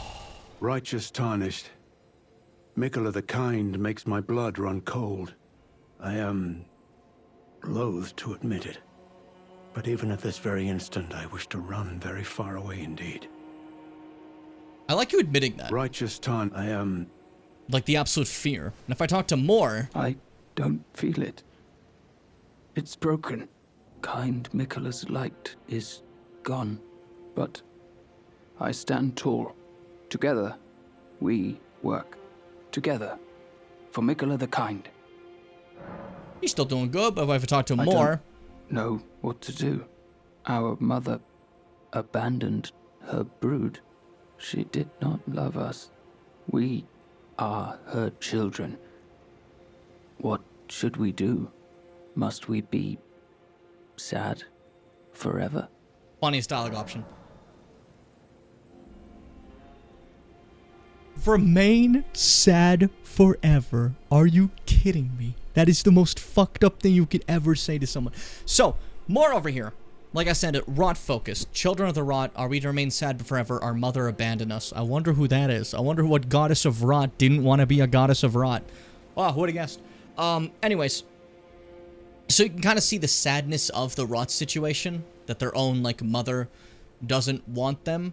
But at the same time, you can also see the Millennia point of view of, like, I don't want to fucking rot, dude. Are you kidding me? But yeah. In regards to this, though. If I say remain sad forever, he dies. He just dies.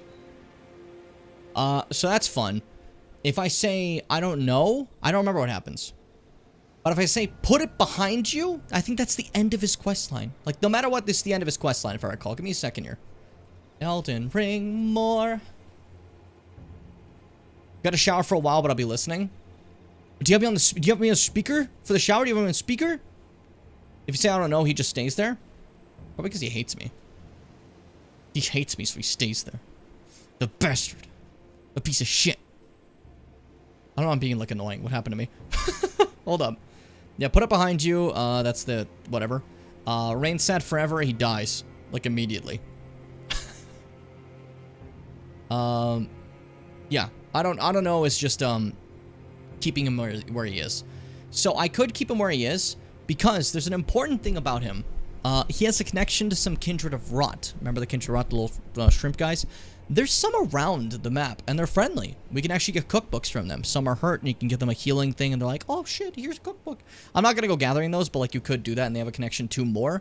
I'm instead just going to advance this storyline to a place that we can talk about later, which I think is more right than just leaving him here forever, you know? So, put it behind you.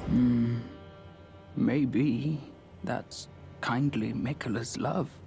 Love for all the unloved. Love to banish the pain. You rocking a stand disc, Jimbos? No, this is just what I look like when I sit down. Goodbye. It's a fucking lie. I don't know why I said that. Nah, there's no stand desk here. This, like I said, this is just like what I look like when I'm sitting. Now I'm gonna stream from this angle now. This is a good stream angle, I think. It's very powerful. I can see the game very well. I can see so much of the game. There's a lot of game to see with this way. You guys don't understand, but there's like plenty. You never tried streaming like this or like playing a game like this, but this actually makes you fight better and stronger even. Imagine someone actually stream like this. Yeah, this is driving me insane. I have to bring it back up. It was actually driving me like, I feel like I was gonna throw up. Just like the angle of looking at my screen, I didn't like it. I'm very nearly touching the ceiling. Where my desk is, the ceiling's up there, so I still have more space. There's a secondary lower ceiling right there, and that's fucking... So, uh-oh. You know? You look like someone standing over your shoulder helping you. That's funny. Now, we have one more person I want to go visit, which is someone who's weak as a kitten and thick as two planks. The classic. So, Tiolier, how you feeling with the whole rune breaking? How you doing? Hopefully you're feeling fine. I can see in your eyes you're feeling just fine. Oh, are you not affected?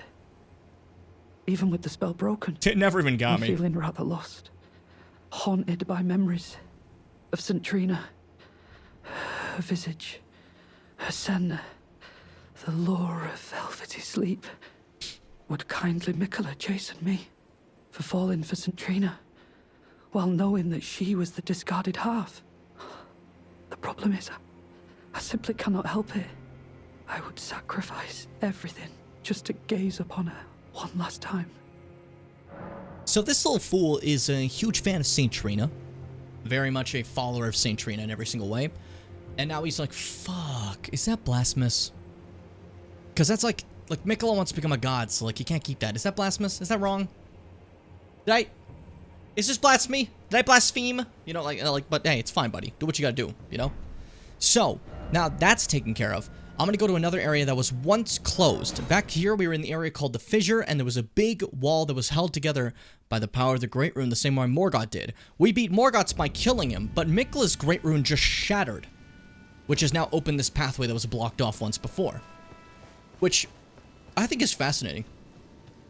Like that way of doing it instead of the normal way, which would be to defeat the demigod, and you get this fucking 6-shot, fucking cool stone coffin fissure, where all these coffins pull together, all these corpses that have been sailing through the seas in giant, like, cemetery boats, basically, right? Everything ends up in the land of shadows eventually, but you may notice something pooling out of them. These bodies have dissolved over time, kind of Aldrich-esque, into sludge that is seeping below, which is gross. So gross, dude. But hey, I'm not gonna knock it. It's part of life, you know? Which naturally happens to corpses, by the way. Yeah, it's real. That's what I'm saying. It's part of life. I can't knock it, you know? It's just gross. It's gross to think of, but yeah, we do dissolve. It happens to us. Part of life. One day you'll be sludge. Well, not your skeleton. Your skeleton's still gonna be there. That'll, like, break apart for other reasons. We walk over here and... Uh-oh, Dark Souls! Oh, Dark Souls! And just like Ring City, it's one of those ones where you land and just don't take damage for some reason, which is a bit of fun always, you know? Don't get used to that. You'll get yourself killed. And you can see there's yet another one of the Miquella things here, meaning a skibbity, which is what I was going for originally, forgetting this was locked, but it worked out because then I could show you the locked door, so I think that turned out pretty okay for me. Don't chase me! You gotta yell at them, it stops them. Really gets them to focus up. Really gets them to learn and listen. Skibbity fragment. And here, I abandon here my love. Here in this area, Miquella cast away something. Specifically his love. And this little goober over here will explain to us what exactly that means. I think it's this one, right? Let's see.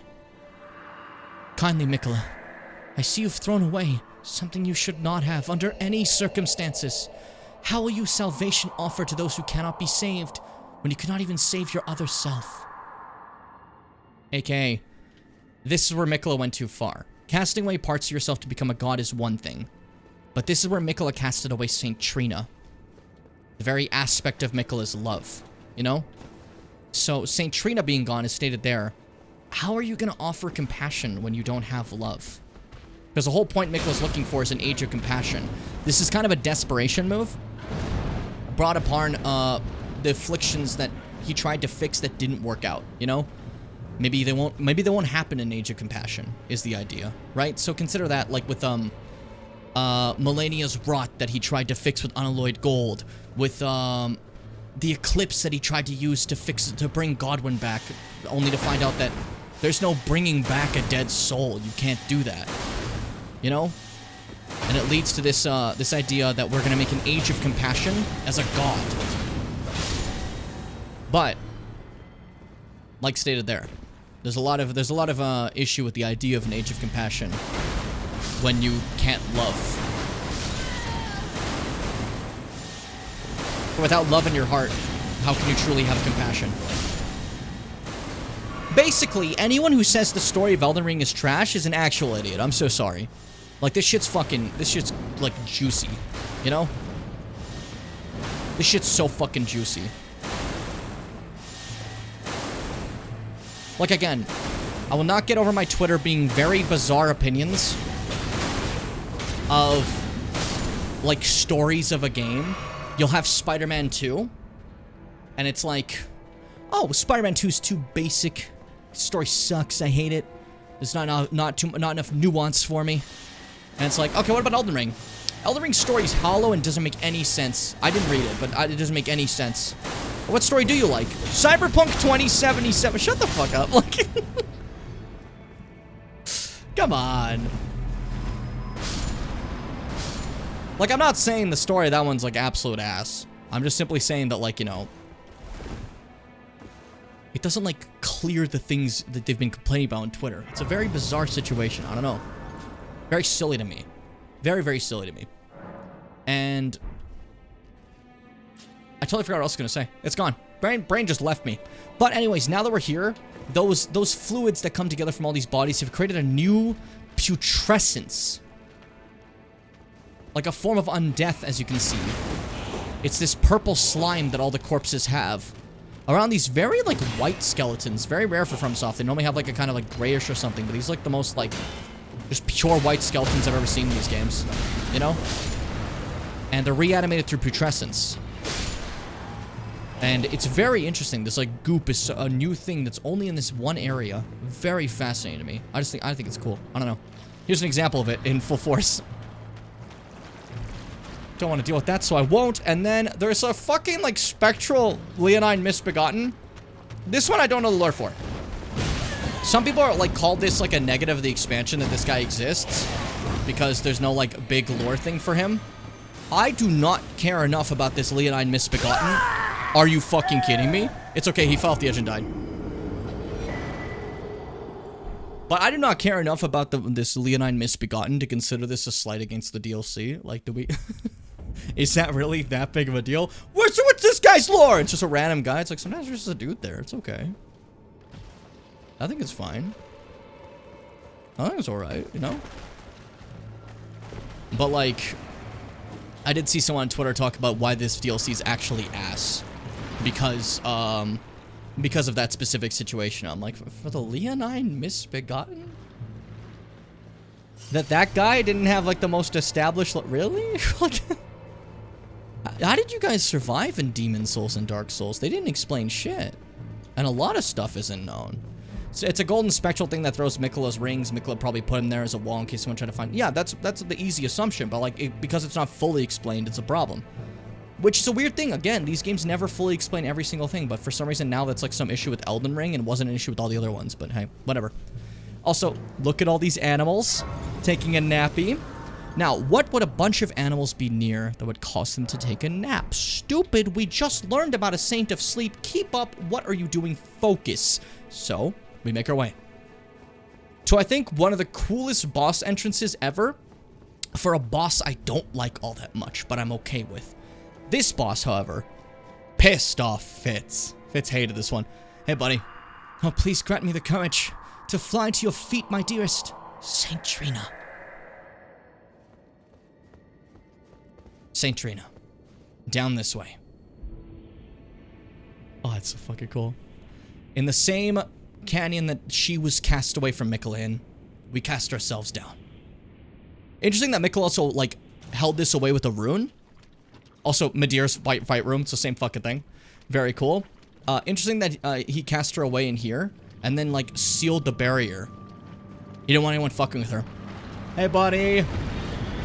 So what if Orphan of Cause had a horse? Oops. I just wanted to heal. Bad move, I know. Bad move, I know. My mistake. Yeah, so Orphan of Cause is a horse now. They call him Horson of Cause. And, yeah, that's basically just it. It's a putrescent knight. It's made out of that goopy fucking corpse putrescence. And is animated to seemingly protect Saint Trina. At least that's my assumption. Let me heal. This fight is a little tough to hit, as you can see. And also, I'm getting stuck in the heal loop. That's my bad. You always gotta wait for a better time to heal instead of just spamming it and burning all yours, but hey. It's also funny. Shit. I didn't know it counted as a hit spot. Oh, no! It's like the scream. Oh, whoop! I didn't think that'll break my shit. Doggy. I like calling a horse a doggy. It kind of gets to me, you know? As you can see, this boss has less health than Rolana we just fought. Or at least, we do have more skibbity, so maybe it just feels like it has less health. But overall, it does feel like a little, like, less tankier than some of the the Aussie boss fights. I didn't mean to say that. Some of the other boss fights, you know? Overtuned 2 out of 10. That's every fucking review on Twitter. It's making me lose my fucking mind. It's making me fucking lose my actual mind. I can't be on Twitter about games anymore. Fucking any game comes out, it's good for like 3 months, and then afterwards, like, this sucks actually. This is the worst actually. Elden Ring wins most anticipated game of the year 2 years in a row, then wins the game of the year. Then the DLC comes out. Elden Ring was never good. Elden Ring was always kind of ass. It's about time we talk about that. So what do you fucking mean? Spider-Man 2. People are like, oh man, that was fun. Actually, it sucked. It sucked because they don't talk, they don't say like slurs to each other. It's like, what the fuck? And then, Tears of the Kingdom comes out, everyone's having a great time afterwards. That was the worst Zelda game. They never made a worse one. It's like, what the fuck is happening?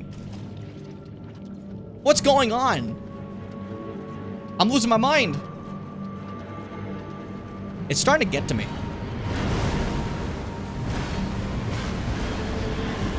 Well, there's people are never happy, and then, like, people are just, like, bizarrely hating more than they normally do. But it makes me wonder. Dark Souls 3, I guess, was also, like, kind of hated. It was a bit more divisive because that had a cut story that people wanted to have more than what we actually got. Even though I think what we actually got was overall better in the end. Dark Souls 3 had a divisive player base because of that, right? And then, but that same thing, now people are sitting there being like, actually, Dark Souls 3 was so good. Elden Ring failed to capture the beauty of Dark Souls 3. It's like, you guys hated this before. Shut the fuck up. So I'm wondering when the next game comes out, is it gonna be like, well, Elden Ring was so good, but FromSoft really missed with Gunglorkin Reeker. You know? And like, we're gonna get to Spider-Man 3 and they're like, oh man, Spider-Man 3, the chemistry of the characters is off. I miss how they talked in Spider-Man 2. You know? They were more edgier and like said more slurs back then. That's what people were saying about like Spider-Man 2018. What the fuck? What did they say in 2018 that made you guys think that they were like less polite? What's happening? I'm so confused about that. You're like, 2018 is a masterclass of storytelling. Spider-Man 2? No, I don't feel it because like Peter doesn't talk like a human. He doesn't talk to his friends like a human. He never reacts to anything. We're just making shit up. I can make shit up too. My favorite part was when Kraven whipped out his cock and said, light the fires. And then like fires lit up and it went, you know? See? It's easy to make shit up. Except for the new Zelda game on Friday. It'll be really good on the Friday, and come Sunday, people will hate it. Nah, it does look really fun. I'm very excited to play that when I get a chance, I think. It's the same thing that happens with Pokemon. Whatever the last game is sucks and is worse until the next installment comes out. Yeah, people are fucking praising Sword and Shield now. Are you fucking kidding me? Scarlet and Violet is way better than Sword and Shield. Come the fuck on. Like, don't be wrong. I don't hate Sword and Shield. I don't hate any Pokemon game. I actually, like, have, like... I still have fun with all of them. But I do have a least favorite, and it's Sword and Shield. You know? Which I think it's fine to have a least favorite. I feel like I'm overly focused on that and not focused on this motherfucker, which will get me killed. But hey, I digress. I keep forgetting to summon Freddy. I like Freddy. Freddy's a good boy. But I keep not using him for shit. I don't mean to. It's not supposed to be like, no mimic run, I'm so cool. No. Like, I think mimics are cool. Part of the game. Summoning, you know? Careful. Oh no, my shield! No, he yelled at me!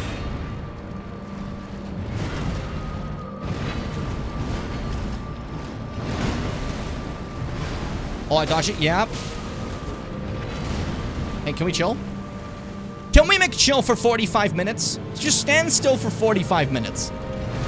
I think that's, like, honestly fair. I saw someone claim that, like, it was better off back in Dark Souls 1, where you had way more time to react to, like, a fight. And it's like, I'm sorry. If you need Dark Souls 1 reaction times, Grandpa, stop playing video games. I'm sorry. Like, I get it for an accessibility situation, but, like, otherwise, Dark Souls 1 reaction times is the boss doesn't move, you have 45 minutes to react and do anything you want. That's like, fucking baby easy, man. Like, I don't... Like, it's not much of anything. Remember when Gaping Dragon would stand completely still for 8 hours? I'm not learning a pattern, I'm just waiting for him to stop moving. When these games are supposed to be about like learning the boss pattern and seeing where the openings are. Because they all follow a pattern. They don't just randomly do moves that don't make any sense. They all go together. And they tend to follow upon each other.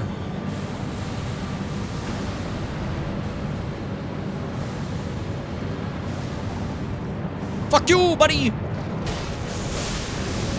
I don't think you do it again. Oh. Oh! Pussy. Jimmers and bimmers. Pussy 2.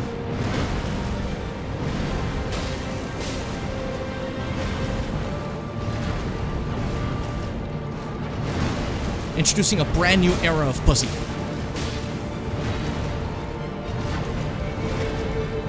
Yeah, keep doing that same move, please. Aw, dang, it finally hit me. That was going really well for me. You know what I mean? Aw, pussy.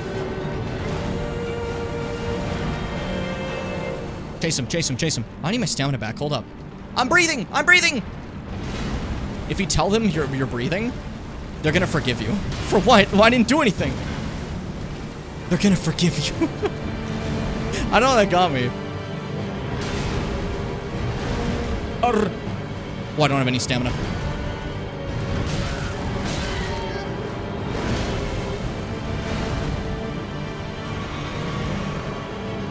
Woo!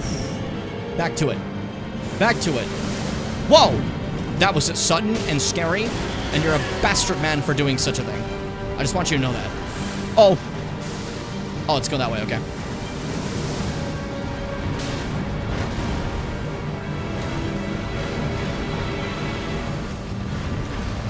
Okay. Okay.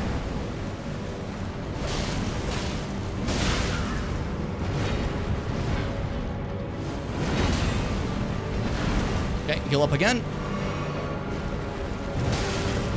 Are you fucking kidding me, Jim? Hold up, I'm healing. Hold up, you have to pause. You have to pause when I'm healing. There's a rule set. I asked Miyazaki, he said you have to pause. My dad works for Miyazaki, you have to pause. You have to take a break. Hold up. Stop, stop. Okay, that's fine. I don't mind this move. Go crazy. Ah, my putrescent flames! Ah, with my flames of putrescence, I will destroy you! That's what he says. That's his line. A lot of people don't know his lines. Which is fair. Like, you can only understand it very carefully if you have the horse language pack. Sims horse language pack. That Sims would fucking sell that. Tell me Sims wouldn't sell that. Right now, in the comments below. GG.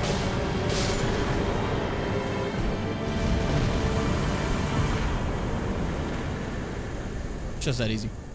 Remembrance of the Yucky Wucky. Is his full name, by the way. A lot of people don't know that. His full name is the Remembrance of the Yucky Wucky. And, like, I think as a community, we haven't been talking about that enough. But I'm so proud of this community. By the way, I went back to look at that YouTube rewind, like Gabby Hanna and stuff, saying I'm so proud of this community.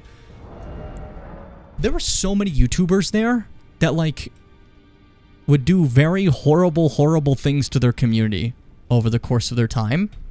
And it kind of makes you stop for a second and think, that one was dated pretty poorly, I think. That one was dated pretty badly. What a great time. Alright. Remembrance of the Putrescence. Remembrance of the Putrescent Knight hewn into the Shadow Tree. All tainted flesh eventually become putrescence, and this clump of it imbibed Saint Trina's nectar, which granted it eternal rest. And so, it was the putrescence became her knight. So, all of this, like, goop that was once people gets this lovely eternal sleep from her, and because of that, they're like, okay, we're her knight. We might be dead and fucked up, but she gives us that eternal yummy sleep. Love that. Delicious. Weapon wielded by the Putrescent Knight, a great cleaver of hardened putrescent affixed to an arch, I don't give a shit, fashioned from human bones. Gains power from the wielder's arcane attribute. Spinning Guillotine. Hold the putrid blade at both ends and arch body backwards to deliver a powerful overhead chop. This shit breaks your spine. Repeated inputs deliver follow-up attacks that, for as long as stamina allows. Strong attacks perform a leap forward by spinning attack, followed by a spinning attack. And then, Vortex of Putrescence. Sorcery used by the Putrescent Knight launches a whirl of putrescent jets that bathe Ralph, the surroundings of all they touch in Ghost Flame. In an age long past, death was burned by Ghost Flame. Even the remains of tainted flesh were given equal treatment in death. You know, it says long past because obviously we don't do that anymore. Ghost Flame still exists, but the death we work with in Elden Ring is, okay, we're gonna, you know, put you in the roots of the Earth Tree and you'll be reborn. That's the idea, at least. That's the thought process, you know? That's the idea. Whew. My fucking spine, dude. Feels like I just...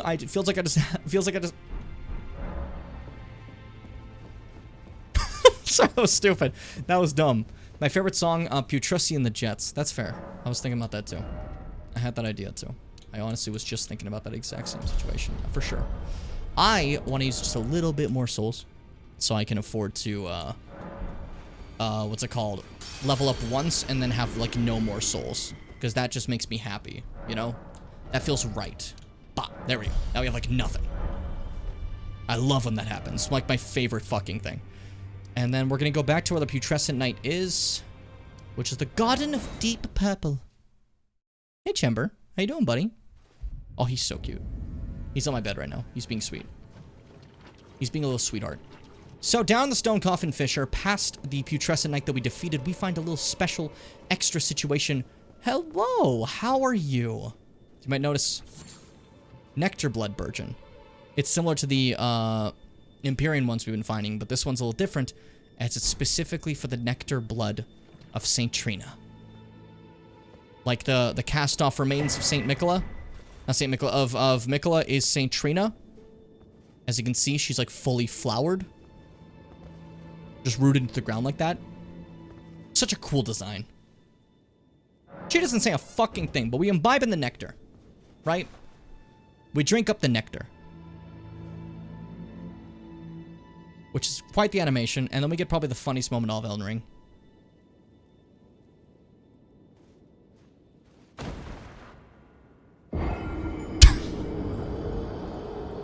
It gets me every time, man. In one of the trailers, we saw a tiny glimpse of this place. I assumed this is going to be a whole sleep swamp, and honestly kind of wish we would have gotten something like that. The assumption was wholly on me. I'm not accusing the game of anything. Yeah, but here's the thing. That's exactly how the Twitter people worked. I assumed I was going to get this, and I didn't get that. The game actually sucks because of this. You saying that, oh, that's on me, is like, yeah, you made an assumption for yourself, and it didn't happen, and that's fine. I'm sorry that, like, your, what you wanted didn't, you know, happen in the end, but that's like a lot of the things I see complaining about the DLC is like, I wanted this because I saw this in my brain and it didn't happen. Like, okay, fuck you. What else can I say? I'm feeling rather lost. Haunted by memories of St. Trina. Hey, guess what? I found St. Trina. Are you certain of this? Is this all a plot to make a mockery of me? Oh heavens, what am I saying? Forgive me. You deserve my deepest gratitude. I will make the journey. To the southern coast, as you say. To venture into the depths of the fissure. Yeah, I got your back, so don't fuck with me ever again.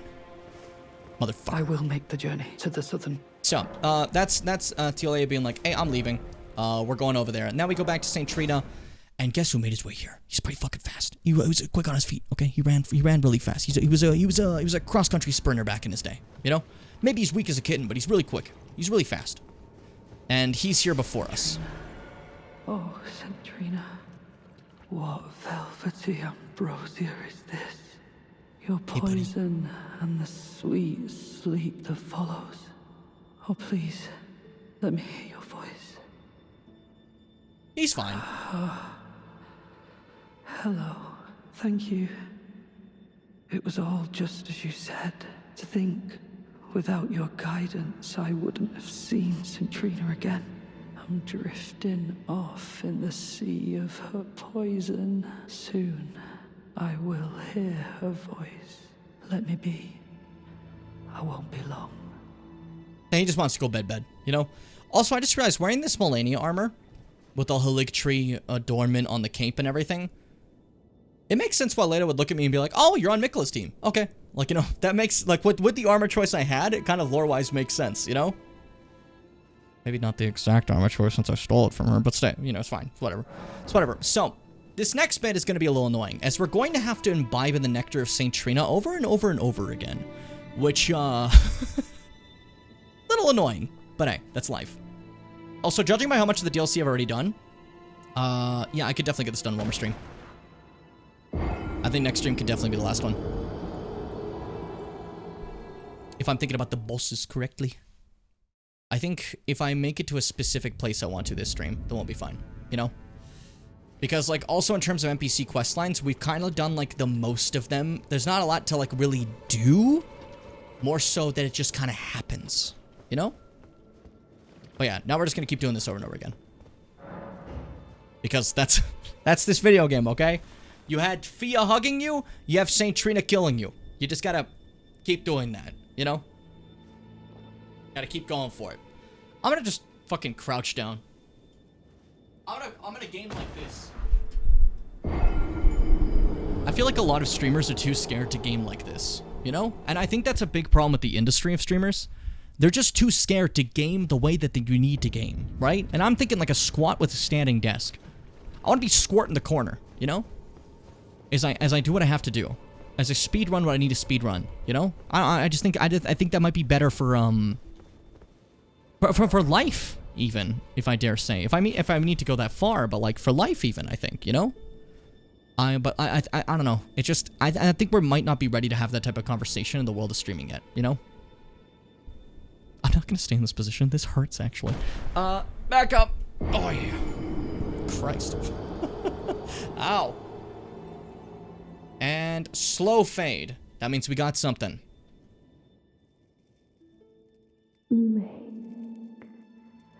Michaela, stop.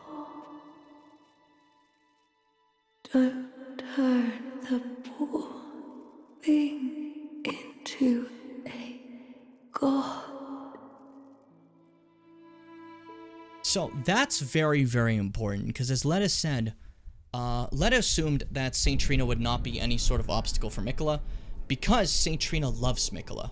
And that is completely fucking true. Can I fucking adjust this, please? That is completely fucking true. Saint Trina does love Michaela. But as you can see, because of that, Saint Trina shows that Michaela is doing something that isn't quite right, you know? And is basically telling you, like, don't let Michaela become a god, you know? Oh, I almost forgot. What'd you forget, buddy? You mustn't follow my example. Oh, a little late. St. Trina's poison would plunge you Oops. into an eternal slumber. It must be me. And only me. I think you're being selfish. By the way, she spoke. Oh, thank you not to lie to me. I am the chosen, not you. Only I can doze off in the sea of St. Trina. Why would you hear her voice when I cannot? If you should utter these cruel untruths to me again, I won't be held responsible for my actions. This is the funniest fucking guy. I'm gonna try it again. Please? Enough. I cannot believe your cheek. Cannot believe your cheek. And I will stand for it no longer. God damn. That is the funniest line. I'll never forgive you. Yeah, okay. By the way, all those death signs over there, those are people who died of St. Trina. That's where they put your blood stains. It's very funny. I don't know. It's like the funniest thing to just stack them all in one corner. Be like, ah, they're there. That's where they fucking die. But we gotta keep doing this. There's another thing we have to, St. Trina needs to say to us, but that requires more death. I love dying! I love dying! Makes you look fucking insane just screaming that. Makes you look out of my fucking mind. Alright, talk to me again. What do you guys say? Godhood would be Michaela's prison. A caged divinity is beyond saving. I love that statement. A caged divinity, you know? Like, instead of it being something like I will never forgive you. I forgot you do this. You will know my poison. You're such an idiot. You're so stupid. You're as weak as a kitten. What are you gonna fucking do? You know you can't win this. Oh, you got one poison shot off, huh? Look at that. Oh, you poisoned me. Oh, dang. I'm in so much danger. Oh, dang. Look at that backstab heal me from all your poison damage. What are you gonna do? I'm just walking through it. Your poison's not that big of a deal, you fool. Why did you mislead me? Such strength put forward. Just toppled over. And you get St. Trina's smile, which is the talisman. And yeah, Tiolia is weak as balls. So funny. It's a talisman depicting the smiling St. Trina, a vision conjured deep within a certain man's heart. Raises attack power when sleep is triggered in the vicinity. Only I am allowed to know of your velvety sleep, of its sweetly gentle embrace. So please, smile for me and only me. That's like, you have to understand that, like, that's not your god alone. You know what I mean? The idea of eternal sleep is really cool to me because it's like there's two statuses in this game. There is sleep and there's eternal sleep. Eternal sleep, like you go to bed forever, right? Definitely a lot better. Twitch has somehow made its clipping thing worse. How so? Oh, and you mean the new clip studio thing? Yeah, it's funny, isn't it? They keep doing this. I was no good to anyone. Beginning to end, weak as a kitten, and thick as two planks. I suppose dying disgraces fitting, in a way. Tell me, please, assuming you spoke the truth back then, what did St. Trina tell you? This is my favorite part. What did she say to you? What secrets did she tell you? Assuming you, what did... So, unfortunately, we have to talk to St. Trina one more time to get the full story before we can pass on the words. But, like, that means when we told him before, he wasn't fucking listening. We told him what St. Trina said, and he's like, what? I didn't actually pay attention. You just said that you talked to, and I got really mad. I blacked out after that. I saw red. And then our final... Look how big her health bar is, Jesus Christ. Our final dialogue with St. Trina.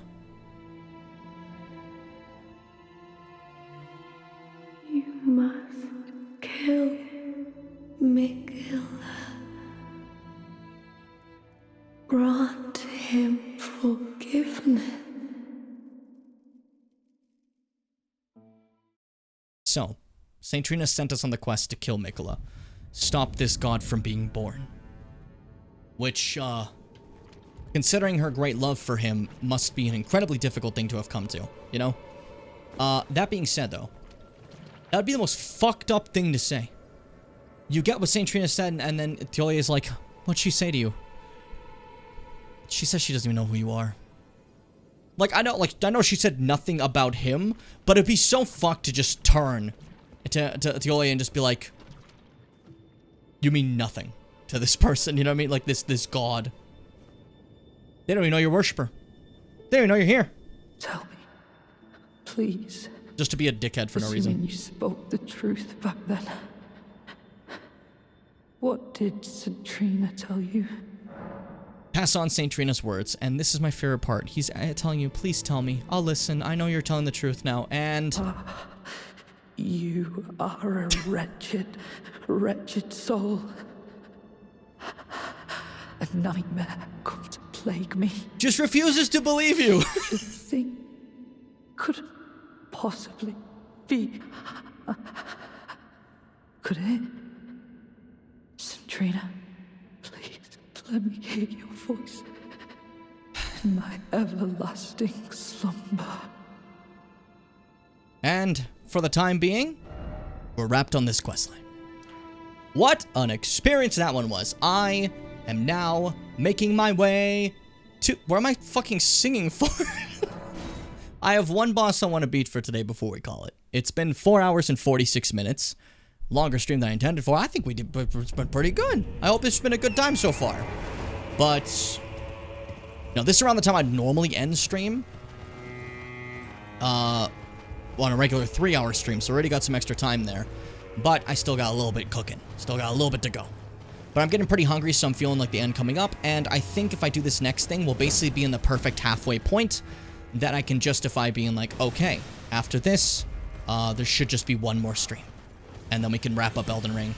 And then it's time for Mega Man Battle Network. And I'm going to be so happy and insufferable and annoying and excited to play. And everyone's going to be like, wow, Jim, I like Battle Network 2 now. You made me a Battle Network fan. All of you better fucking say that by the end, okay? Fucking better. It's easy to be like, oh, she won't talk to him. Lol, she must not give a shit about him. But like, the way I see it, she won't let him fall asleep and talk to. She won't let him fall asleep and talk to him because she cares. Yeah, exactly. But that's the difference. That's what I'm saying. I'm saying it would hurt him to just lie and tell him that she has no care for her followers. You know? I'm trying to think of like the Nightshade option. I guess, you know? Forget if I ask you, do you have a version preferences to Magma Bell Network games? For the most part, kind of. Because I want to be able to tell, like, the more canon story as much as I can. As far as I know, blue is just better than white.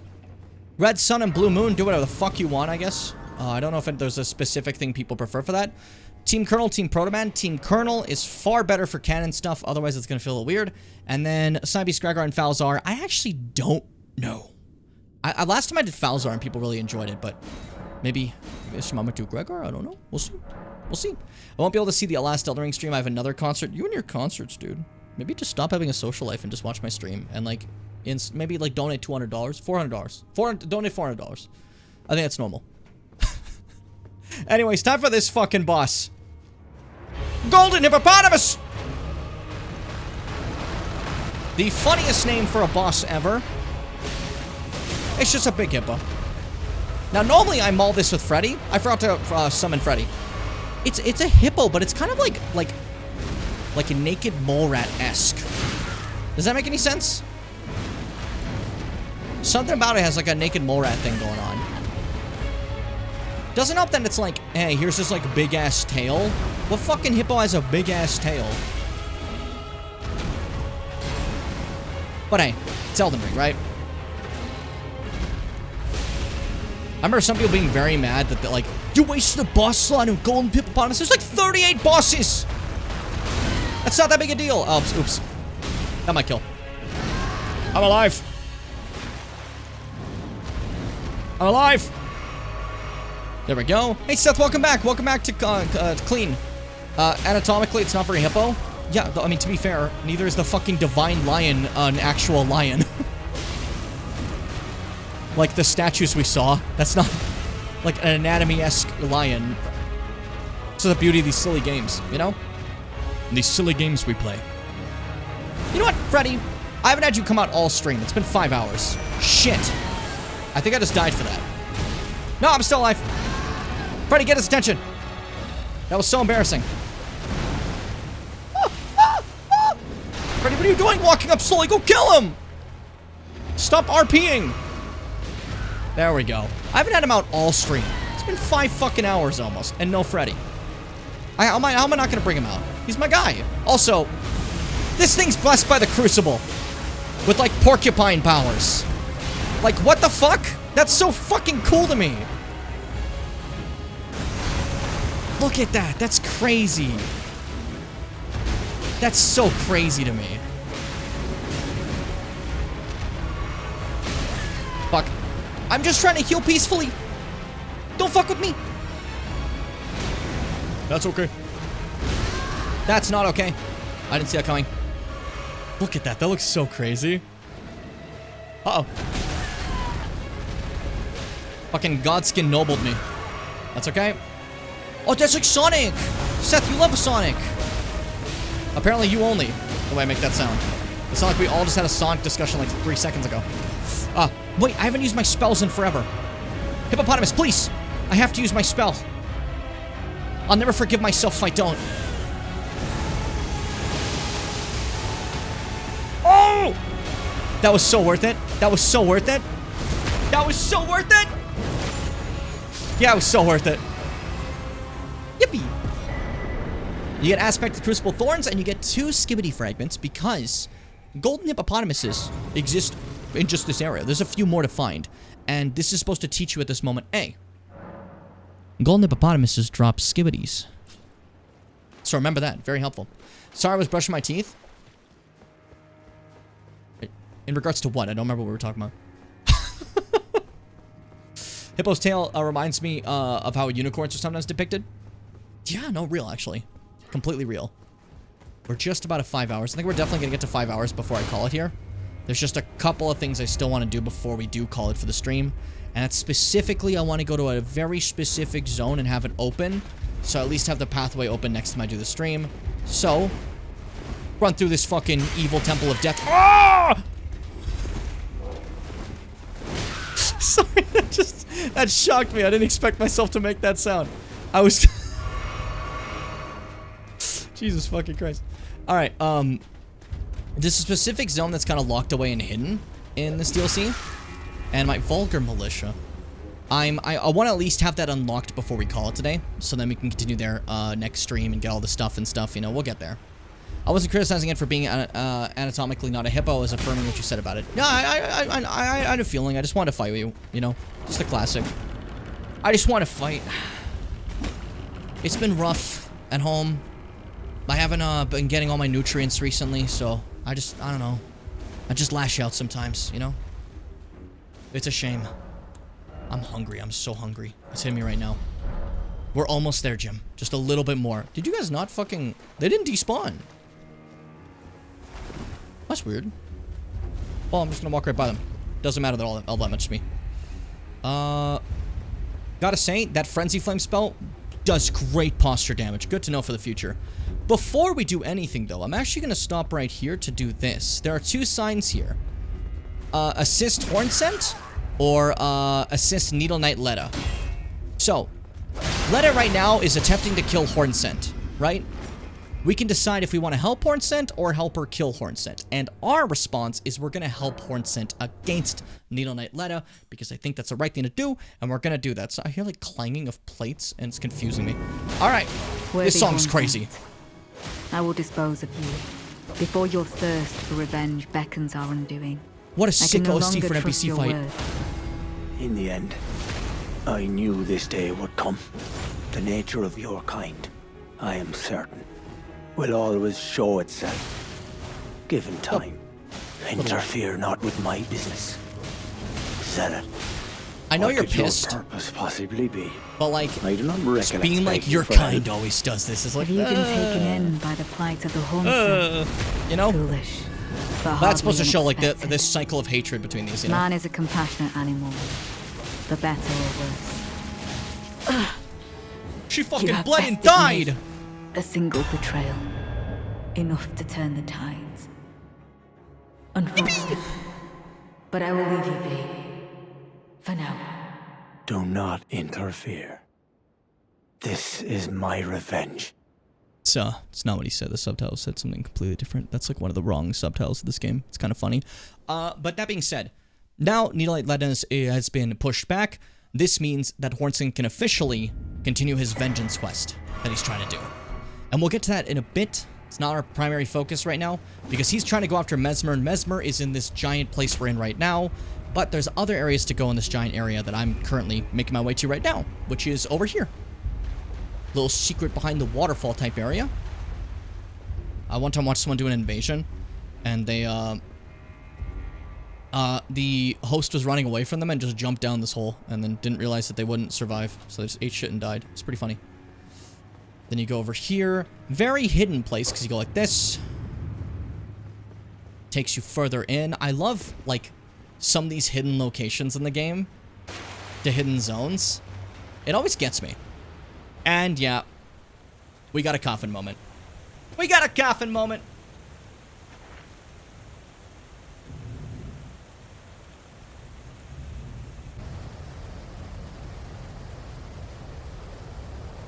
I like immersiving for, like, each of these. You've seen one, you've seen them all. You know? But, like, it's very funny. Beep Bap. I'm happy you guys had a good conversation there. Why were you in YouTube for a bit? If you're just going back to Twitch. I thought you were going to bed for a second. Or you just switch back to Twitch just to answer Fitz. That would also be funny. Oh, there's so many coffins here. This has happened so many times. I know it's so funny to me. Because I was just out of the shower. I don't know what your life looks like. That means nothing to me. That means literally nothing to me. If I could be honest. I'm guessing that means like you were on mobile. Is my thought process. Then why ask? I was expecting a bit more of a clarification. There, you see, like, there you go. Good job. That's the part I was looking for. I like the good job, just being an absolute ass about it. I'm sorry, Seth. But yeah, over here, there is a sleeping one of these big boys. We're gonna completely fucking avoid him. I fought him in my original playthrough. Took a while. These guys are, I guess, one of the, like, I mentioned, like, my only gripe with the DLC is just I wish there was more skibbities, which isn't a very big gripe, I think, you know? My other gripe is these guys take a little bit long to kill for, tier blessings and stuff, you know? What a thing to state to me, Seth. What a fucking thing to say. Something about that feels like a very, like UK type insult, if that makes sense. If that gets anywhere. If I'm pandering enough here. Oh, boy. This whole area is very funny because it's funny to think how secret this is, but I think everyone's done this. Even if they didn't know. Like, I stumbled upon this in my playthrough. I remember, like, Fitz, who was doing, the DLC at the same time that I was doing it. I think they were a little bit ahead of me, too, at this time, when I was doing it on stream. They were like, where the fuck? How did you end up here? And it was, I don't know, it was kind of a fun experience to be like, I don't even know. I actually have no fucking clue how I got here. I'd like to tell you, I literally have zero clue. And it made it kind of fun, you know? But, this secret area, I think everyone ends up going to, because the path I'm leading to is one of the Remembrance bosses. Just very tucked away. And for a lot of people, is like the best fight in the DLC. It's not my favorite, it's one of my favorites. Granted, I like all of them. My favorite is, very funnily enough, the one everyone hates. There's one fight that everyone says is too difficult, too tough. We're gonna get to that, no spoilers. But I think it's my absolute favorite, and I can't wait to get to it. I mean, I don't have to, like, I can at least say this. It's the final fight of the DLC, so we're gonna have a bit to get there. But, like, oh, I'm pumped. I love that fight. It's fucking cool, dude. Now, I'm pretty sure there's also a skibbity on the pathway here, if I go, like, down this way. There's something about saying I feel there's also a skibbity here. It's like, I don't... feels like I just did something horribly wrong, you know? Like I said something just not right. I've broken all sorts of rules. I think I already know that all being said, I'm going to bed. Why the fuck did you come back to go to bed? Look, what are you doing? Good night, Seth. Sleep well. And then over on this path, if you go all the way down and then make it this way, I'm pretty sure there's yet another skibbity hiding over here. We'll have to stream open on my computer. Yeah, but you're doing this all in a roundabout way. You could have just, like, shut off the computer and kept talking on YouTube the entire time. I'm allowed to question this. This is weird behavior. Not everything you do is infallible. You can accept fault. Your name is Seth, not Dave. I did this joke before. I did the same joke before. Why should I be consistent, fool? Expect the unexpected. That's fair. See, that's the perfect response. That's all you gotta say. My fucking phone just lit up at me and scared the shit out of me. I thought it was exploding. Remember when like, there was, what phones were blowing up? Was it the Notes? Like, the Galaxy Notes had, like, a blowing up problem for a bit. That was scary. Oh yeah, if you have this phone, there's a chance it just might explode. Don't worry about it. It's fine. It's a feature. Sometimes I genuinely wonder. I think in all fields, from gaming to tech to anything, QA testing is one of the most absolutely important things. And one of the things that so frequently gets left behind. You know? Why'd you fucking go to Shorts chat? Expect the unexpected. I should know. Fuck! That's your fault, Seth! But I was gonna say, QA testing is something that I feel like doesn't get paid enough and gets fired way too often. Very necessary thing for all stuff, but corporations have kind of learned that they don't need a QA test. Because they could just be like, oh, sorry, we're so sorry. Oh, no, I'm so sorry, dude. Oh, fuck, I'm sorry. And then they'll be like, okay, well, we didn't fix it, but, like, you know, we just sold it again, and now it's, like fine, though. But, like, we didn't, like, we're not gonna, like, test next time. We're just gonna do the same thing again. Which is a shame that's like that, you know? Hey, do you stream Fortnite? Oh, you're really role-playing really well here. I like it. I can't wait for, like, every time someone, like, on Shorts chat asks me to are you fucking kidding me? Anytime someone on Shorts chat asks me to play some sort of, like, kid game or something, I'm just gonna, like, I'm gonna have a button ready to immediately switch the entire stream. The overlay will change in a flash, and it'll suddenly just be Sonic Heroes, and it'll just be, like, all of Sonic Heroes. The overlay will just immediately change. Sonic Heroes will immediately start playing, like, it will just be emulated immediately. And then I'm just like, well, this is what you get. You fucking asked for that shit. You get Sonic Heroes.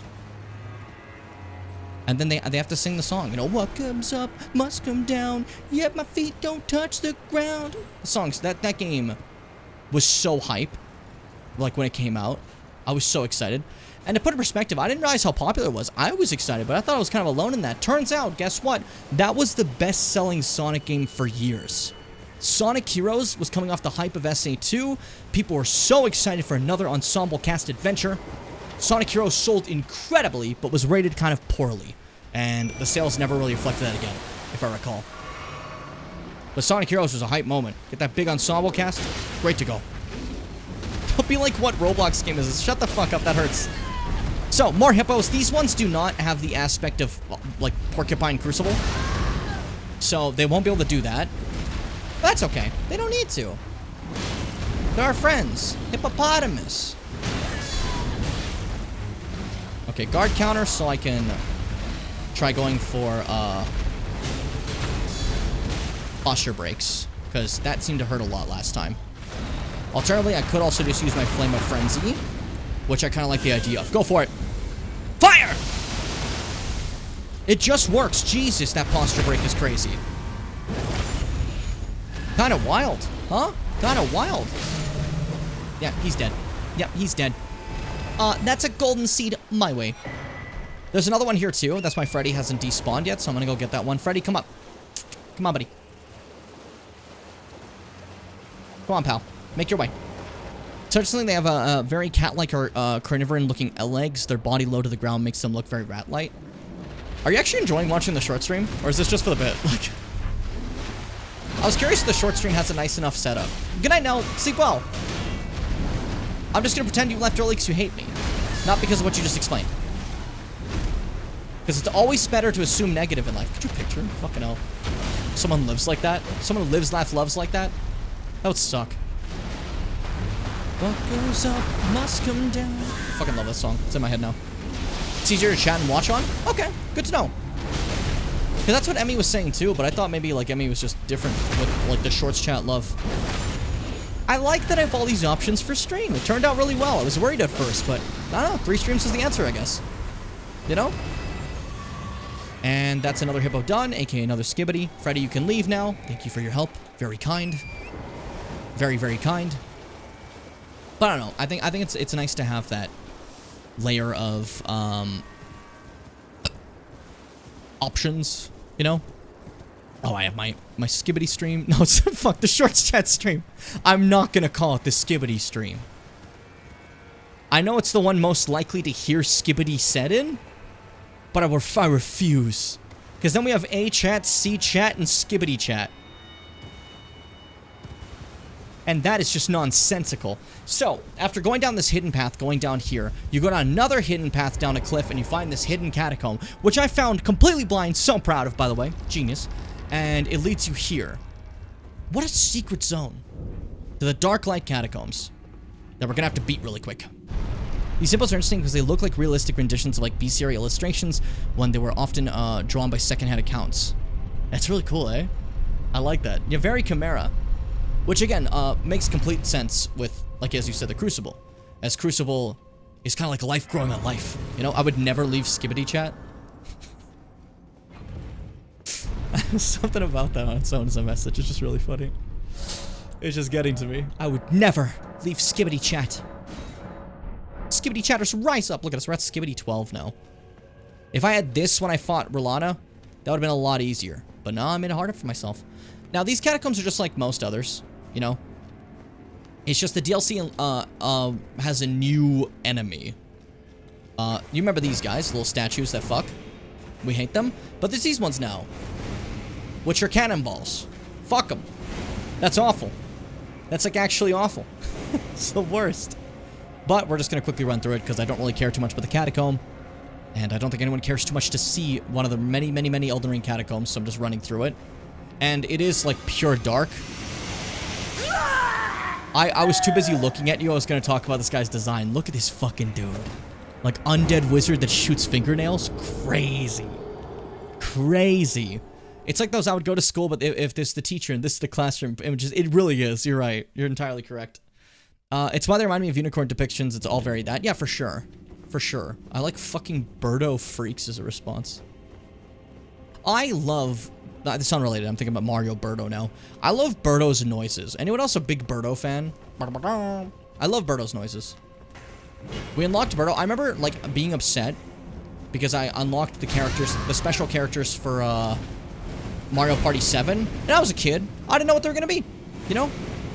So I get Dry Bones. I'm like, that's wicked. And I get Birdo, and I'm like, that's a special character? Birdo? I would have wanted, like, Bowser or something, you know? I think that'd be cool.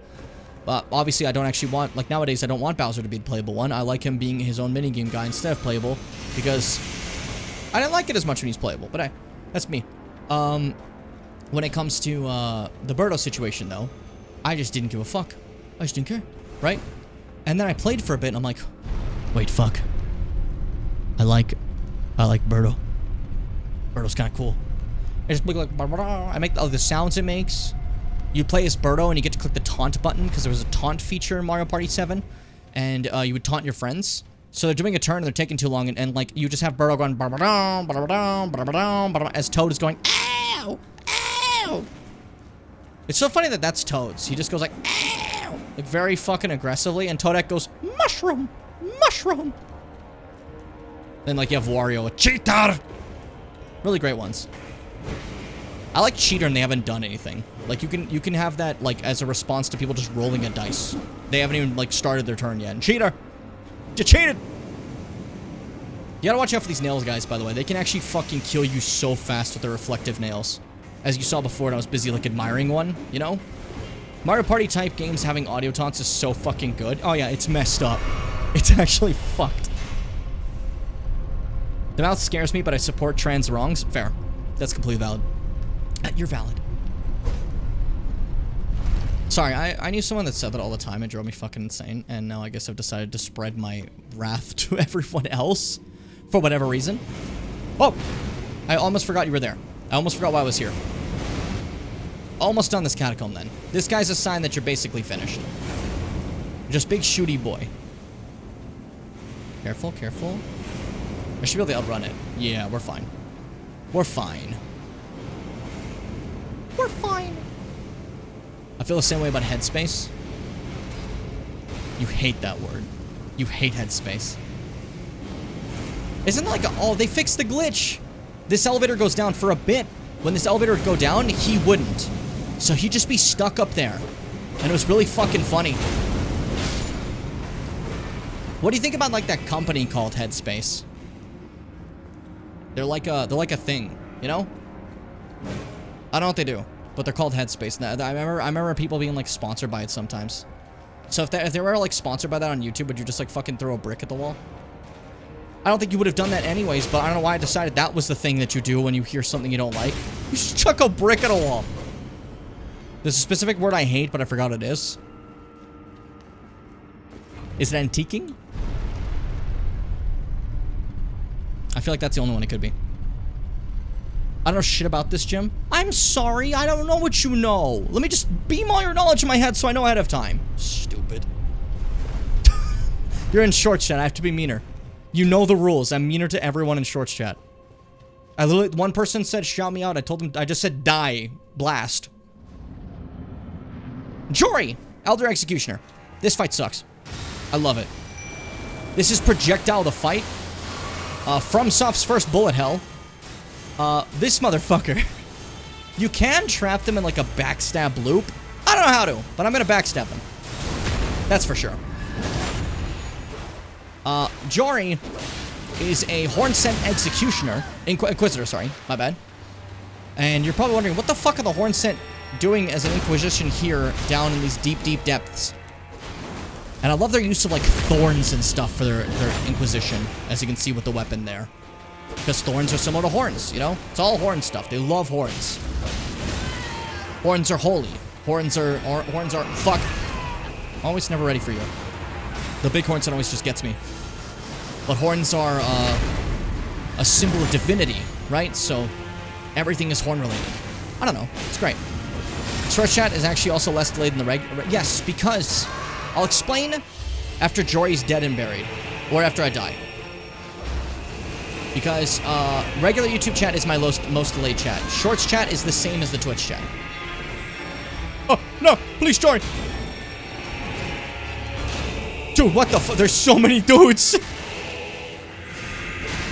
So yeah, Jory summons his friends to fuck you up. Very rude, very not demure. Makes me kind of wrathful. Oh, Jory. Whoa! Jory! Where are you, buddy? Oof. Fucking, this song is actually pretty sick too, I think. Fuck you, Jory! Woo! Don't sweep me! Barbed staff spear is what we get. You're welcome. You're welcome. What can I say except you're welcome? That's what Dwayne the Hockey Puck says. Barbed staff spear is a great spear. Great staff of Jory, Elder Executioner. The tip of bristles with golden barbs symbolic of the Inquisition's torture, allowing one to wield the staff as a great spear. Attacks deal holy damage, and potency increases with faith. Thrust the staff, a great staff into the air, firing off a succession of golden barb-like arcs. Holding down the button down extends the barrage for a short duration. Interestingly, if you notice, the barbed spear shoots these barbed thorns, which have a very similar look to, like, rune arcs and Elden Ring rune stuff, you know? A semblance to the Greater Will in a sense, despite not being part of the Golden Order. Showing the Greater Will has more aspects, at least in my eyes, than just the Golden Order of America, you know? Anyways, this hidden path, this secret catacomb, is actually a pathway to an area that's hidden underneath the rest of the areas. That's fucking crazy. This is a very special area. You can hop on your horse, and it gets knocked the fuck off. There it goes. GG. And you try to do it again? The spectral steed is frightened and cannot be summoned. Fucking crazy.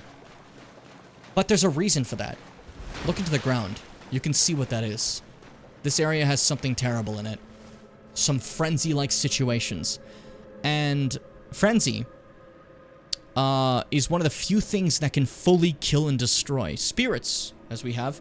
Spirits exist past death. Like, Torrent will die and come back. You know, Torrent's a spirit. But if Torrent is killed by Frenzy, Torrent dies for good. Torrent is gone. Frenzy obliterates all life. The only thing that can really scare our horse. Turn back while you're yet able. What a fucking crazy message to get. I love that. It's so cool. It's so cool. And it leads to the Abyssal Woods. A locked away woods by the Inquisition. The Hornsets locked this place away themselves. Because, as you can see, some frenzy's been found here. It's even the plants. All the plants are fucking frenzy colored now. It's crazy. Don't let it see you. Once you are seen, there's no escape. It cannot even be touched. So you're probably wondering, what the fuck is that about? We'll get to that. We'll get to that. We'll absolutely get to that. But we found our way to the Abyssal Woods. We did a lot this stream. I can definitely wrap this up in the next one. For me, that is about it. We did a nice 5 hours, 15 minutes. I'm on a fucking roll. I'm on a goddamn roll. Button, do the thing. Button, I clicked the button. Can you do the thing? Button? Button? Ah, there we go. There we go. It's good stuff. It's good stuff. That's it for me. That was fucking awesome. Whoever's in the shorts chat, I'm warning you, by the way. You will not get a very nice outro. There's no outro that plays for the shorts chat. It just cuts off. So, I mean, best of luck to you. But for everyone else, thank you so much for joining. It was a super fun time. I very much enjoyed it. I had a blast. But that's it for me. Tomorrow should be our final Elden Ring stream, wrapping that up for good, and then we're moving on thank you so much, by the way, before we get to the end, for supporting this FromSoft series playthrough. I hope it's been informative. I hope it's been showing what you guys wanted to see. I hope it's been good. I've been having a lot of fun with it, personally. I think it's been a blast, but, you know, I've also liked the very nice things you guys have said about it. It seems like you learned some stuff about the games, and I think that's pretty cool, but, I don't know. It makes me smile. So thank you so much for stopping by, supporting it all, and just being great. But for today, that's it. Thank you all. Take care. Be brave, my dear Bimmers. Stay kind. And remember to sweet me, bimbos.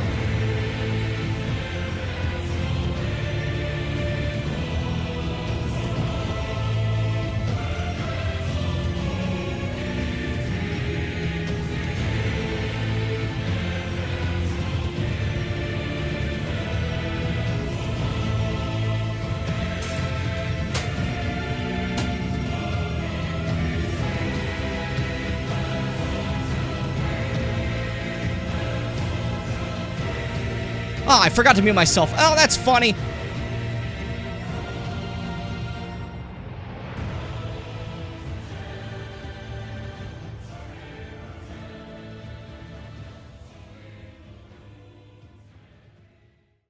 Hey, you stayed after the credits. That means you're a real Jimmer Bimmer. Not like those other people who left during the credits.